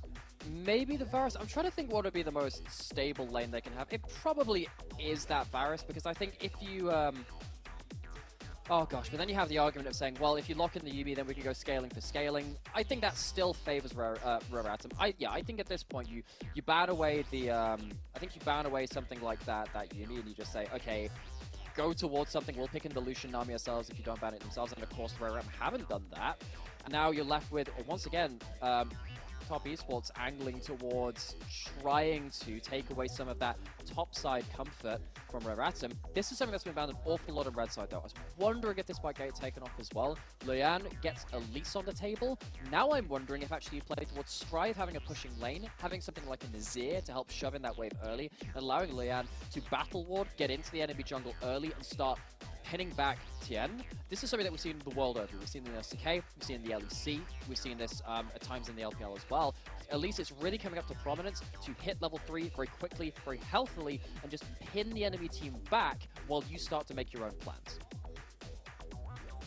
So jungler's locked in, and now we'll see where top esports want to go blind here. You'd think it would be like AD carry or support, right, where you want to confirm that, and it looks like that will be the answer in the end. I wouldn't have been too surprised to see them deviate, but looks like Lucian Nami will be the call on the side of top esports. I think that was what I was expecting anyway, because I think the Draven Nautilus, that really is a specific Lucian Nami answer, because you can beat them at the level 1, which is what we saw in that game. Of course, things got a little bit spooky after that point, but it is just signaling what JackeyLove and Mark want to bring to the table. You're gonna have to fight us, you're gonna have to be volatile. Credit to them. Asum and Southwind, they say, if that's your answer, we will take your answer and we will reply in kind. Maybe they can get themselves an earlier cash in than JackeyLove could do in that game. For me, I'm worried though. This is still volatility in a lane where they have succeeded with the opposite of that. Mark's looking a little bit nervous on the camera right there. RA saying anything you can do, we can do better. Locking in the Draven Nautilus to answer that Lucian Nami. Now this draft gets exciting. You've got early presence from Lien on this Elise. You've got early presence from Asum and Southwind down in that bottom side. Can they convert is the question. Ornn taken off the board because they know that there's no way Lien is playing for Cube this game. Yeah, I think that's what they've signaled, right? I think they said, all right, okay, we're going to go complete arms race, tool up in that bot side. But what is going to be incredibly important to note between Game 1 and this draft, the junglers interacting with bot lane can impact it so much easier early. Elise used to be a side lane diving champion. You'd dive top lane on level 3 at like 3 minutes every single game with a Renekton or something like that. at least actually in the current meta, one of the reasons we saw it come back is that you hit level 3 very quickly and at pretty much full HP, and you can burst out someone in bot side, or at least shadow one of these lanes which wants to be surviving and thriving on its own. When you have the Draven and Nautilus taking heavy trades early, the fact that Elise can turn up down there early and have a lot of burst at a very high amount of HP completely flips even bot lane matchups as opposed to her identity of a solo lane snowballing champion before. All right, Jace locked in for, you assume, Qingtian. We have seen a little bit of Jace mid lane this year, but I don't think that's likely to come out here. UCal almost got a Penta on it the other day, but was denied at the very last second. True. There's a chance it can go in there, and of course, with the Sejuani, you go into the hammer form, it can get that melee synergy too. It's something to play around. Cube might not be being played towards so much, but takes an interactive matchup if that Jace does go into that top side. See the Camille locked in. And now for the mid lane pick on the side of RA. Obviously, Strive having his Silas banned away this time. But the Kassadin unbanned. Hasn't been picked up by Strive so far this year, but let's be honest, pretty much everyone in the LPL is going to be willing to lock this bad boy in. The early game LPL champion of the Kassadin. Ooh, Darius locked in by Qingtian to finish this one out. And well, it is going to be Rookie bringing the Jace to the mid lane up against a Kassadin. And we have Darius versus Camille up top. These are volatile solo lanes. I love this, man. As much as we talk about bot lane being volatile, everywhere is now just ready to pop. Anywhere these junglers turn up could literally just blow up an entire hole in the game. The first 2 or 3 ganks in the game are probably going to determine how this game goes out. So look at Lian, look at Tian, because they have so many options everywhere. You have melee options in top and in mid if you go into hammer form as that Jace for the Sejuani. At least very, very proficient at affecting the game as well. And the Camille has CC. You've got bot lane with CC. Those are probably the lanes which the Elise is looking to head towards. This is ready to explode right from the off. Oh yeah, I mean, this is ready to explode from the off and then stay as a blazing fire for the entire rest of the game. This isn't like lighting a powder keg. This is like lighting a jet engine, because once this thing starts like lighting going, an oil rig.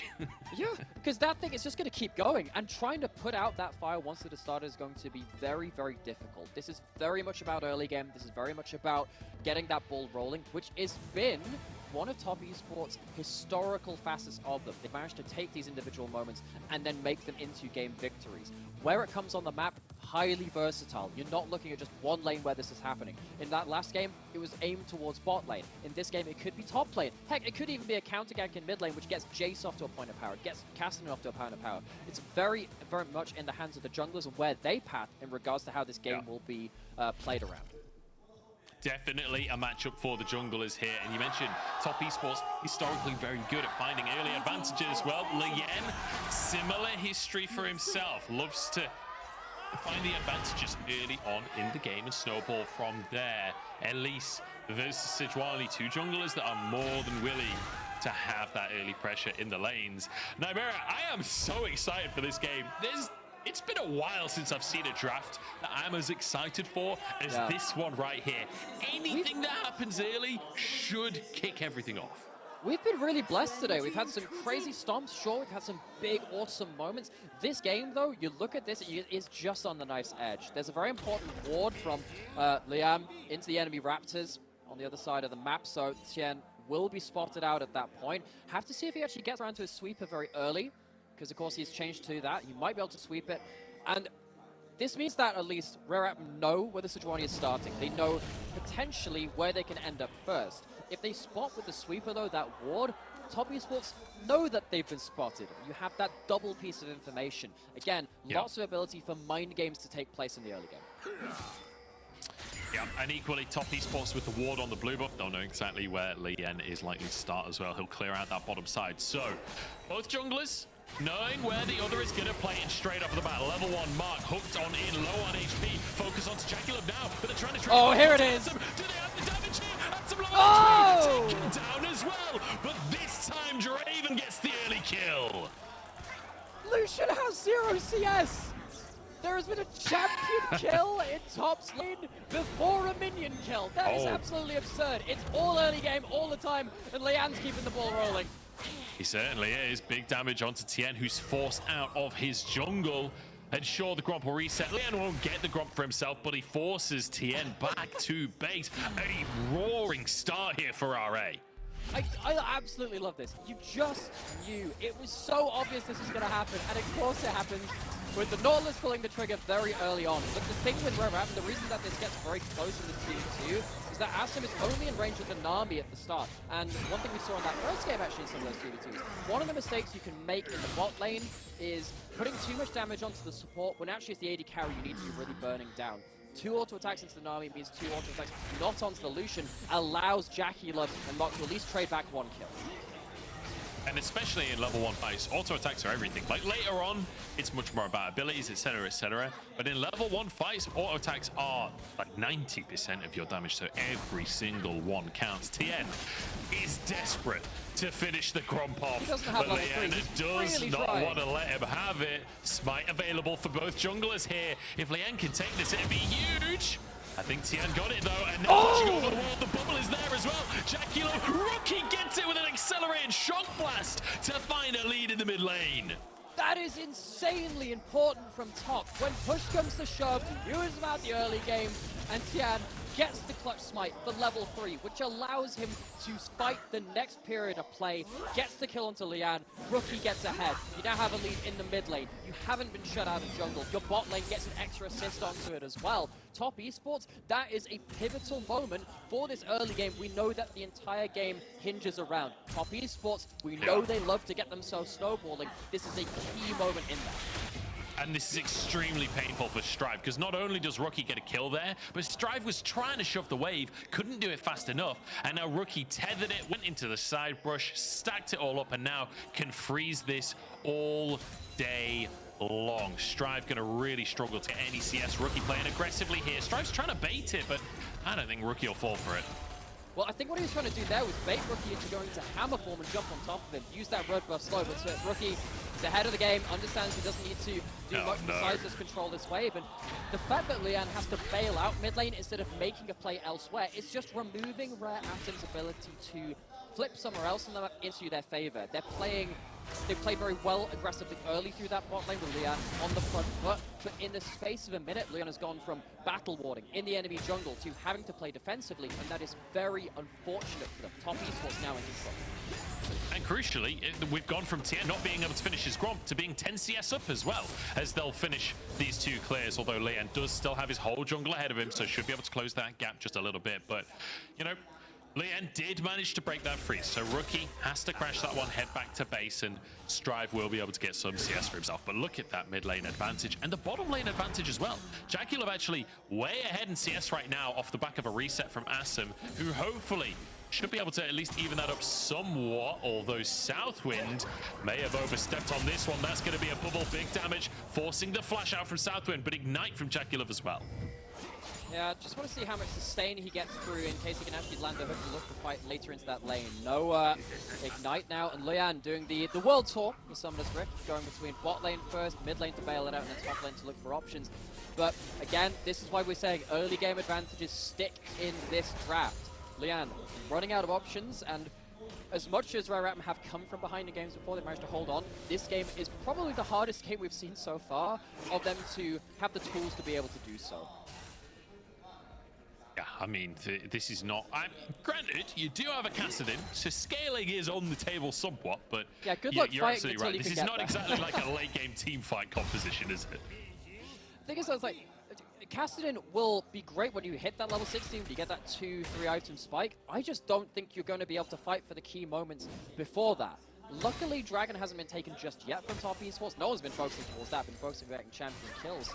Southwind has that Hex Flash, but he's going into a 2v3. Oh, flash forwards, but Leyen is here. The bubble denied by the Dredge line. Huge from Southwind to be able to survive that one there. Big, big moment, but does cost him his flash at the end of the day. Tien there, and it means that Top Esports now can grab themselves a Drake. Serious credit for Tien for being in the right place at the right time the entire game so far. It got dicey around that Gromp steal that could have turned out in any number of different ways. was around top to clear that vision. Stop Leon looking towards that. Was around that bot lane when the hook came in and that tank splash. He's now got the dragon as well. Tien has put a real statement on this early game, and now he's getting to the point where his ultimate's going to be available. Tien can very much flavor the rest of this game with his initiation after this point. Things are going to get even more dangerous from Rare Atom when that glacial prison comes online. Strive trying to perhaps gank his own mid lane, maybe move up towards that top side. We'll certainly get some honey fruit. Riftwalk is available. It looks like Qingtian is going to have himself a 1 versus 3 to deal with. He hasn't realized it just yet as he goes in onto Cube. Hextech Ultimatum will keep him in the play. Is the healing there? The ultimate comes into play! Qingtian! TS3! 3v1! Get absolutely done! The Darius 1v3 triple kill cycles through the passive. The ultimates and Qingtian. We walked into this series wondering if he'd be the match of Cube, who had had such an awesome set of performances leading up to this point. He is more than a match for Cube. He's more than a match for Cube, Lian, and Strive combined.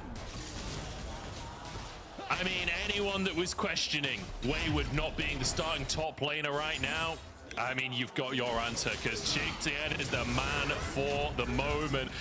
And it just, the presence of mind to stay calm and make this play happen. Oh my god. So, Darius gets healing based on his missing HP.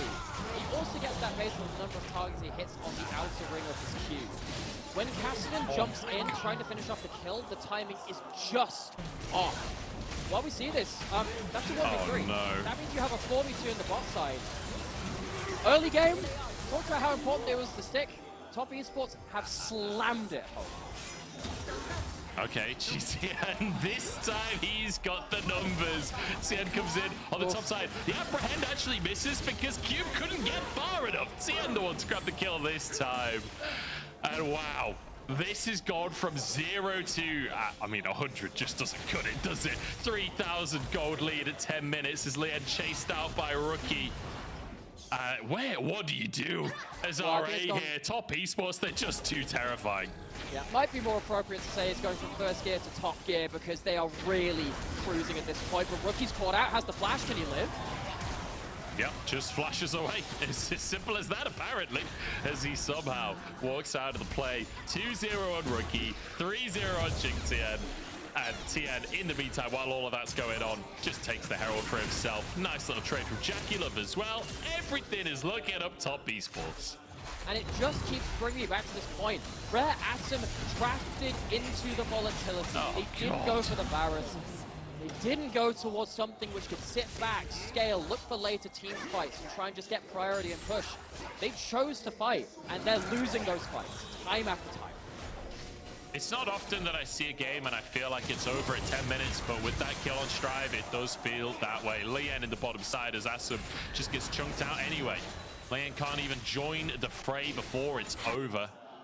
And now Tien goes up to the top side again. Oh, Cube, he doesn't have flash. He's playing Ignite Teleport, knocked underneath the tower. There we go, Hextech Ultimatum, jumps out of range, but there's the stun coming on through. Qingtian is here, but it can't quite get in range of the damage. Slow's coming on in. Can Qingtian connect anything?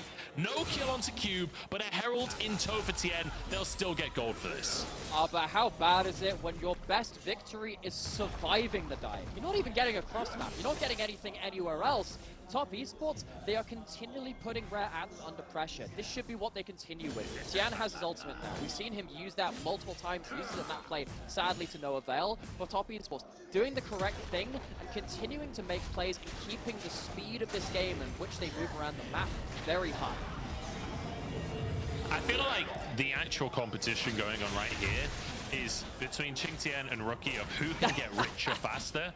Like, this is not a contest between RA and Top Esports anymore. This is just between the Top Esports players on who can get MVP. And I think it's also just like a competition between them and JDG saying who can smash harder. Like, we saw some awesome plays in that first series of the day. We kept returning to it. These teams coming back after the Chinese New Year, after that break, we knew that there would be changes. We knew that there'd be... There's another 1v3. Surely you're not doing this again. Look at the CC chain, though. Yeah, okay, this time, actually, it's what Cube wasn't even a part Alright, of okay, play. maybe not a guess. Crucially, Strive getting that shutdown. That is a massive injection of gold into a Kassadin that RA absolutely desperately needed. So actually, slight mistake there from Jingtian. I think he used his Q right at the start of that fight. I think if he saved it for just a second for after the CC, he could have got so much more healing after the missing health kind of like started ramping up. That was still a dangerous situation. And the fact that you have to think it's a dangerous situation in what was eventually going to become a 4v1 shows you again the state of this game. Still good gold. It allows Kassadin to get their Rod of Ages, finish that off, and head towards their second item.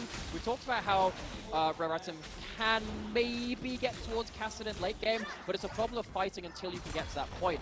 Strive is only a level up on the bot lane 80 carries right now. That is a huge problem, but at least he's got some gold to get some items.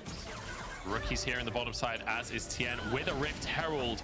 There are 4 plates left on the entire map for RA, but we're not worried about plates right now. Southwind knocked up low on HP and will be taken out. Jackie Love grabbing himself the kill there. Another pickup for Top Esports, and now back to those lanes to try and finish some towers off. They get the Dragon, which spawns the Rift. They get themselves the top tower. Again, Top Esports keeping up the pace of the game. Something is happening everywhere.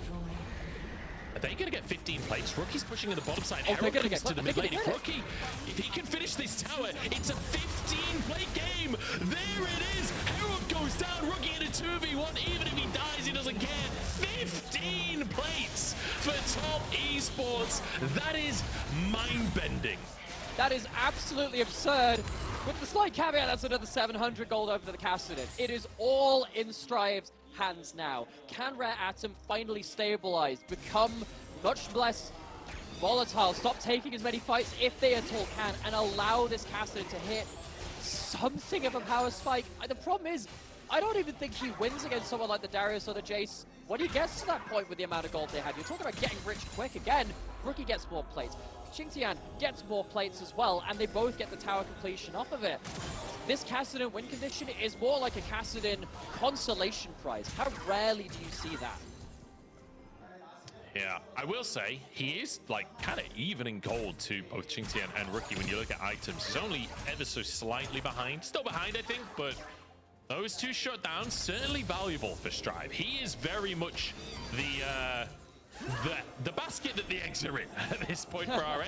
Cube is going to desperately try and survive. Hextech Ultimatum gets his rope swing as well, but stunned up and should be taken out here. Rookie to finish the job. Lien has arrived, but Jackie Love's over the wall, and this is going to turn into 2 kills instead. The repel will not save you. Jackie Love grabs that one as Cube trying to survive, but Rookie flashes to finish the job. 2 more for Top.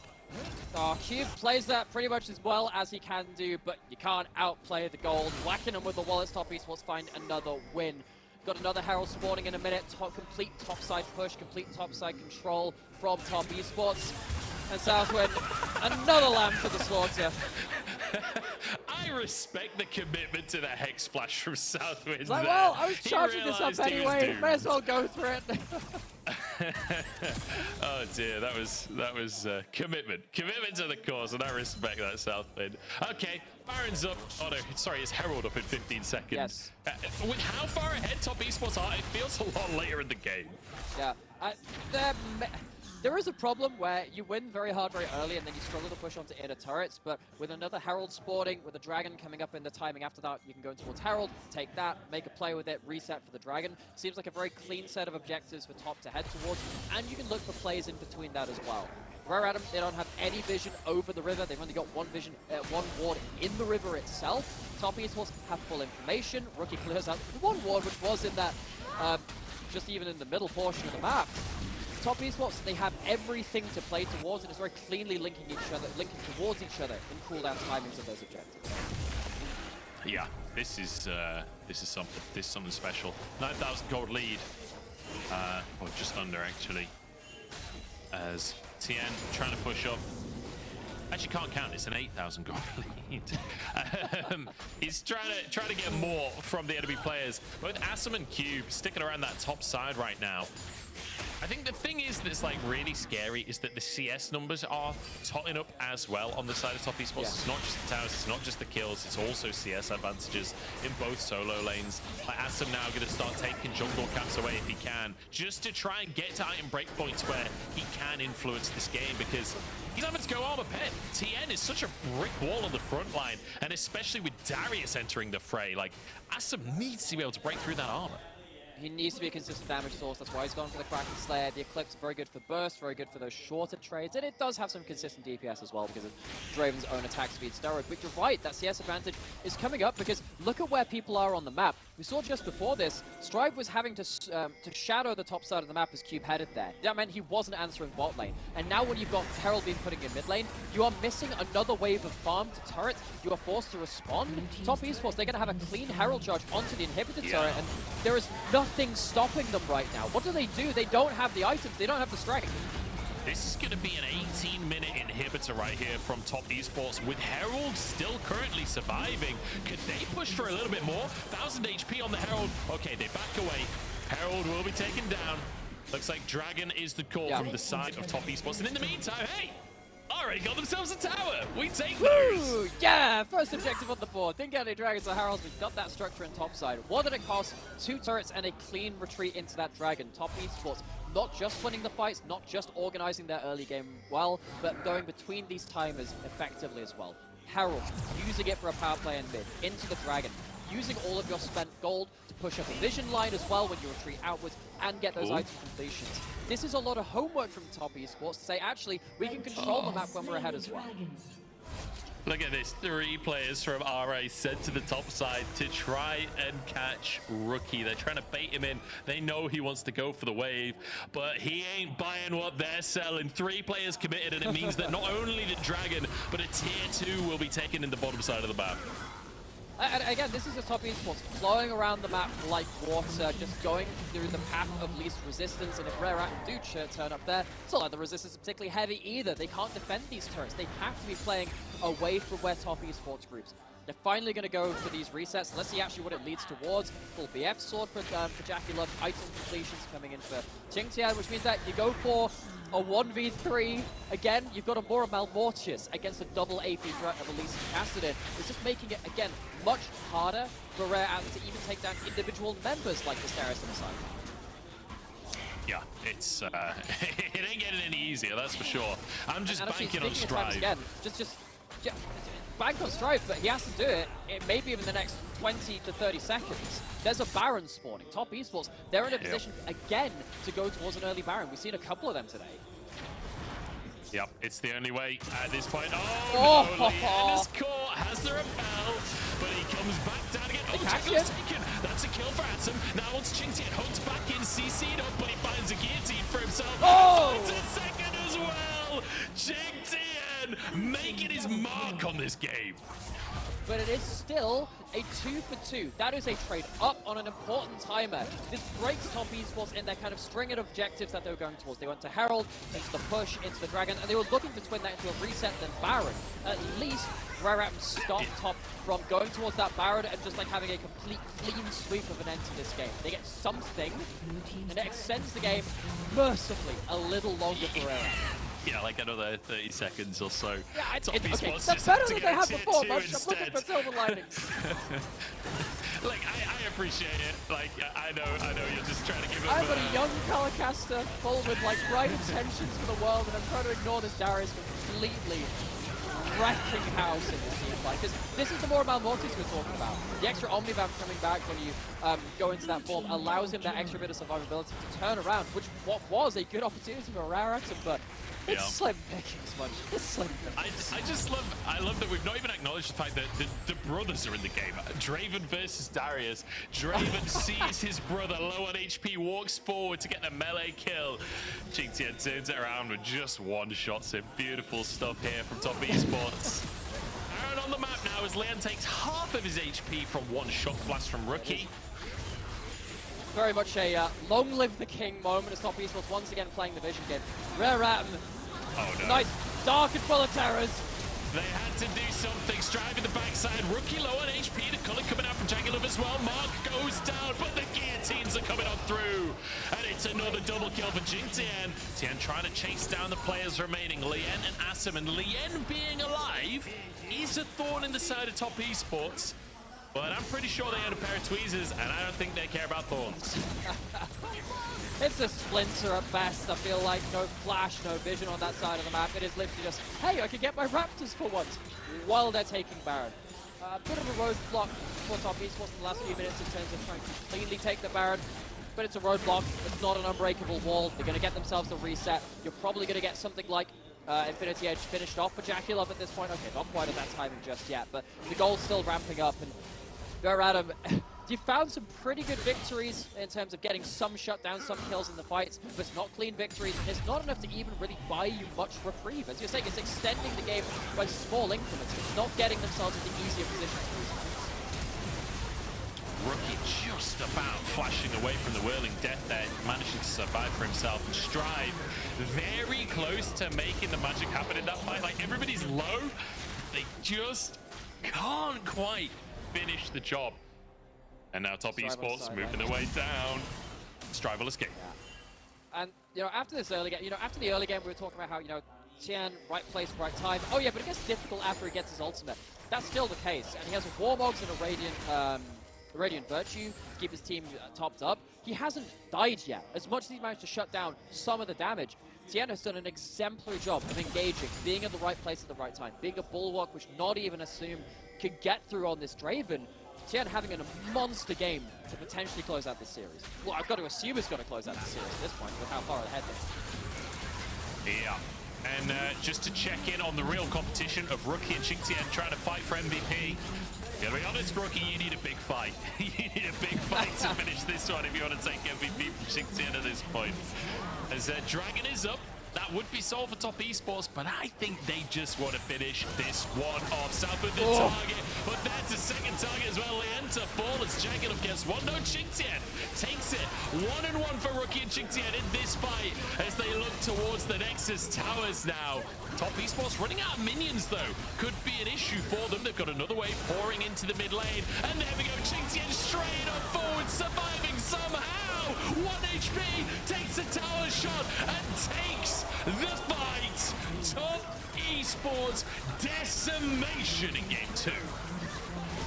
What an absolute beheading for Raraton. They have decayed. Their half-life is incredibly short for this poor Raton. 2-0 in the first 2 series, but they come up against this roster of Top Esports, and they're going to have to go back to the drawing board. The draft of this game, we called it out. It wasn't what found them success beforehand. We called it out as too volatile, not what they'd seen success with before, and Top Esports mopping them, mopping the floor with them.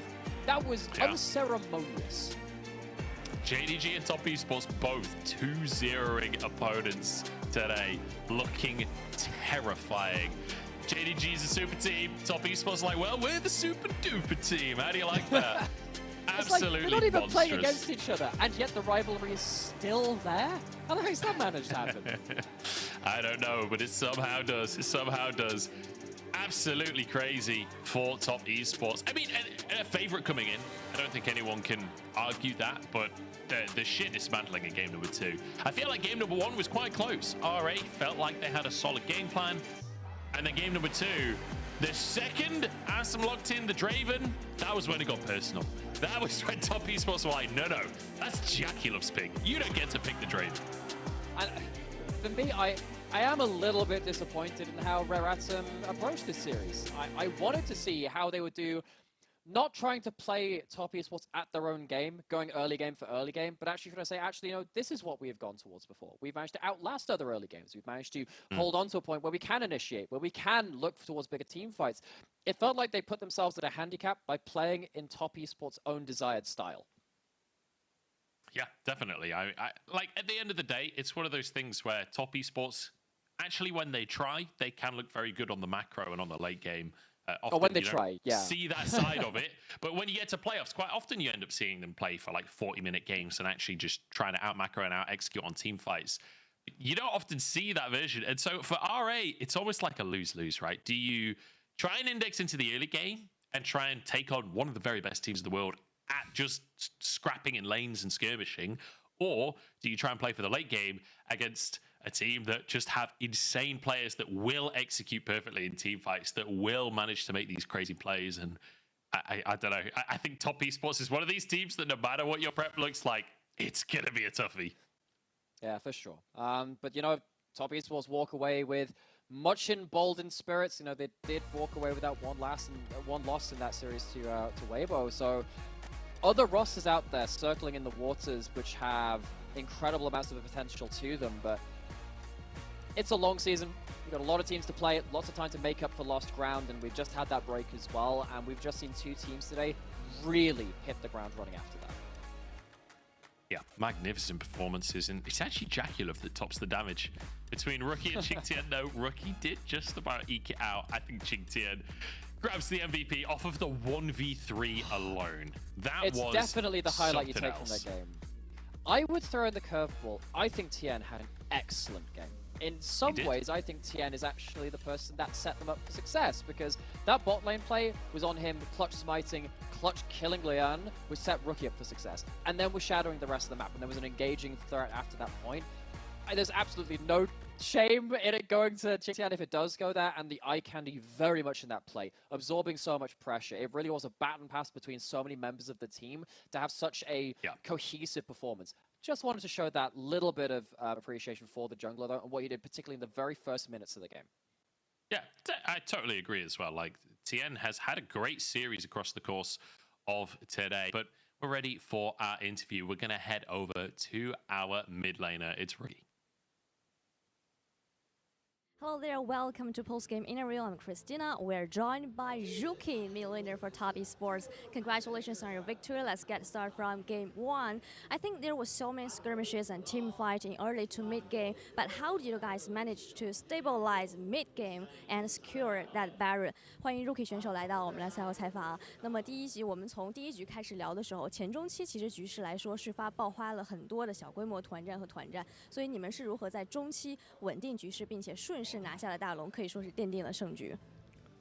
因为我们打的阵容前期比较强势，然后中期中期的打团能力也比对面更强一些吧。然后我们其实打出了就该有的效果，就是并没有去想过就什么中期要怎么打这种，我们很正常在打。So I think our draft is a little bit weak in early game, so we just pay attention to mid game in order to get some leads and control the game. But actually, we didn't specifically to organize some game plan, just to do our best and play normally. I have to ask, there were so many surprising picks in game two. I mean, top Dairos and your bot lane just switch the body in game two. What do you think of that Dairos pick? 那么第二局的时候，我们可以看到了诺手这个出乎意料的选择，所以可不可以我们讲一下大概第二局你们 BP 的一个思路是怎么样？觉得今天秦天选手的发挥还可以吗？其实第二局的话，因为我们在训练赛也就是不少用过诺手跟杰斯中单这两个英雄嘛，然后就教练跟我们都觉得这样打还可以，然后我们今天对诺手的自信还是有的。然后我们就是阵容选下来之后，就感觉就挺稳。然后我不知道，我们至少正常打，对面就没有办法跟我们打这种感觉。你觉得他那一波上路1v3拿到一个3杀，感觉怎么样？挺帅的吧。So the reason why I picked the top Dairos and mid Jesse is because we have practiced this combination in scrims for so many times. Both our teammates and our coach think that was a good combination for us. And in game, I do think that Qingtian performs pretty good, especially his 1v3, and he got triple kills on top lane. Final question for you. Top Esports has achieved so many milestones today. I mean, including the 500 games on LPL stage and 7,000 kills for the whole team. After coming to the new team, what is the new role of this team, and do you want to achieve anything from this season or this year? 那么最后一个问题问到我们 Rookie 选手和队伍有关。滔博今天也是解锁了500胜场以及7000杀这2个里程碑。在今年加入到新队伍之后 ，Rookie 选手本人和队伍有没有什么想达成更高的目标和里程碑呢？因为我们今天就是上场跟微博打输了一把，然后我们也感觉到我们有不少的问题还是非常明显的，然后我们教练组跟所有的队员都要就是怎么去改变，怎么去改正这些问题嘛。然后最近还在适应的过程嘛，然后我相信我们会越来越打好。然后目标的话，就是打职业的话还是往冠军去冲嘛。然后我们5个人的目标还是为了拿冠军就去努力。Firstly, we lost to WBG last game, and we find out that there was so many problems in our team, and both our teammates and the coaching staff are trying to fix these issues. In terms of our goal as a professional player, we do want to get a lot of champions here. That is, we are on the same page. 5 of us really want to achieve it. Thank you so much for joining me. 再次感谢我们的 Rookie 选手来到赛后采访。Back to you guys. Bye bye. Great that we get an interview with both Knight and Rookie today, and both of them basically say, look, we're looking for trophies this year. We're not looking at the regular split. We're looking at winning everything. As they should. Because these two teams have blown their opponents out of the water today. And it's really special to see, JDG come out with some monster games and Top not actually fall behind. That second game, Rookie was talking about how, in the loss that they had to Weibo, they had discovered a lot of faults about their team, that they needed to be more on the same on the same page, that they were looking further into the future. Actually having the break between that series and then having the Lunar New Year break, I think that's done them an awful lot of good because that second game was absolute top draw stuff. Yeah, I say it every single year. The games before Chinese New Year, not really on the same category as the games after, because I feel like the teams all change across the course of that break. And like you say, Top Esports showing that firsthand right here. Let's look at our MVP, which is of course Qingtian. Absolute phenomenal performance on the Darius. Just the fact that he's willing to bring out the Darius at all is exciting in of itself. But what a way to make a statement. And you have to feel for this guy because remember, he's kind of playing for a spot a little bit against Wayward as well. You know that there are 2 top laners there trying to fight for that starting roster. With a game like that, it is very hard to justify not starting this guy. He had such a good game too. Even his first game was no slouch as well on the Kasante. And that Darius, he said, it's a bold pick, but it's one that if you have the trust put in you to play that pick, you have to be trustworthy with it. And I can't think of a better test of that than a play like this, where the huge amounts of turnarounds, awesome to see. You very rarely get to see this in pro anymore. You have some kind of 1v2s, 1v3s, but that is so clean. Getting out with your life as well at the end of it, utterly absurd stuff. Yeah, really good timing on the Q there as well, onto the Elise for being able to finish that one off. And then here, this one is just something else. The fact that he's abandoned by his team, literally 1v4, and then manages to get Asim in there for a second kill before going down. Just beautiful to witness. And R8 left wondering what went wrong after a couple of these plays. Really, really well played from Qingtian. And honestly, just a pleasure to see that game. Absolute pleasure. Yeah. We said it after the draft that this one was going to be a treat, and it really lived up to that expectation. Yeah. Going quickly back to Rarathon, though, I think that I hope this doesn't rock them too much because we have seen an awful lot of good stuff from them. They've seen that they can take losses, at least in individual games, and bounce back from that. They're going to have to do that. They're going to have to do a whole lot of bouncing back. But I believe this team does have the mental fortitude to start showing some extra results as well. And maybe the next time they run into a top team, a super team, they can pull out something more to be shown than they did today. Yeah, I mean, there's time to improve, and having to play against a team like Top Esports this early on in the LPL was always going to be a bit of a challenge, right? So fair play to them. They've showed up. So. And at the end of the day, game number 1, they actually looked pretty good for the vast majority of the game. They managed to find opportunities. So definitely some positives to be taken away from that one. But I think that's just about it from us. So Naimira, thank you very much for joining me, mate. It's been a pleasure catching with you for the first time. That was a lot of fun. But here are the results for today. It's JDG 2-0 over NIP and Top Esports 2-0 over R8. Ultimately, the favourites coming out on top It was a bit of a showboating match between JDG and Top Esports in the end. But that puts us into the standings, I believe, and we can take a look at where everyone is so far, because NIP getting knocked down a little bit off of that one, I'd imagine, down to 12th place there, and Top Esports climbing that table. Same for JDG, and I feel like it's IG and LNG are the last two teams where there's this big question mark of, is this a top team? Is this a team that is going to dominate? Yeah, we've seen IG versus pretty okay teams at this point. Particularly YSKM coming in with such an amount of fanfare. I was actually chatting with one of his previous coaches from the PCS saying, well, he's kind of done the same thing for his whole career where he plays 4 champions. He has 6 champions in his whole career, by the way, with only like 1 game on one of them. He plays like Camille, Fiora, Aurelia, and then Jax. At some point, he's going to have to branch out from that, and I really want to see how IG can work if they have so many fans invested against that player. I think that's going to be a big hurdle for them. With LNG, I think that's going to be a bit of a different case. I think that they do have, when you have a player like Scout on that roster, he is much more versatile as a player there too, as a main carry. He did show out his Yone as well. But we'll have to wait a little bit to see them on your screens again.